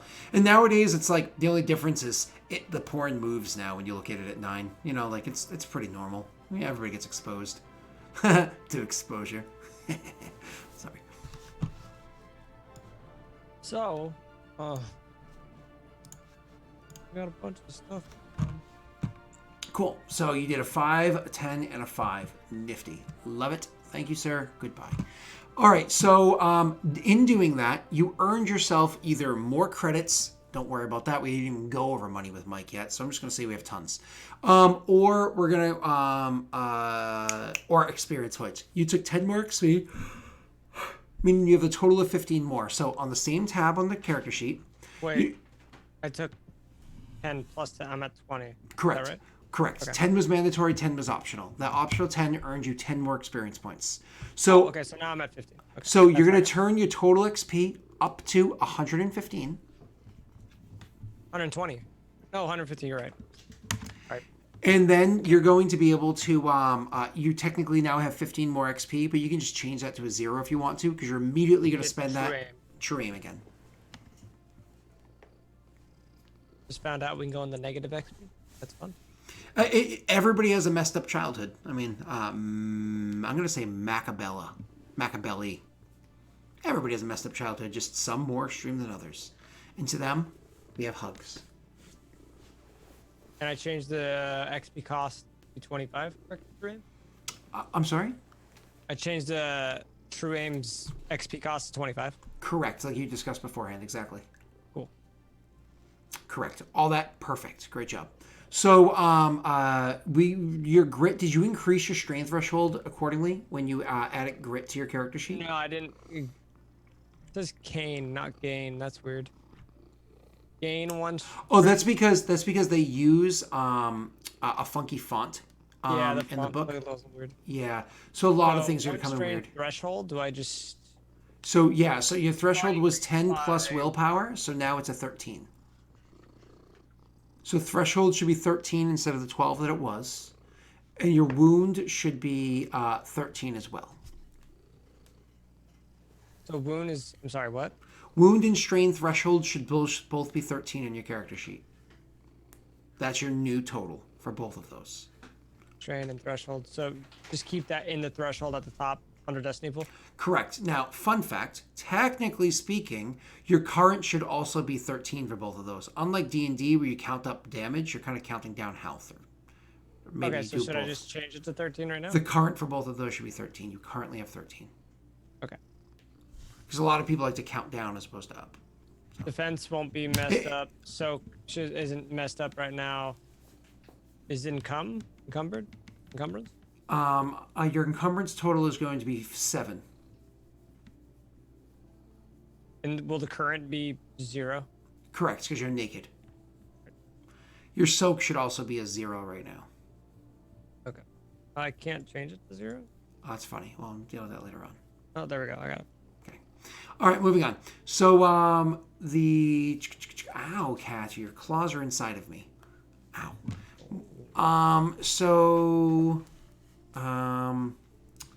What's next? All right. So, we are done with all that. Are you yet tempted to have 20 more experience points by dropping one of your attributes? What can I do with it? Well, you could buy that point in perception. Let's look at your have to reopen. 20 points, you said? You would get 20 points by dropping one of your attributes Could if you I wanted buy to. crippling blow? Would that be overkill? I don't know. Where is your... Increases the difficulty of next combat check by 1. If check deals damage, target suffers 1 strain whenever he moves for the remainder of the encounter. Yes, but one second. I Or want we play to. I didn't 3 catch that. sessions and you can afford it anyway. The question is, do you want to have one of your skills like? Do you want the penalty of having 1 green dice? I don't know what I would take down. Is the thing. Oh, I mean that's nifty. It's nifty. Crippling Blow's a nifty one, but that's more for like if you're legit chasing down a target and they're trying It'd to get probably away. be better to go for like the other lethal blow. You think? If there's not something you like feel no, like I you can go need, for the other sniper shot technically. Ow, you motherfucking cat. if there's something you don't feel like you need right away, Pat, I don't know if it's worth the penalty of getting rid Yeah, of a right stat now point. I'm just thinking like I don't know what I would increase. Wait, Like Brawn wait. takes away my wounds, but like Wade's saying that to you for a reason. Are you ready for the exciting part? okay. Mike gave you 25 more experience points to spend. Oh, I forgot that you forgot to factor that in. Oh, I factored that from the beginning. I just was building his character raw before I gave him the Oh, when you don't so have to deal now- with force stuff, it feels like you have so much XP. Shh, Wade. Stop, Wade. Stop, Wade. Stop. Ow, cat. Keep your claws outside of me. Like legit, like you're like breaking my pants. You're like I'm like, hey, I have pants, and you're like, yeah, I but should now your be at pants don't 1. work. it should be at 140 XP total. Ugh, I hate cats. Does somebody want a cat? I think so, yeah, Pat. 15 plus 25 is 40, so 140. Okay. And add 25 to whatever you haven't spent. Can I put that into agility? No, I can't because that would be 40, right? To increase your agility is 50. However, no. And the reason why the answer is no is because you're past creation, which is why I did it this way. Correct. Okay. So I was gonna be like, I'll just lower willpower and then I can afford it. Every whatever. time, every time my wife sees the cat upstairs, it's like out of the basement in like the main part of the house. She always looks at it and she goes, ugh. Every time. I at least think, she's cute. But I'm would also say- like, ugh. I would say it's probably not worth it to lower one of your stats because it doesn't sound like there's something jumping crazy out at you. But if you have, No. Crimshaw, if you sent to me work 10 cats, my neighborhood would have a lot more cats. And there are coyotes, so I'd have a lot of full coyotes. oof. I would say just spend them on either if there's some skills like now if you want to buy that second sniper shot or you want to upgrade your perception or athletics or Honestly something. thinking about unlocking another tree. So unlocking a tree, I actually would lean against it right now. The only perk to unlocking a tree is, yay, I don't have to feel the pain of unlocking it in the future. That's the perk. And that was my main thing. The problem is I don't know which. But with 25 points, looking at what you can do just on this, look at your tree that you're currently in. You can grab Expert's Tracker, Brace, the second Grit. That's right there is only 20 points. You have 5 more, and you can use that to increase your perception by 1. Can I? So technically, I'm not in creation mode. Can I go Can I increase my heavy range up again? Yeah. What? Yes, you can. Two things. One, it would cost you 15 points to do that. So yes, you can do that. Two, if you do that and you true aim now, you no longer go from 2 green and 2 yellow to 4 yellow. Your true aim, instead of being 2 and 2, turning it into 0, 4.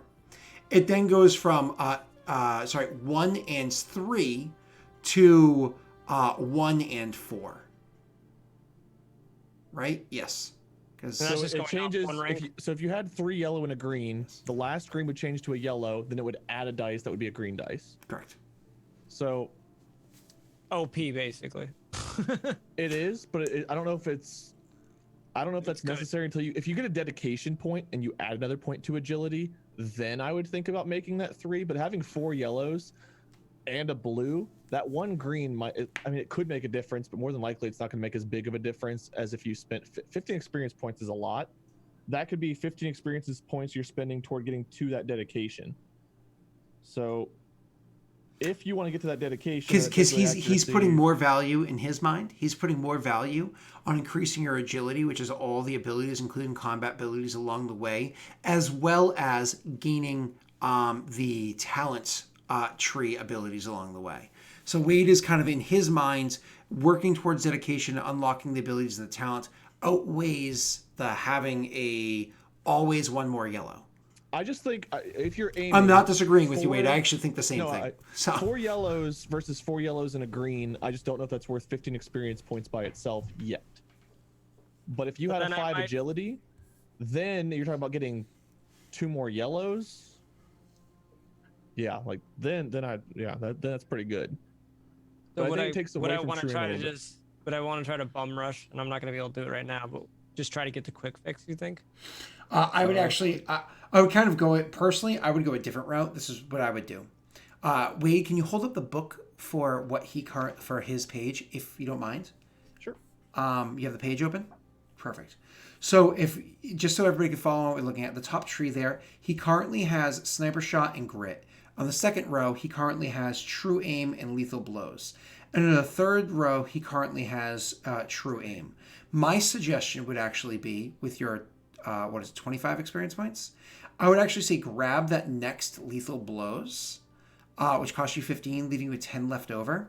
That way, after 1 or 2 sessions, you have enough to grab Deadly Accuracy. Deadly accuracy. Now, Deadly Accuracy is sexy as fluff for whatever combat skill you choose, but it also gets you closer to Toughened. Actually is really nice. Dedication, as Wade keeps talking about. Natural Marksman, which is read it, sexy. And Quick Fix. Yep. Yeah, that was the other one I was And thinking. after we start doing jobs where we're literally tracking people down, you might end up being like, hey guys, I'm gonna, which we don't really care, you do what you want to do for your character. You might be like, hey guys, I'm gonna just kind of like juke to the side of what we've currently been doing. I'm gonna drop 10 experience points into increasing my survival by 1 and grab a couple of expert trackers. And we'd be like, cool, go for it, man. Like, The nice thing about your tree is, like, I don't even know if I would bum rush to anything because all of it is very good. yeah, it's all good. The only one that I'm not like super excited about is Crippling Blow, but that's only because I'm like, how often is Mike going to make that a factor? But if it is a factor, oh my god, that's amazing. Like, it literally says anytime they move, like for if the encounter, for the rest of the encounter. yeah, That's anytime the they entire time move. you're fighting them. So, Yeah. for example, Pat, minions that we fight, like let's say we come across like 6 stormtroopers, those count as like minions. They don't have separate strain from wound, so a strain just flat out hurts them. So basically, if we're fighting a whole bunch of little dudes and you hit one with one of your shots and they try to move, they're killing themselves trying to run away from you. Or vice versa, because you're a sniper, they're killing themselves trying to run to you. Yeah.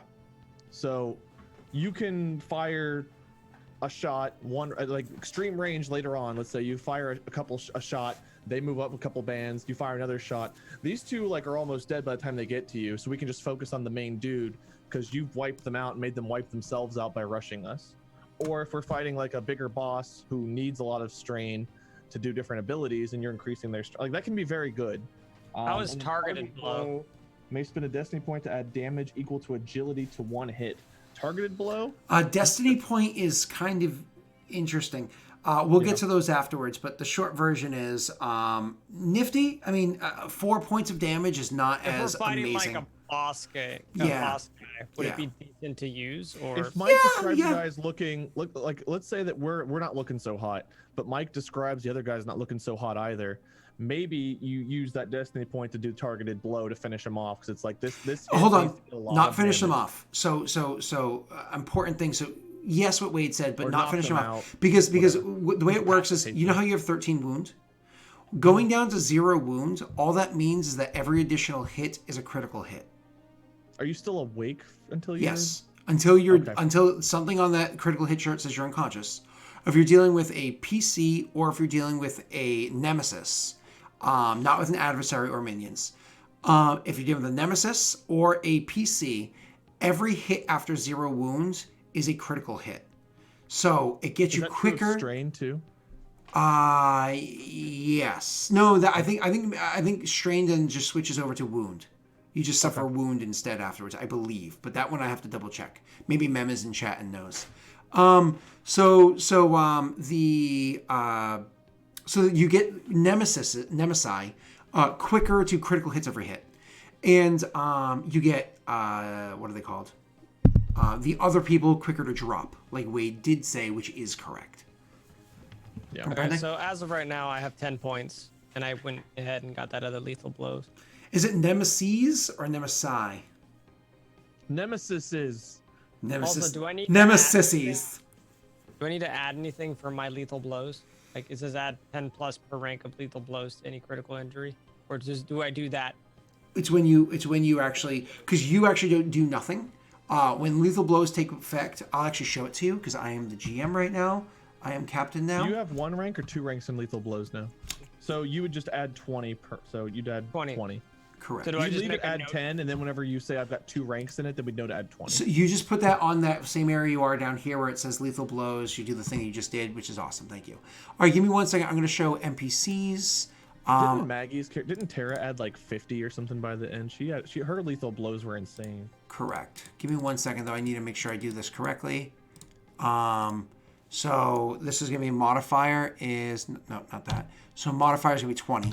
So more or less, if you hit this NPC for a critical hit, I roll this. Damn it! Previous critical is minus 11. God damn it. Sorry, 1 second. I have to fix the stupid chart. Ignore all of this. It's just garbage. 0. Okay. So modify, delete. I hope I didn't screw it up again. So done. Let me roll critical again. Okay, I did screw it up. So I need to. Fuck, how do I heal 1? Gets you back to where I was. Shit, how do I do that? I have to add 1, and then heal. Fuck, did I do that right now? Still previous Nope, one. it's still previous to 1. How do I reset that? Do I remember how to reset that? I remember this was always a pain in the rear. Yeah, and it's literally just because I fucked up 1 at the. I could have done it, no problem. There's a way to reset it. Do you remember what it is, Wade? I do not, because I never had to do it. Yeah, because we almost never get to critical hits, did we? I started doing crits toward the end, but I don't think I ever really got critically hit. Oh, yeah, I think there's a critical hit tracker down here. So let me first heal 1 first. That should get me down to 1. And then I think under the NPC, no, sorry, under character sheets and under the abilities and attributes, there should be a tracker in here. So give me 1 second. I'm so sorry. NPC crit total 0. So there's no, it should be. I'm sorry, 1 second.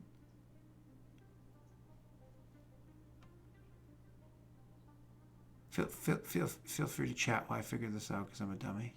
I've got this. Okay, that's. I've got this. There we go. I found it. Okay, Jesus Aw. Christ. That made me want to find it faster. I found No, it. we So have now, stuff to press. we can do this and be like, ooh, clear that whole area with spams text. Okay, cool. All right. So now what it is when you roll a critical, I'm gonna press roll critical because you have an offset of 20 with your weapon. Boom. You happen to roll a 43. You don't get to roll this dice. The DM does by clicking a button and the algorithm takes over. So you rolled a 43 plus 20 from your natural ability, makes it a 63, which is add 1 setback die, that's 1 black die, to all skill checks until the end of the encounter.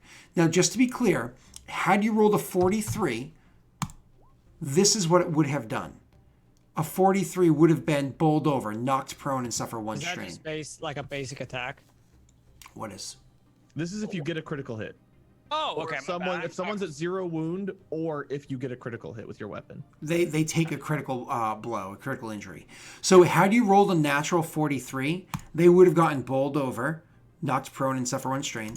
But because you have that plus 20 for your lethal blows, it instead turned into a slightly dazed. Add 1 setback die to all skill checks until the end of the encounter, right? This gets more important the higher the rolls are. So if you get up into like the hundreds, low hundreds, you can go from like blowing someone's arm off to just insta killing them. So do me a favor, slash roll 1d100 plus 20. Do that like 3 times, and I'll show you what those results would be. Plus D20. Yep. Slash roll 1d20 plus 1d100 plus 20. Ooh, that's sexy. Okay. High is good. All right, so 99, boom, 55, boom, and 53. Probably the same thing, boom. All right, it is. So that 99 crippled. Limb crippled until healed or replaced. Increased difficulty of all checks that use that limb by 1 difficulty die. That sucks. What limb is decided by usually the DM. Unless you explicitly stated prior, I'm going for their arm. Yeah. So unless you explicitly stated that prior, the DM decides. The other one is fearsome wound. Increased difficulty of all so more or less of a nasty scar. Presence and willpower by 1 difficulty until end of encounter. Nifty, but not necessarily the most amazing. So cool. Awesome. So you get the idea, right? And then just so you know, had you rolled a natty 100, you got a 120 total because you rolled a perfect 100. This is blinded, can no longer see. And you can do that normally. That takes 3 criticals to get to that point. You have the ability to roll that first crit if you roll that high. And there are weapons with something called Vicious, which actually offsets that by more. Let's pretend for a second you have something called Vicious 2. That offsets by another 20, which means a natty 100 is actually a 140, which means bleeding out. They can die. Which means you, assuming you have a weapon with Vicious 2, let's just assume you do, would have the ability to potentially kill somebody with 1 shot. If that 1 shot was a critical hit and you also rolled a natty 100, they could be like, oh shit, I'm bleeding out, I'm going to die. You know what I mean? None of us can do that. Only you would have that ability. Only you can prevent forest fires. That's crazy. That's stuff like T3R4. That's stuff Terra would do. Well, Terra, I think, had a plus of 30 and a weapon that did 30, so she had a plus 60. So if she rolled a natty 100, she would actually roll this, if I remember correctly, which is just complete absolute death. Absolute death. Yep. Because 151 or higher is just, you're dead. We all saw her roll that once. Shut up. Perfect. All right. Oof. Who will be in this campaign, Fira? Farah? Something. It's going to be the 3 of us are PCs. And Mathis, or Mike, is going to be the GM of the game. I've relinquished my reins to Mike. We'll see if he bores us all to death or provides some small degree of entertainment. We can only hope when it comes to Mike. Am I pretty much done? Sorry, Pat. I pressed that before you screeched. I think you're almost done. Did you spend all your experience points that you wanted to spend? Are you saving some for the next? I'm saving the 10. Yeah, that's smart to do. Because, I mean, if I do that, if we go through one thing, say the next thing we do, you said the average experience we get per thing is about 10? Maybe. So, I think it was 6 or 7. Wade was reading to us that the books literally say 10 to 15 is good for a session. As hard as I could. And Mike's like, maybe I'll 7? give it 6.5. Okay. Wait. The word thought happens to be, Naga, I had to allow you to say the word thought. That's hilarious. Isn't that weird? Like thought? Why would that be weird? I know what it one of means. those hip things hip kids say. Yeah, exactly. And Naga's not hip, but he tries. He tries. He's young. He tries. Just really hard. But He's just like hard embarrassingly hard. I'll be able to get deadly accuracy. I'm halfway there. The fact that you're Living on a prayer? that far down in your tree, whereas my highest purchase skill in my tree is a cost 10, I'm so far away from anything that I'll be lucky if after like 3 seasons I can buy my first dedication. I mean, I'm 40. Well, I'm 40, 65 away from dedication.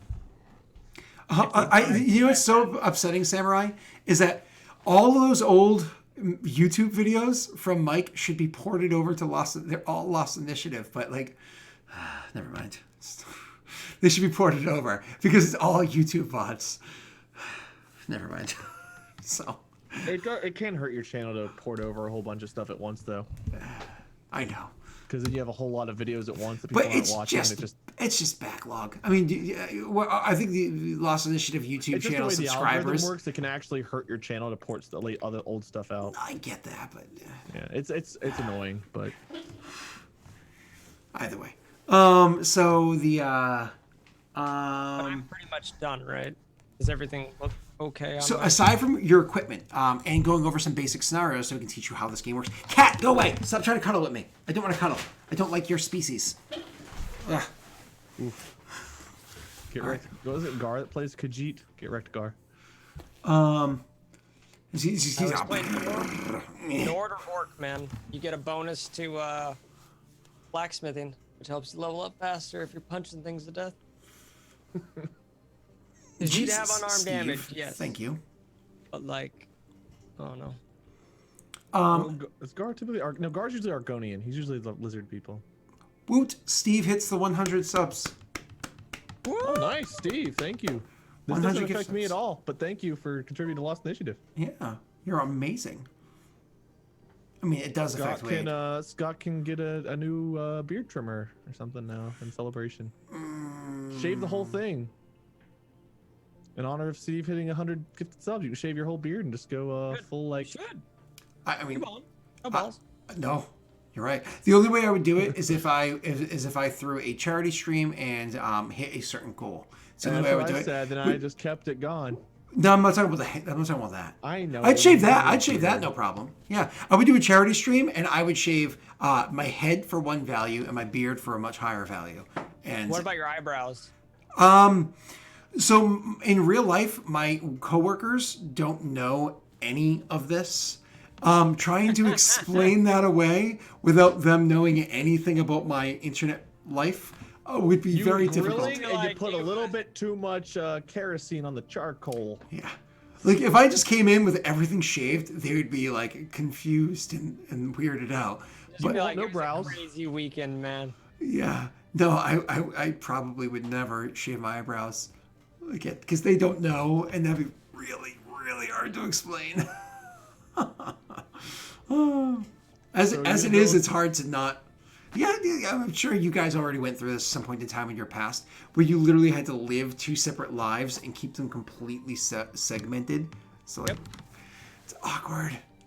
I mean, I've worked with these people a couple of years. They don't have a clue. And how many hours I do this, it's awkward. Like, oh, what were you doing? I was binge watching. Think of a show you've seen before. That had to tell a lie. Sucks. Anyways. Thou shall not tell lies, or I must not tell. Harry Potter quote, but better. Done. Right, Yeah. guys? Oh well. Moving on. Scott, you gonna build your character on stream? No, actually, I was going to go on to teaching it because we don't have enough time for me to do that. So I'm going to go on to teaching Pat some basics of how it is that you play the game. You already obviously saw, like, because reading the dice does matter. Excuse me. So you obviously saw some basics of combat, Pat. So it's kind of like go over basics of how the dice work. So I'm sure you've seen all the symbols now, Pat, but could you do me a favor just for funsies? At the very top of your character sheet, there are a whole bunch of different types of dice.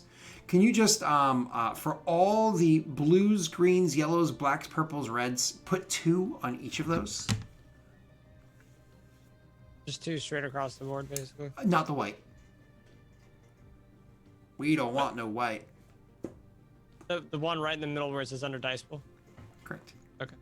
Okay. Now you see the actual D20 right underneath the white die. Click that D20. Cool. Now on those actual dice, never mind the result, ignore that. On those actual dice, you're going to see actually only 5 symbols there. We'll go over the 6th in a moment. So the little explosions, like star explosions, those are considered successes. 1 success means you succeed at your task. Additional successes means that in theory, you're additionally successful. Sometimes that means nothing. More damage, for example. More damage. You convince them to give you more money, maybe. Or like if you're trying to hack something and it has like a threshold, you need a total of Like those little explosions there. Correct. If you have a threshold of maybe like to hack something, to like slice something, you need a total of 6 successes. That's first roll garnered 0 success. The second roll garnered 3 out of the total 6 you need to be able to hack through the thing successfully. So if you like keep rolling until eventually you get the total. Yay, moving on. You see the triangle in the first one that you rolled? The triangle is a failure. If you have 0 successors or more, 1 or more failures, it means you failed. Okay? Now, do they? If I get 1 success and 1 failure, do they Counter each other, which means you have 0 successes, therefore you failed. So still a failure. Correct. So if you roll, you're going to roll as many successes and failures as possible. They counter each other, and then you see the, quote, result that's on there. Nifty. Now, on both dice, you're going to see something that almost looks like a monkey, a Cyclops monkey, right? That is called advantage. That Cyclops monkey there. It looks like a... Oh, like wings looking. Yeah. Or like somebody with a Cyclops mutton chop. Those things? Yeah. So I'm just getting lucky with the rolls. I'm just like, boop, do it again. Perfect. So that symbol right there is called advantage. Advantage does, if you're doing like a skill check, let's say you're trying to astrogates to fly from A to B a little bit, like with your hyperspace jump, whatever it's called, light speed. Hyperspace is. I feel like I'm confusing Star Trek. Doesn't matter. Maybe I'm not. So when you're doing that, you might, with more successes, you would do something like, when you pull out of hyperspace, you can actually pull out closer. So let's say you're coming in to try to land at Earth.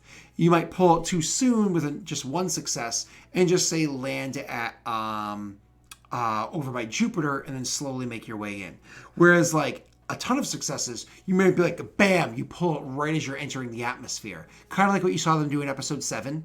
Remember that insane shit they did in episode 7 where they just like pulled out in the atmosphere? That was crazy. They should have died. Where they weren't like on the death planet star thing. Yeah. When they like were right into like the icy planet thingy. Right, through the trees and all that junk. Correct. Now, what more advantages means is you might actually both astrogate quicker, allowing you to get out of combat a little bit faster if you're like being attacked and like, quick, just hold them off while I'm trying to, that whole thing.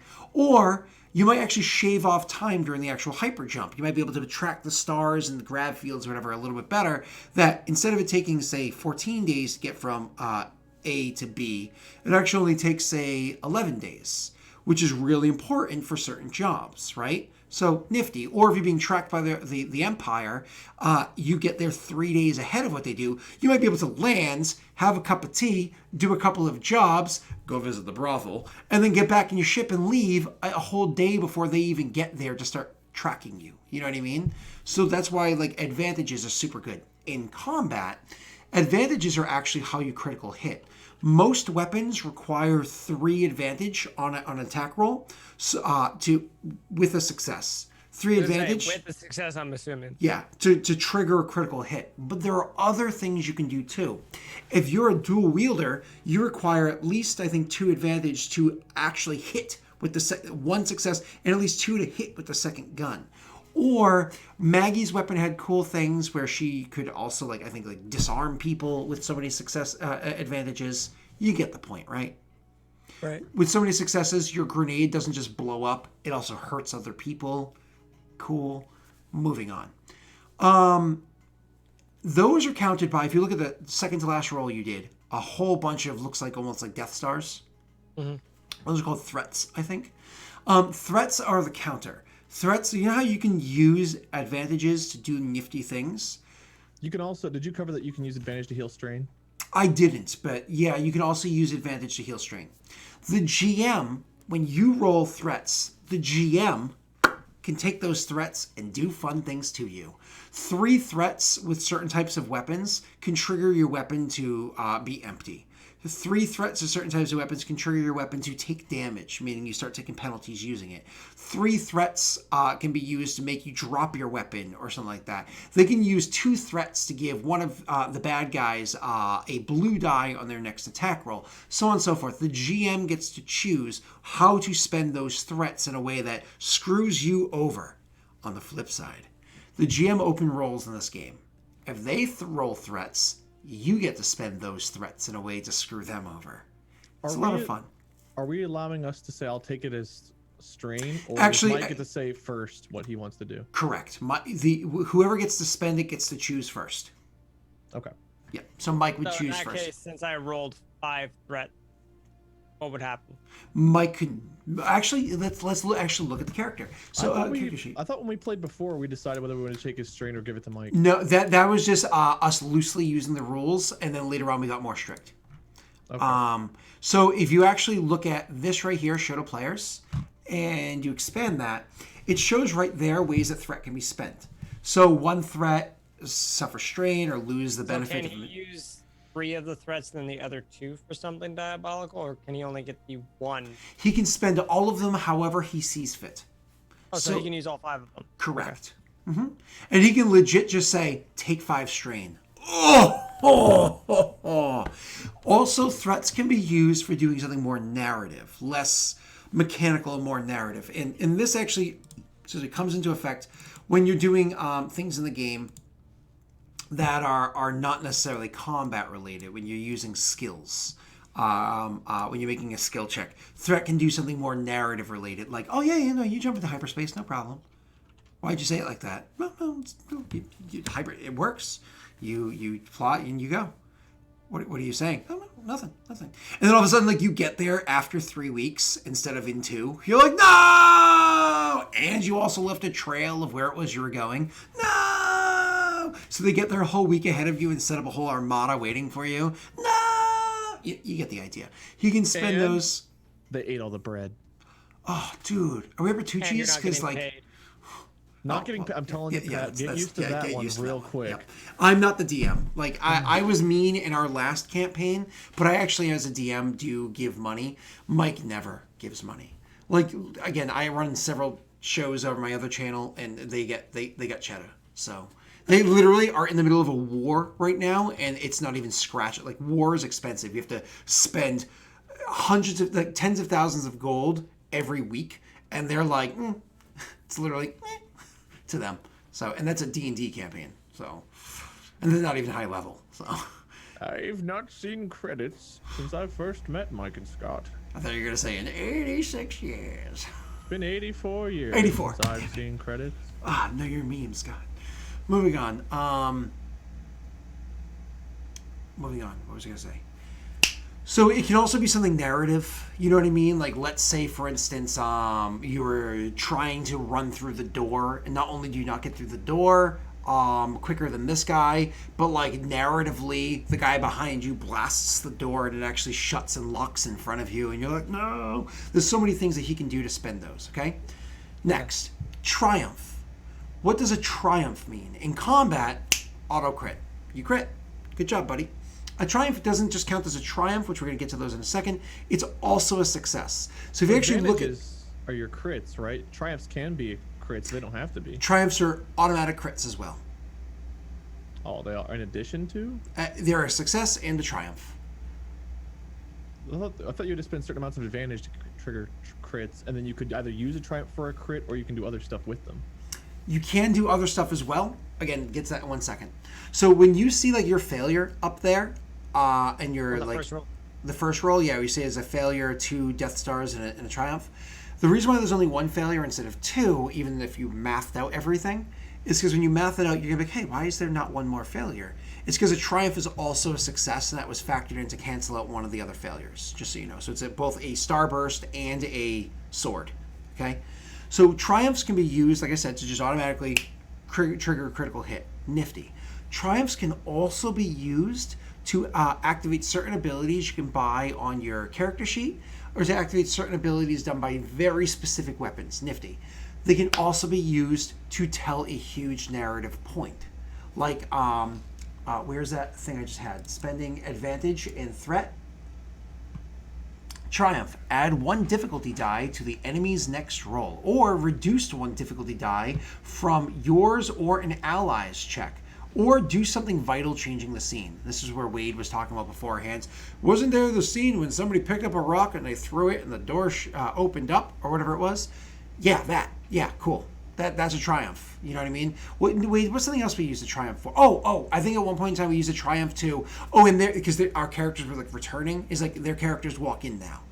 You know what I mean? It's like, okay, cool. Yep, your triumph is literally their characters just happen to walk in right now, which completely can alter the mood of a scene.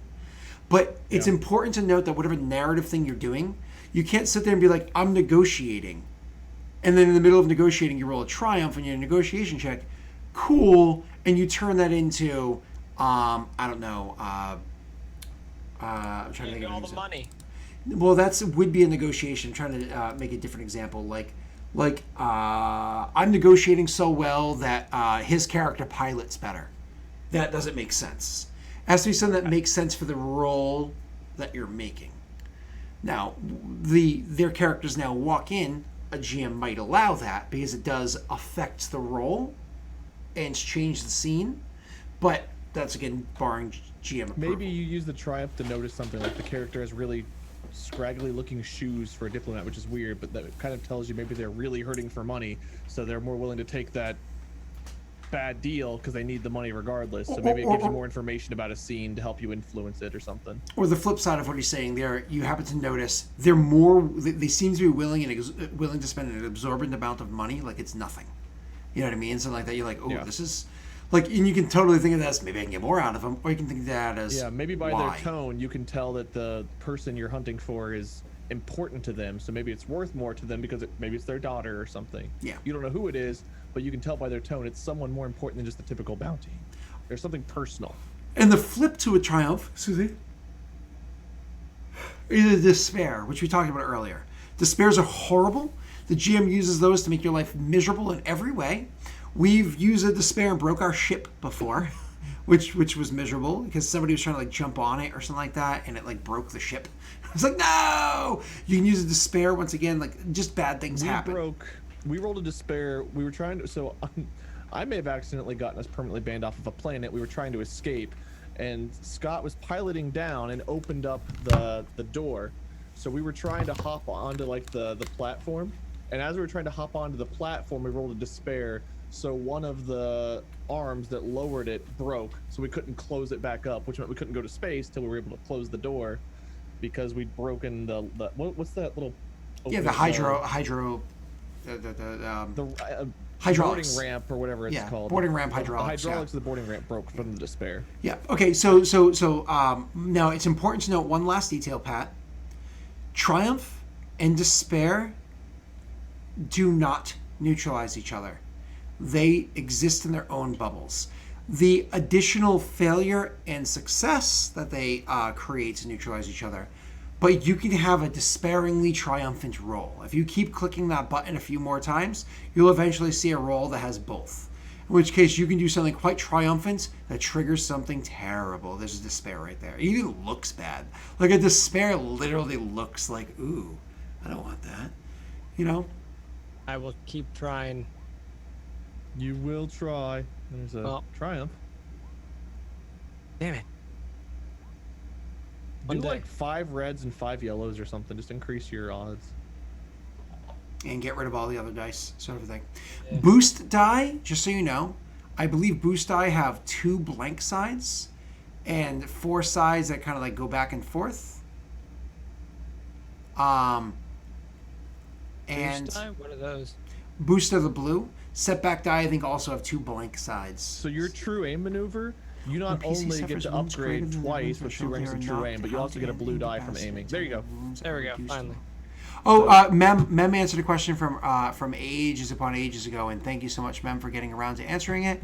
It is when a PC suffers wounds greater than their wound threshold. So when you're brought to more than 13 damage for you, they are knocked out and incapacitated until their wounds are reduced, so they no longer exceed their wound threshold. Oh, cool. What about with do you know what with strain, Mem?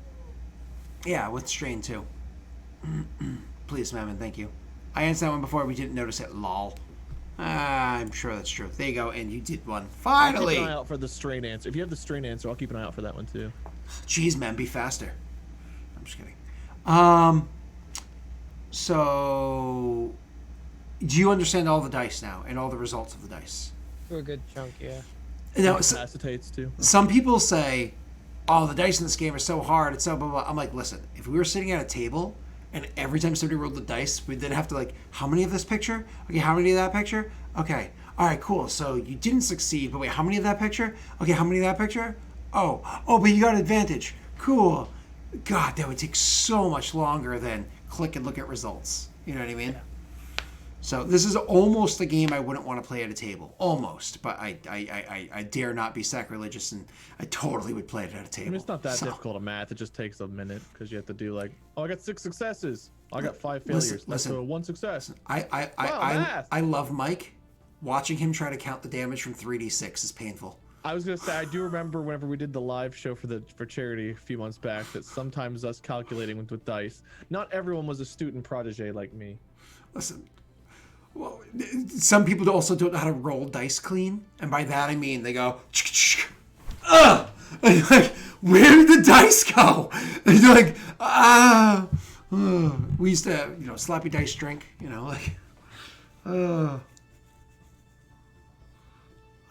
strain incapacitates too. Thanks, sir. All right. Yeah, Mem, you say it's easier than you expect, but when you see somebody struggle to count 3d6, it takes a while. We're talking about the average person, Mem, not actual people. Moving on. So, all right. Where were we at? What are we doing? Okay. Not all of us have an 8 out of 10 on every stat, you know? So, any other questions about how the mechanics work on this Pat? No, I think I'm good. Cool. I think we watched Pat's character get built in such a vague way. We just know that they are a human that goes pew, pew. So last thing I want to do for you, to you, is pick up 2 items. These might change by your conversation with Mike. I just want to explain how they work, and then we can finish up. So the page for guns in the Age of Rebellion, please. Oh, there's an actual page. Okay. I'm asking Wade to find it because he can just thumb through it quicker than we can. Looks like 165, maybe a little bit after that. I don't know if it's under gear or weapon characteristics, maintenance, and descriptions. So, in the 160s. The weapon characteristics. Weapon maintenance. Ranged weapons, is that what I'm looking for? Yeah, 168. 173. 173, yeah, I just got there. Yep. So, most likely... Forces in Destiny. Sorry, I'm enforcing his Destiny. You're fine. You got us close enough. It was a quick scroll. You told me something. Yeah, it's the same in every book. 173. So what you're most likely going to be wanting to go for, it's fine. I would love to say go for a heavy blaster rifle. However, sir, it has something called Cumbersome 3. And since your brawn, whatever it's called, is less than 3, you actually incur penalties for using a heavy blaster rifle. So you're going to have to use a regular blaster rifle,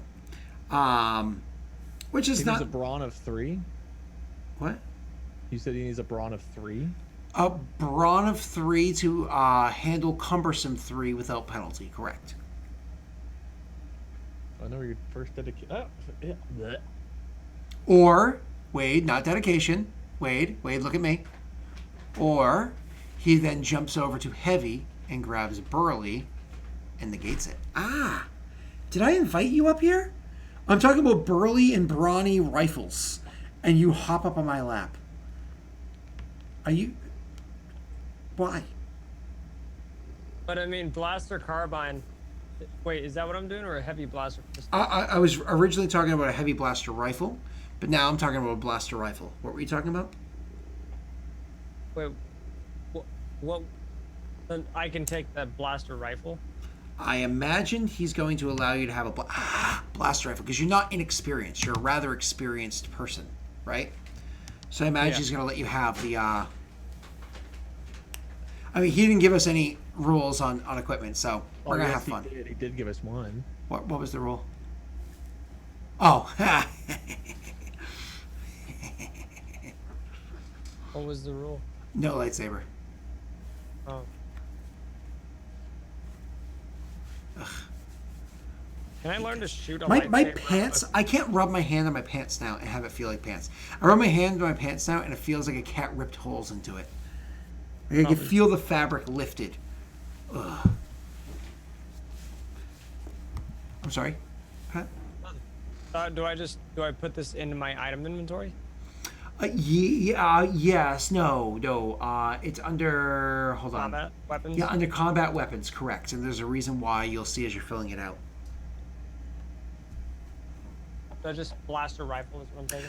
Blaster rifle is what I suggest you grab because it's range long, which is nice. And this is why you're not quite going for Sniper Shot 2 yet. Is because what's the likelihood you really need a second Sniper Shot now? For an extreme. Yeah. Well, you can already But I go can from make long it to extreme. extreme. Yeah, But like, why would I need it? Yeah, I totally get it. yeah. Or make it, or to make your blaster pistol become an extreme. Yeah. So now This is you weapon you type. do want that, just not yet. This is weapon type. Hold on, I'm looking. Oh, the weapon type is going to be so make and model is kind of a funny thing. So type is actually blaster rifle, or yeah, energy weapon is actually the type.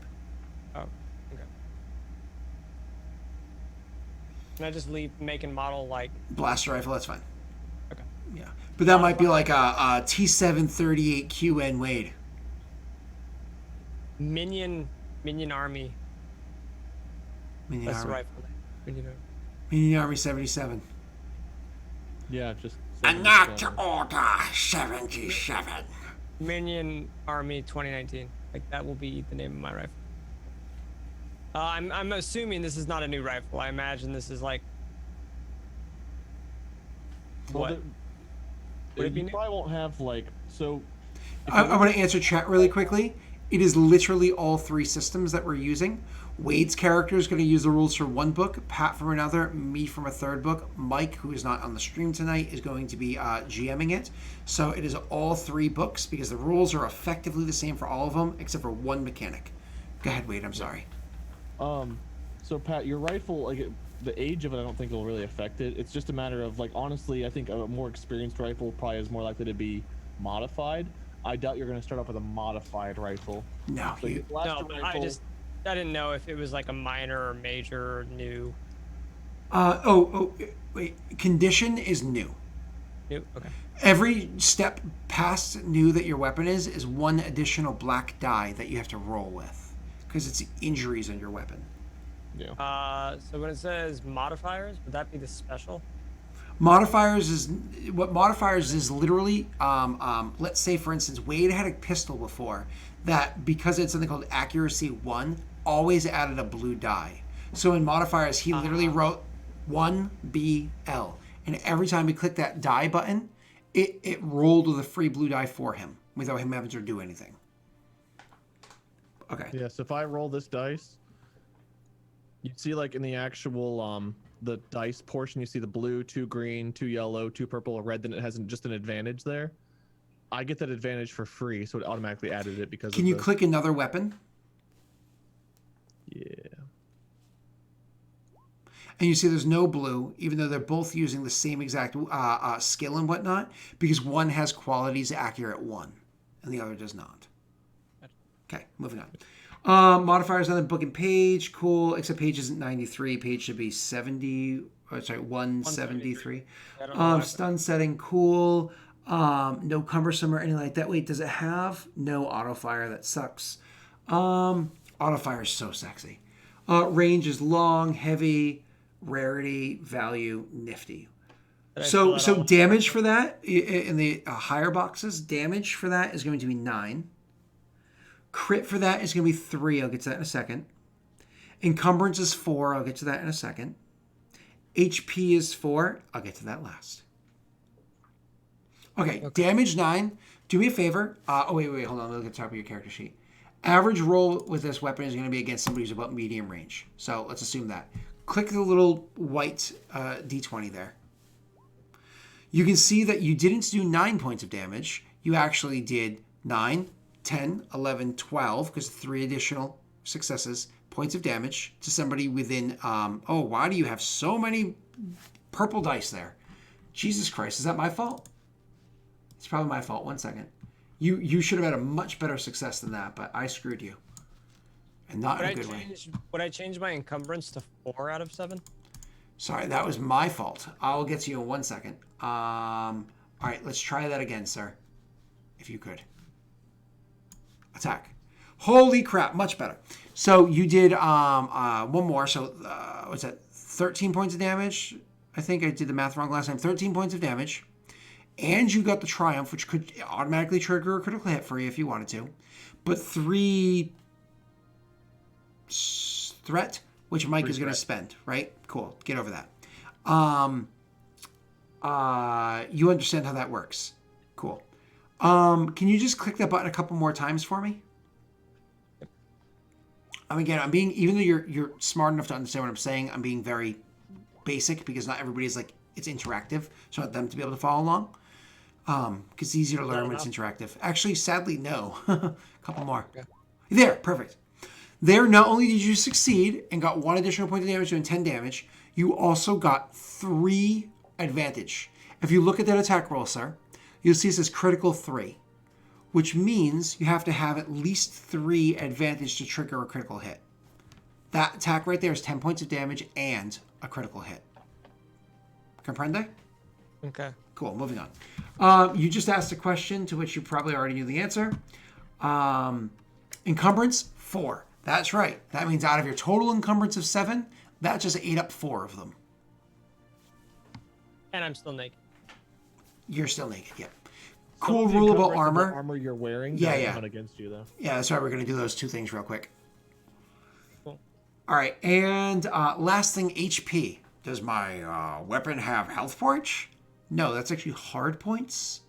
It's how much Viagra the gun carries with it. No, it's how many modifications the weapon can have. Most modifications require 1 hard point. Some require 2. So, like a blaster rifle can also have like an underbarrel grenade launcher attached to it, or like an underbarrel flamethrower attached to it, or like a sight put on top, and so on. These are different modifications you can put onto the gun that eat up hard points to a total of 4. Cool? Moving on. That is everything with your gun. Any questions about that? Is that the only gun I get? No. But that's the only one we're going to go over right now. Because you have to go over equipment with Mike. All right. Now, armor. Page for armor, I think, is just before weapons. I'm wrong. It looks like it's going to be after weapons. Yeah, it's after. Okay. Yeah, for me, it's 6 or 7 pages after, but I'm also still looking at the wrong book. You're fine. You're fine. So 183, if somebody's following along in chat. So most people start off with like cheaper armor because that's all they can really afford. I made the argument, I am making the argument, I should say, that your character should start off because of your background and your excuse me. My choice. Because of your background and the fact that you're battle hardened, you're not a newbie character. With laminate armor, I vehemently push for that, and that's of course up to Mike. I believe he said yeah, that's fine. So assuming that's the case, let's move forward. So under your tab for item inventory, Armor. add armor. Yep. And then would I just? Oh, so for soak, would I just put 2 because that's what laminate says. Everything that says correct. Cool. Make and model, is that? It's just all it as it is. Yeah, just do laminate armor for simplicity now. Condition, I'm assuming new. Mike might do something like, yeah, you can have that armor, but it has a condition to it or something like that. That's up to him, though.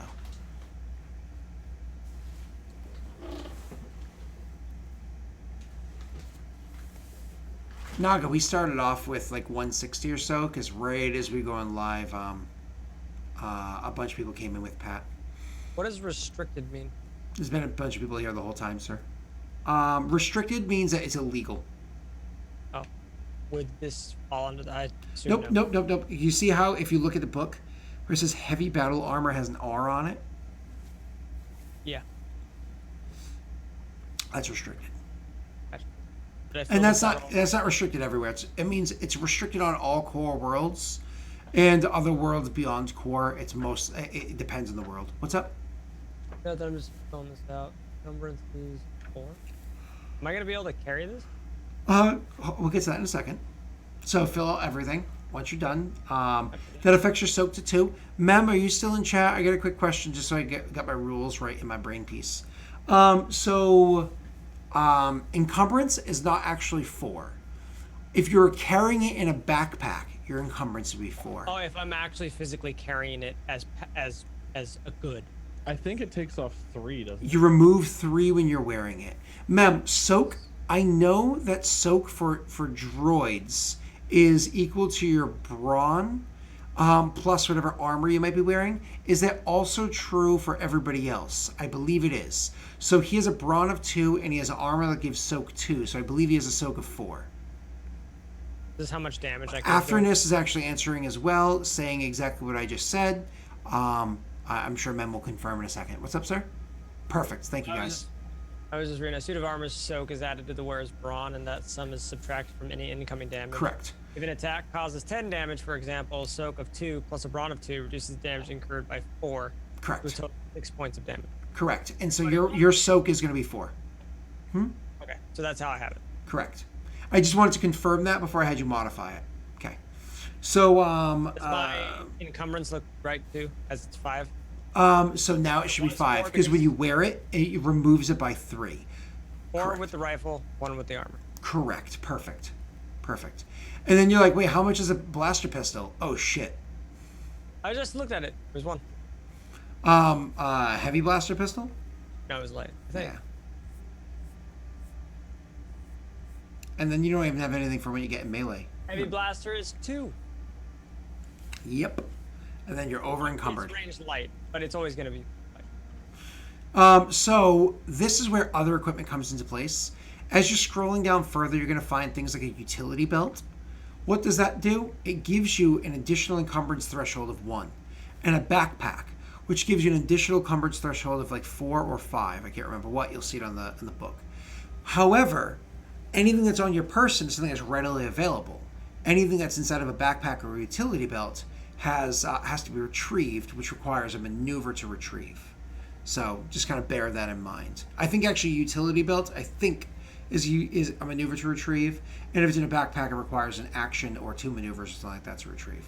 I believe, but it's a way to being able to carry more stuff other than just like a gun and a grenade. You know what I mean? So.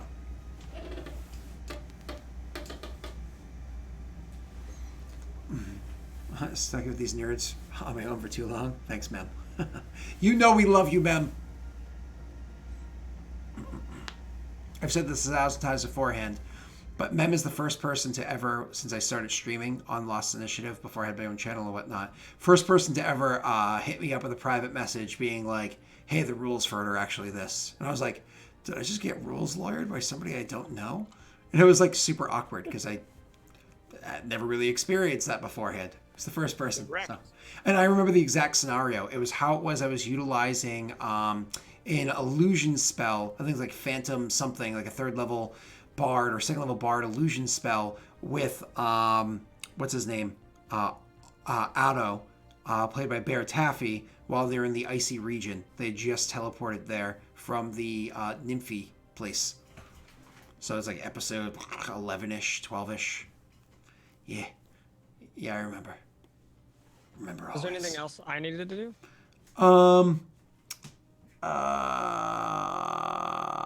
So other than going through the rest of the equipment and finding things that make sense that aren't too expensive that you think Mike would allow you to get away with having, I guess not. Hit you up with a DM. Ooh, hey. Sliding to my DMs. I don't know if that constitutes as armor. So when we were talking Because I about, know that has its own. so if you're looking at the hard points of your armor, you see the 3 that allows modifications. You can imagine some of the ones that would go on there. But also other bits of equipment, just like a side note, other bits of equipment you should look at. And some of these things can actually be built into stuff like helmets and whatnot as either a part of hard points or the DM can just Or allow mask. it or anything like that. Is if you actually look at their equipment, you're going to see things like, what are those extra equipment areas called? Equipment. I'm looking at table 5.8 on page. Here we go. So under scanning and surveillance 187. equipment, you can see things like electro binoculars and macro binoculars and stuff like that. Those things can be, like, in Scanner theory, goggles. built into certain bits of equipment that you might have. I got a question. So, sorry to interrupt you real quick. Looking at different qualities, so one of the things I might start with instead of a lightsaber, I was looking at like an ancient sword.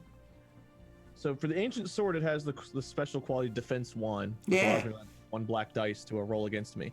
For Melee that one, rolls, yeah. I assume that only applies for melee attacks because it's a sword. Well, there's 2 different things. There's the defense 1 category gives +1 to your actual skill defense for melee attacks. The deflect rank 1 gives +1 to your defense skill against ranged attacks. Okay, so when it says defense 1, it means melee in this case. Yes, Steve? Oh, you're answering. Yeah. We're all the players and Mike is the DM. Yeah. So for the sword, I imagine it only applies to melee. Lightsabers, though, would a defensive rank in lightsaber be against both? Because you'd think it would, but it might not technically in this game. No.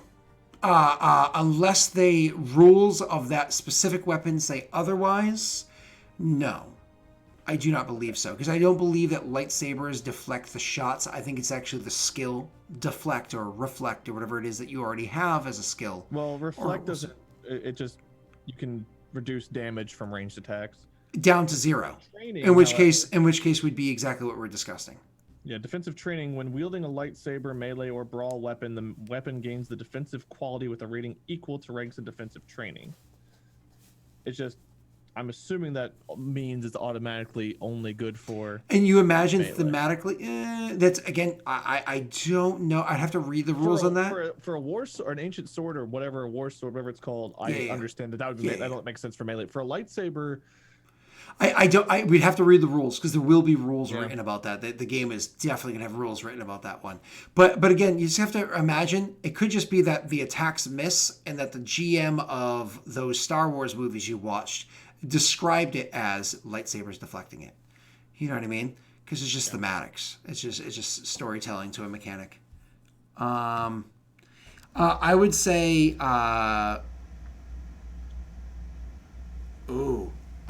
Hold on. Both of it makes sense, but I don't know if I'm allowed to. Sorry, I was totally misreading something from forever ago. Well, you can't add a belt to that. But the first thing that you mentions, that can I add? I would say yes. But I believe that counts as, like, if you actually look at, so in the book there's going to be an area for modifications, and I believe it's literally a modification. Yeah, it's after the regular equipment. There's going to be the modification area. So just keep going down. Page 199 is customizations and modifications. And then there's weapon mods, and then beneath weapon mods there'll be armor mods. Armor attachments is page 205. Oh, 5. Yeah. So enhanced optics suite, stuff like that.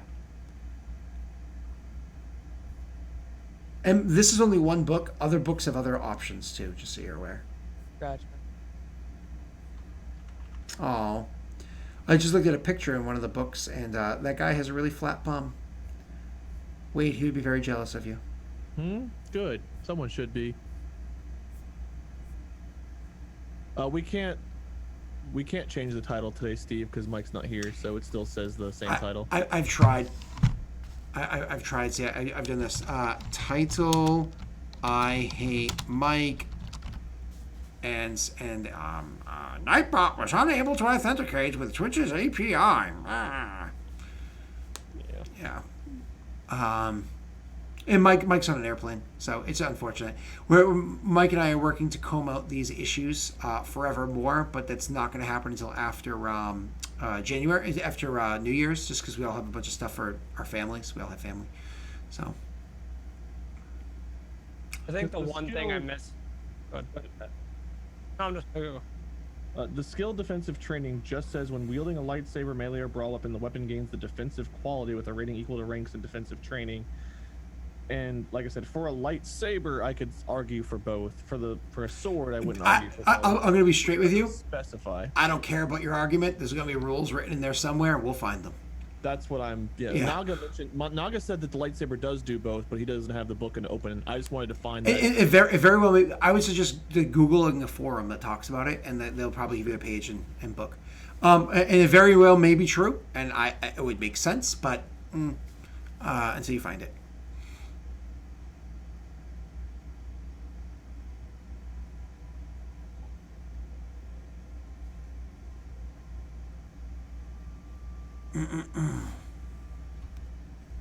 All right, so obviously you're looking over the other equipment stuff, but I think we pretty much covered everything. We haven't announced what ship we're doing yet, but that's because I honestly haven't sent Mike the details that I told him I would send to him yet. We're working on for my own game. Been working on a PDF that I'm getting ready to release, and I'm so close to being done, but the creative juices are drying out. Like somebody had wrung the sponge too many times and then put it in the oven. So I'm like, can somebody pee on my sponge? Be on your sponge for you. Thank you, Pat. You're such a good friend. Always there when you need it. Thank you. What was it? I was trying to make a bad joke. What was I going to say? Like, Happy Mignon Day. Thank you. like you're in my mind when I need someone, but I couldn't make a joke with urine. It's like I got nothing. Just awkward silence and rambling. I think we're I'm reading right now. Yeah. I'm trying to find an answer to my question. I actually really have to pee. I'm both cold and really have to pee. Then, Wanna hear are we something? done? Wanna hear Are we- something? Are we done? Yeah, I think so. I think we could actually, that way we can talk a little bit more plainly. We can end. But before I go, I want to say something that's fun because I don't know. So my wife and I, because we just bought this house like 2 months ago, whatever it was. We're like, pow. So we're like, we ain't doing shit.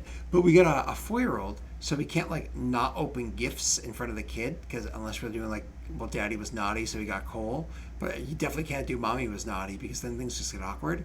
So so what we're doing is, because we still have like a bunch of stuff we want to do around the house, like we have a bunch of rooms we want to paint, we're literally buying paint, like the stuff that we wanted to get anyways that we're going to be doing work on in the next like 3-4 months. And we're wrapping up like paint and a couple of new like paint brushes, like quality paint brushes, and the supplies. We're wrapping those and putting them under the tree because that's what Santa got mommy and daddy, was paint for their rooms. Ow. Yeah, because we were like, oh, we don't really want to spend money on stupid shit we don't need. We really need paint. Let's do that. That'd be awesome. And she's 4, so she'll just think it's awesome. If she was 5, if she's 6, Like she'd the be like, vine really? with the kid getting an avocado. Dang. An avocado. That's what you just need to do. Start wrapping regular crap you guys have around the house. No, because she's smart enough to know stuff we already had, right? So I mean, she's decently keen. I don't want to sit here and be like, my kid's super smart, because I don't really have a point of reference, but she ain't dumb, so I don't know. Anyways, what's the guacamole song? Julia. That one. Is that really a song? Yeah. Can Can you- we find it for you? Can you sing it from beginning to end for us, please? No. I don't know the words. I just know JP sang it a bunch. Oh, okay. Here, I will PM it in this chat for you. Thank you very much, sir. Well, why don't we bang out of here since we're pretty much done building your character. Wade had already built his character prior and gave us a preview. Thank you, Wade. Pat knew nothing about anything. So building his character, I figured would take a few hours. He usually does, but also we could slow it down a little to explain the rules both to him and to everybody in chat. Thank you, everybody, for being a part of that. And my character, I'll just build off to the side because I can do it the quickest because mine's not as complex as Wade's, and I know the rules the best out of all three of us anyways.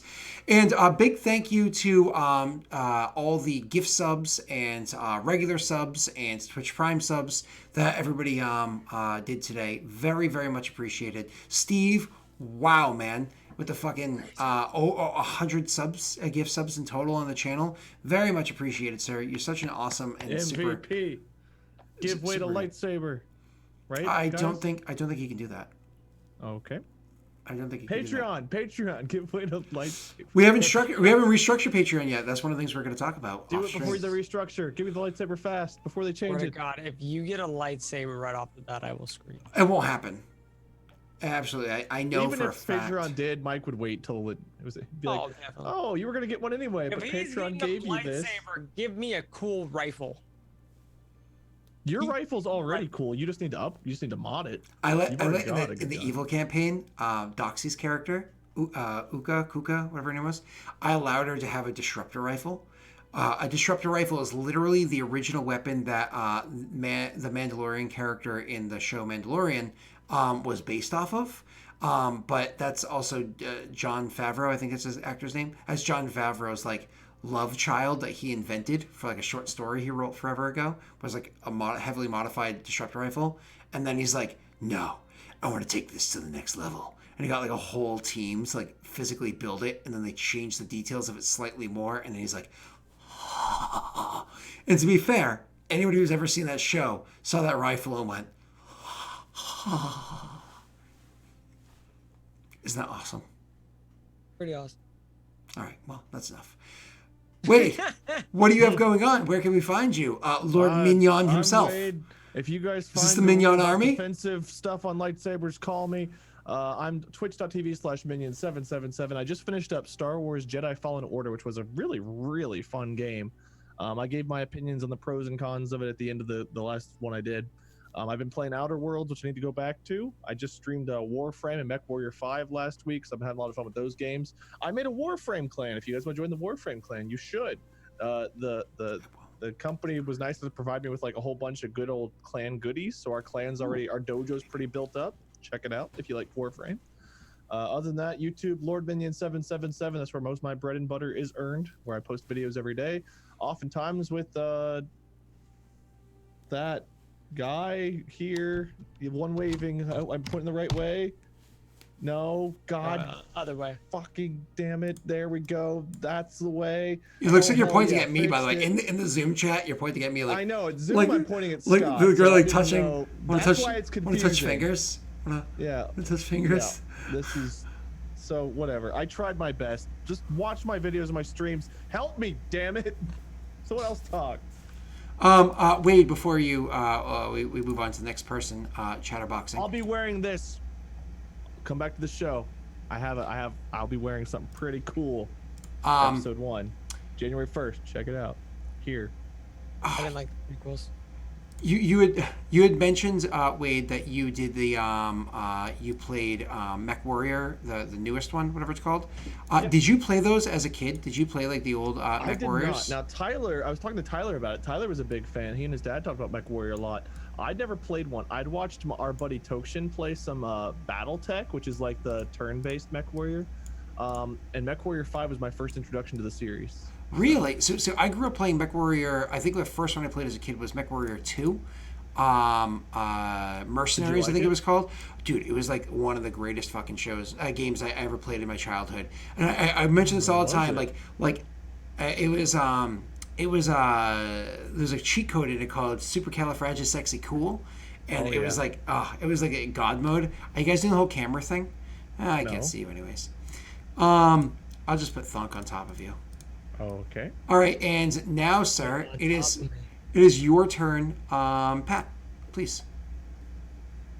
Hi, I'm Patrick. I've been I've been playing way too many goddamn games lately. Today we started up Disco Elysium, which won a ton of awards at the Game Awards this last week. And everyone's like, Pat, you need to play it. It's really friggin' fun. It's open world RPG. You have a chance to do something and it rolls dice, so it's kind of got like D&D like things sprinkled in it. It's mega fun. So I've been playing that. I need to play more GTFO. Wade. Yeah, I'm Wade. GTFO. Lord Minion 777 on YouTube. Oh, I already did that. What? I'm reading. I'm listening. I mean, GTFO. We need to play. sub to Pat. So rude. Sub to Pat. Besides that, we've been playing 7 days. GTFO. Yeah, we played that. We'll play it again. That's what you said. I listened. See, I got yours. There's gun progression now and armor progression. There's better reasons to play it. 7 Days to Die or GTFO? Well, wait, how about you, GTFO? Thank you. Go ahead, Pat. He's a douche. That was it. But yeah, you can find me on YouTube. Find me on Twitter. One time. Thank you. And I am Delric. You could find me on my channel, twitch.tv/Delric. Where I play lots of Pathfinder and Dungeons and Dragons and with myself. So you can totally check me out over there. Or here where we're doing our Star Wars thing. Mike will come back and he will be the game master. The actual first session of the campaign is New Year's Day. That is right. New Year's Day is in like January 1st, that Wednesday evening. I'm very excited to play the game, right? Because that's New Year's Day, January 1st, I believe it is. So I'm very excited to play that game. I think everybody else is very excited to watch. It's going to be fun to see our characters play out. We know that there is going to be a human soldier guy. We know there's going to be a human force guy. And we know there's going to be a Chiss Slicey Slice. So totally tune in. Check it out. Wednesday nights, 9 p.m. Eastern Standard Time or whatever that is in your time zone. Google it. Bye, everybody. Good night. Have a great evening. Bye. Goodbye. Merry Christmas and happy holidays from all of us at Lost Initiative. Happy holidays. Goodbye. You are clear.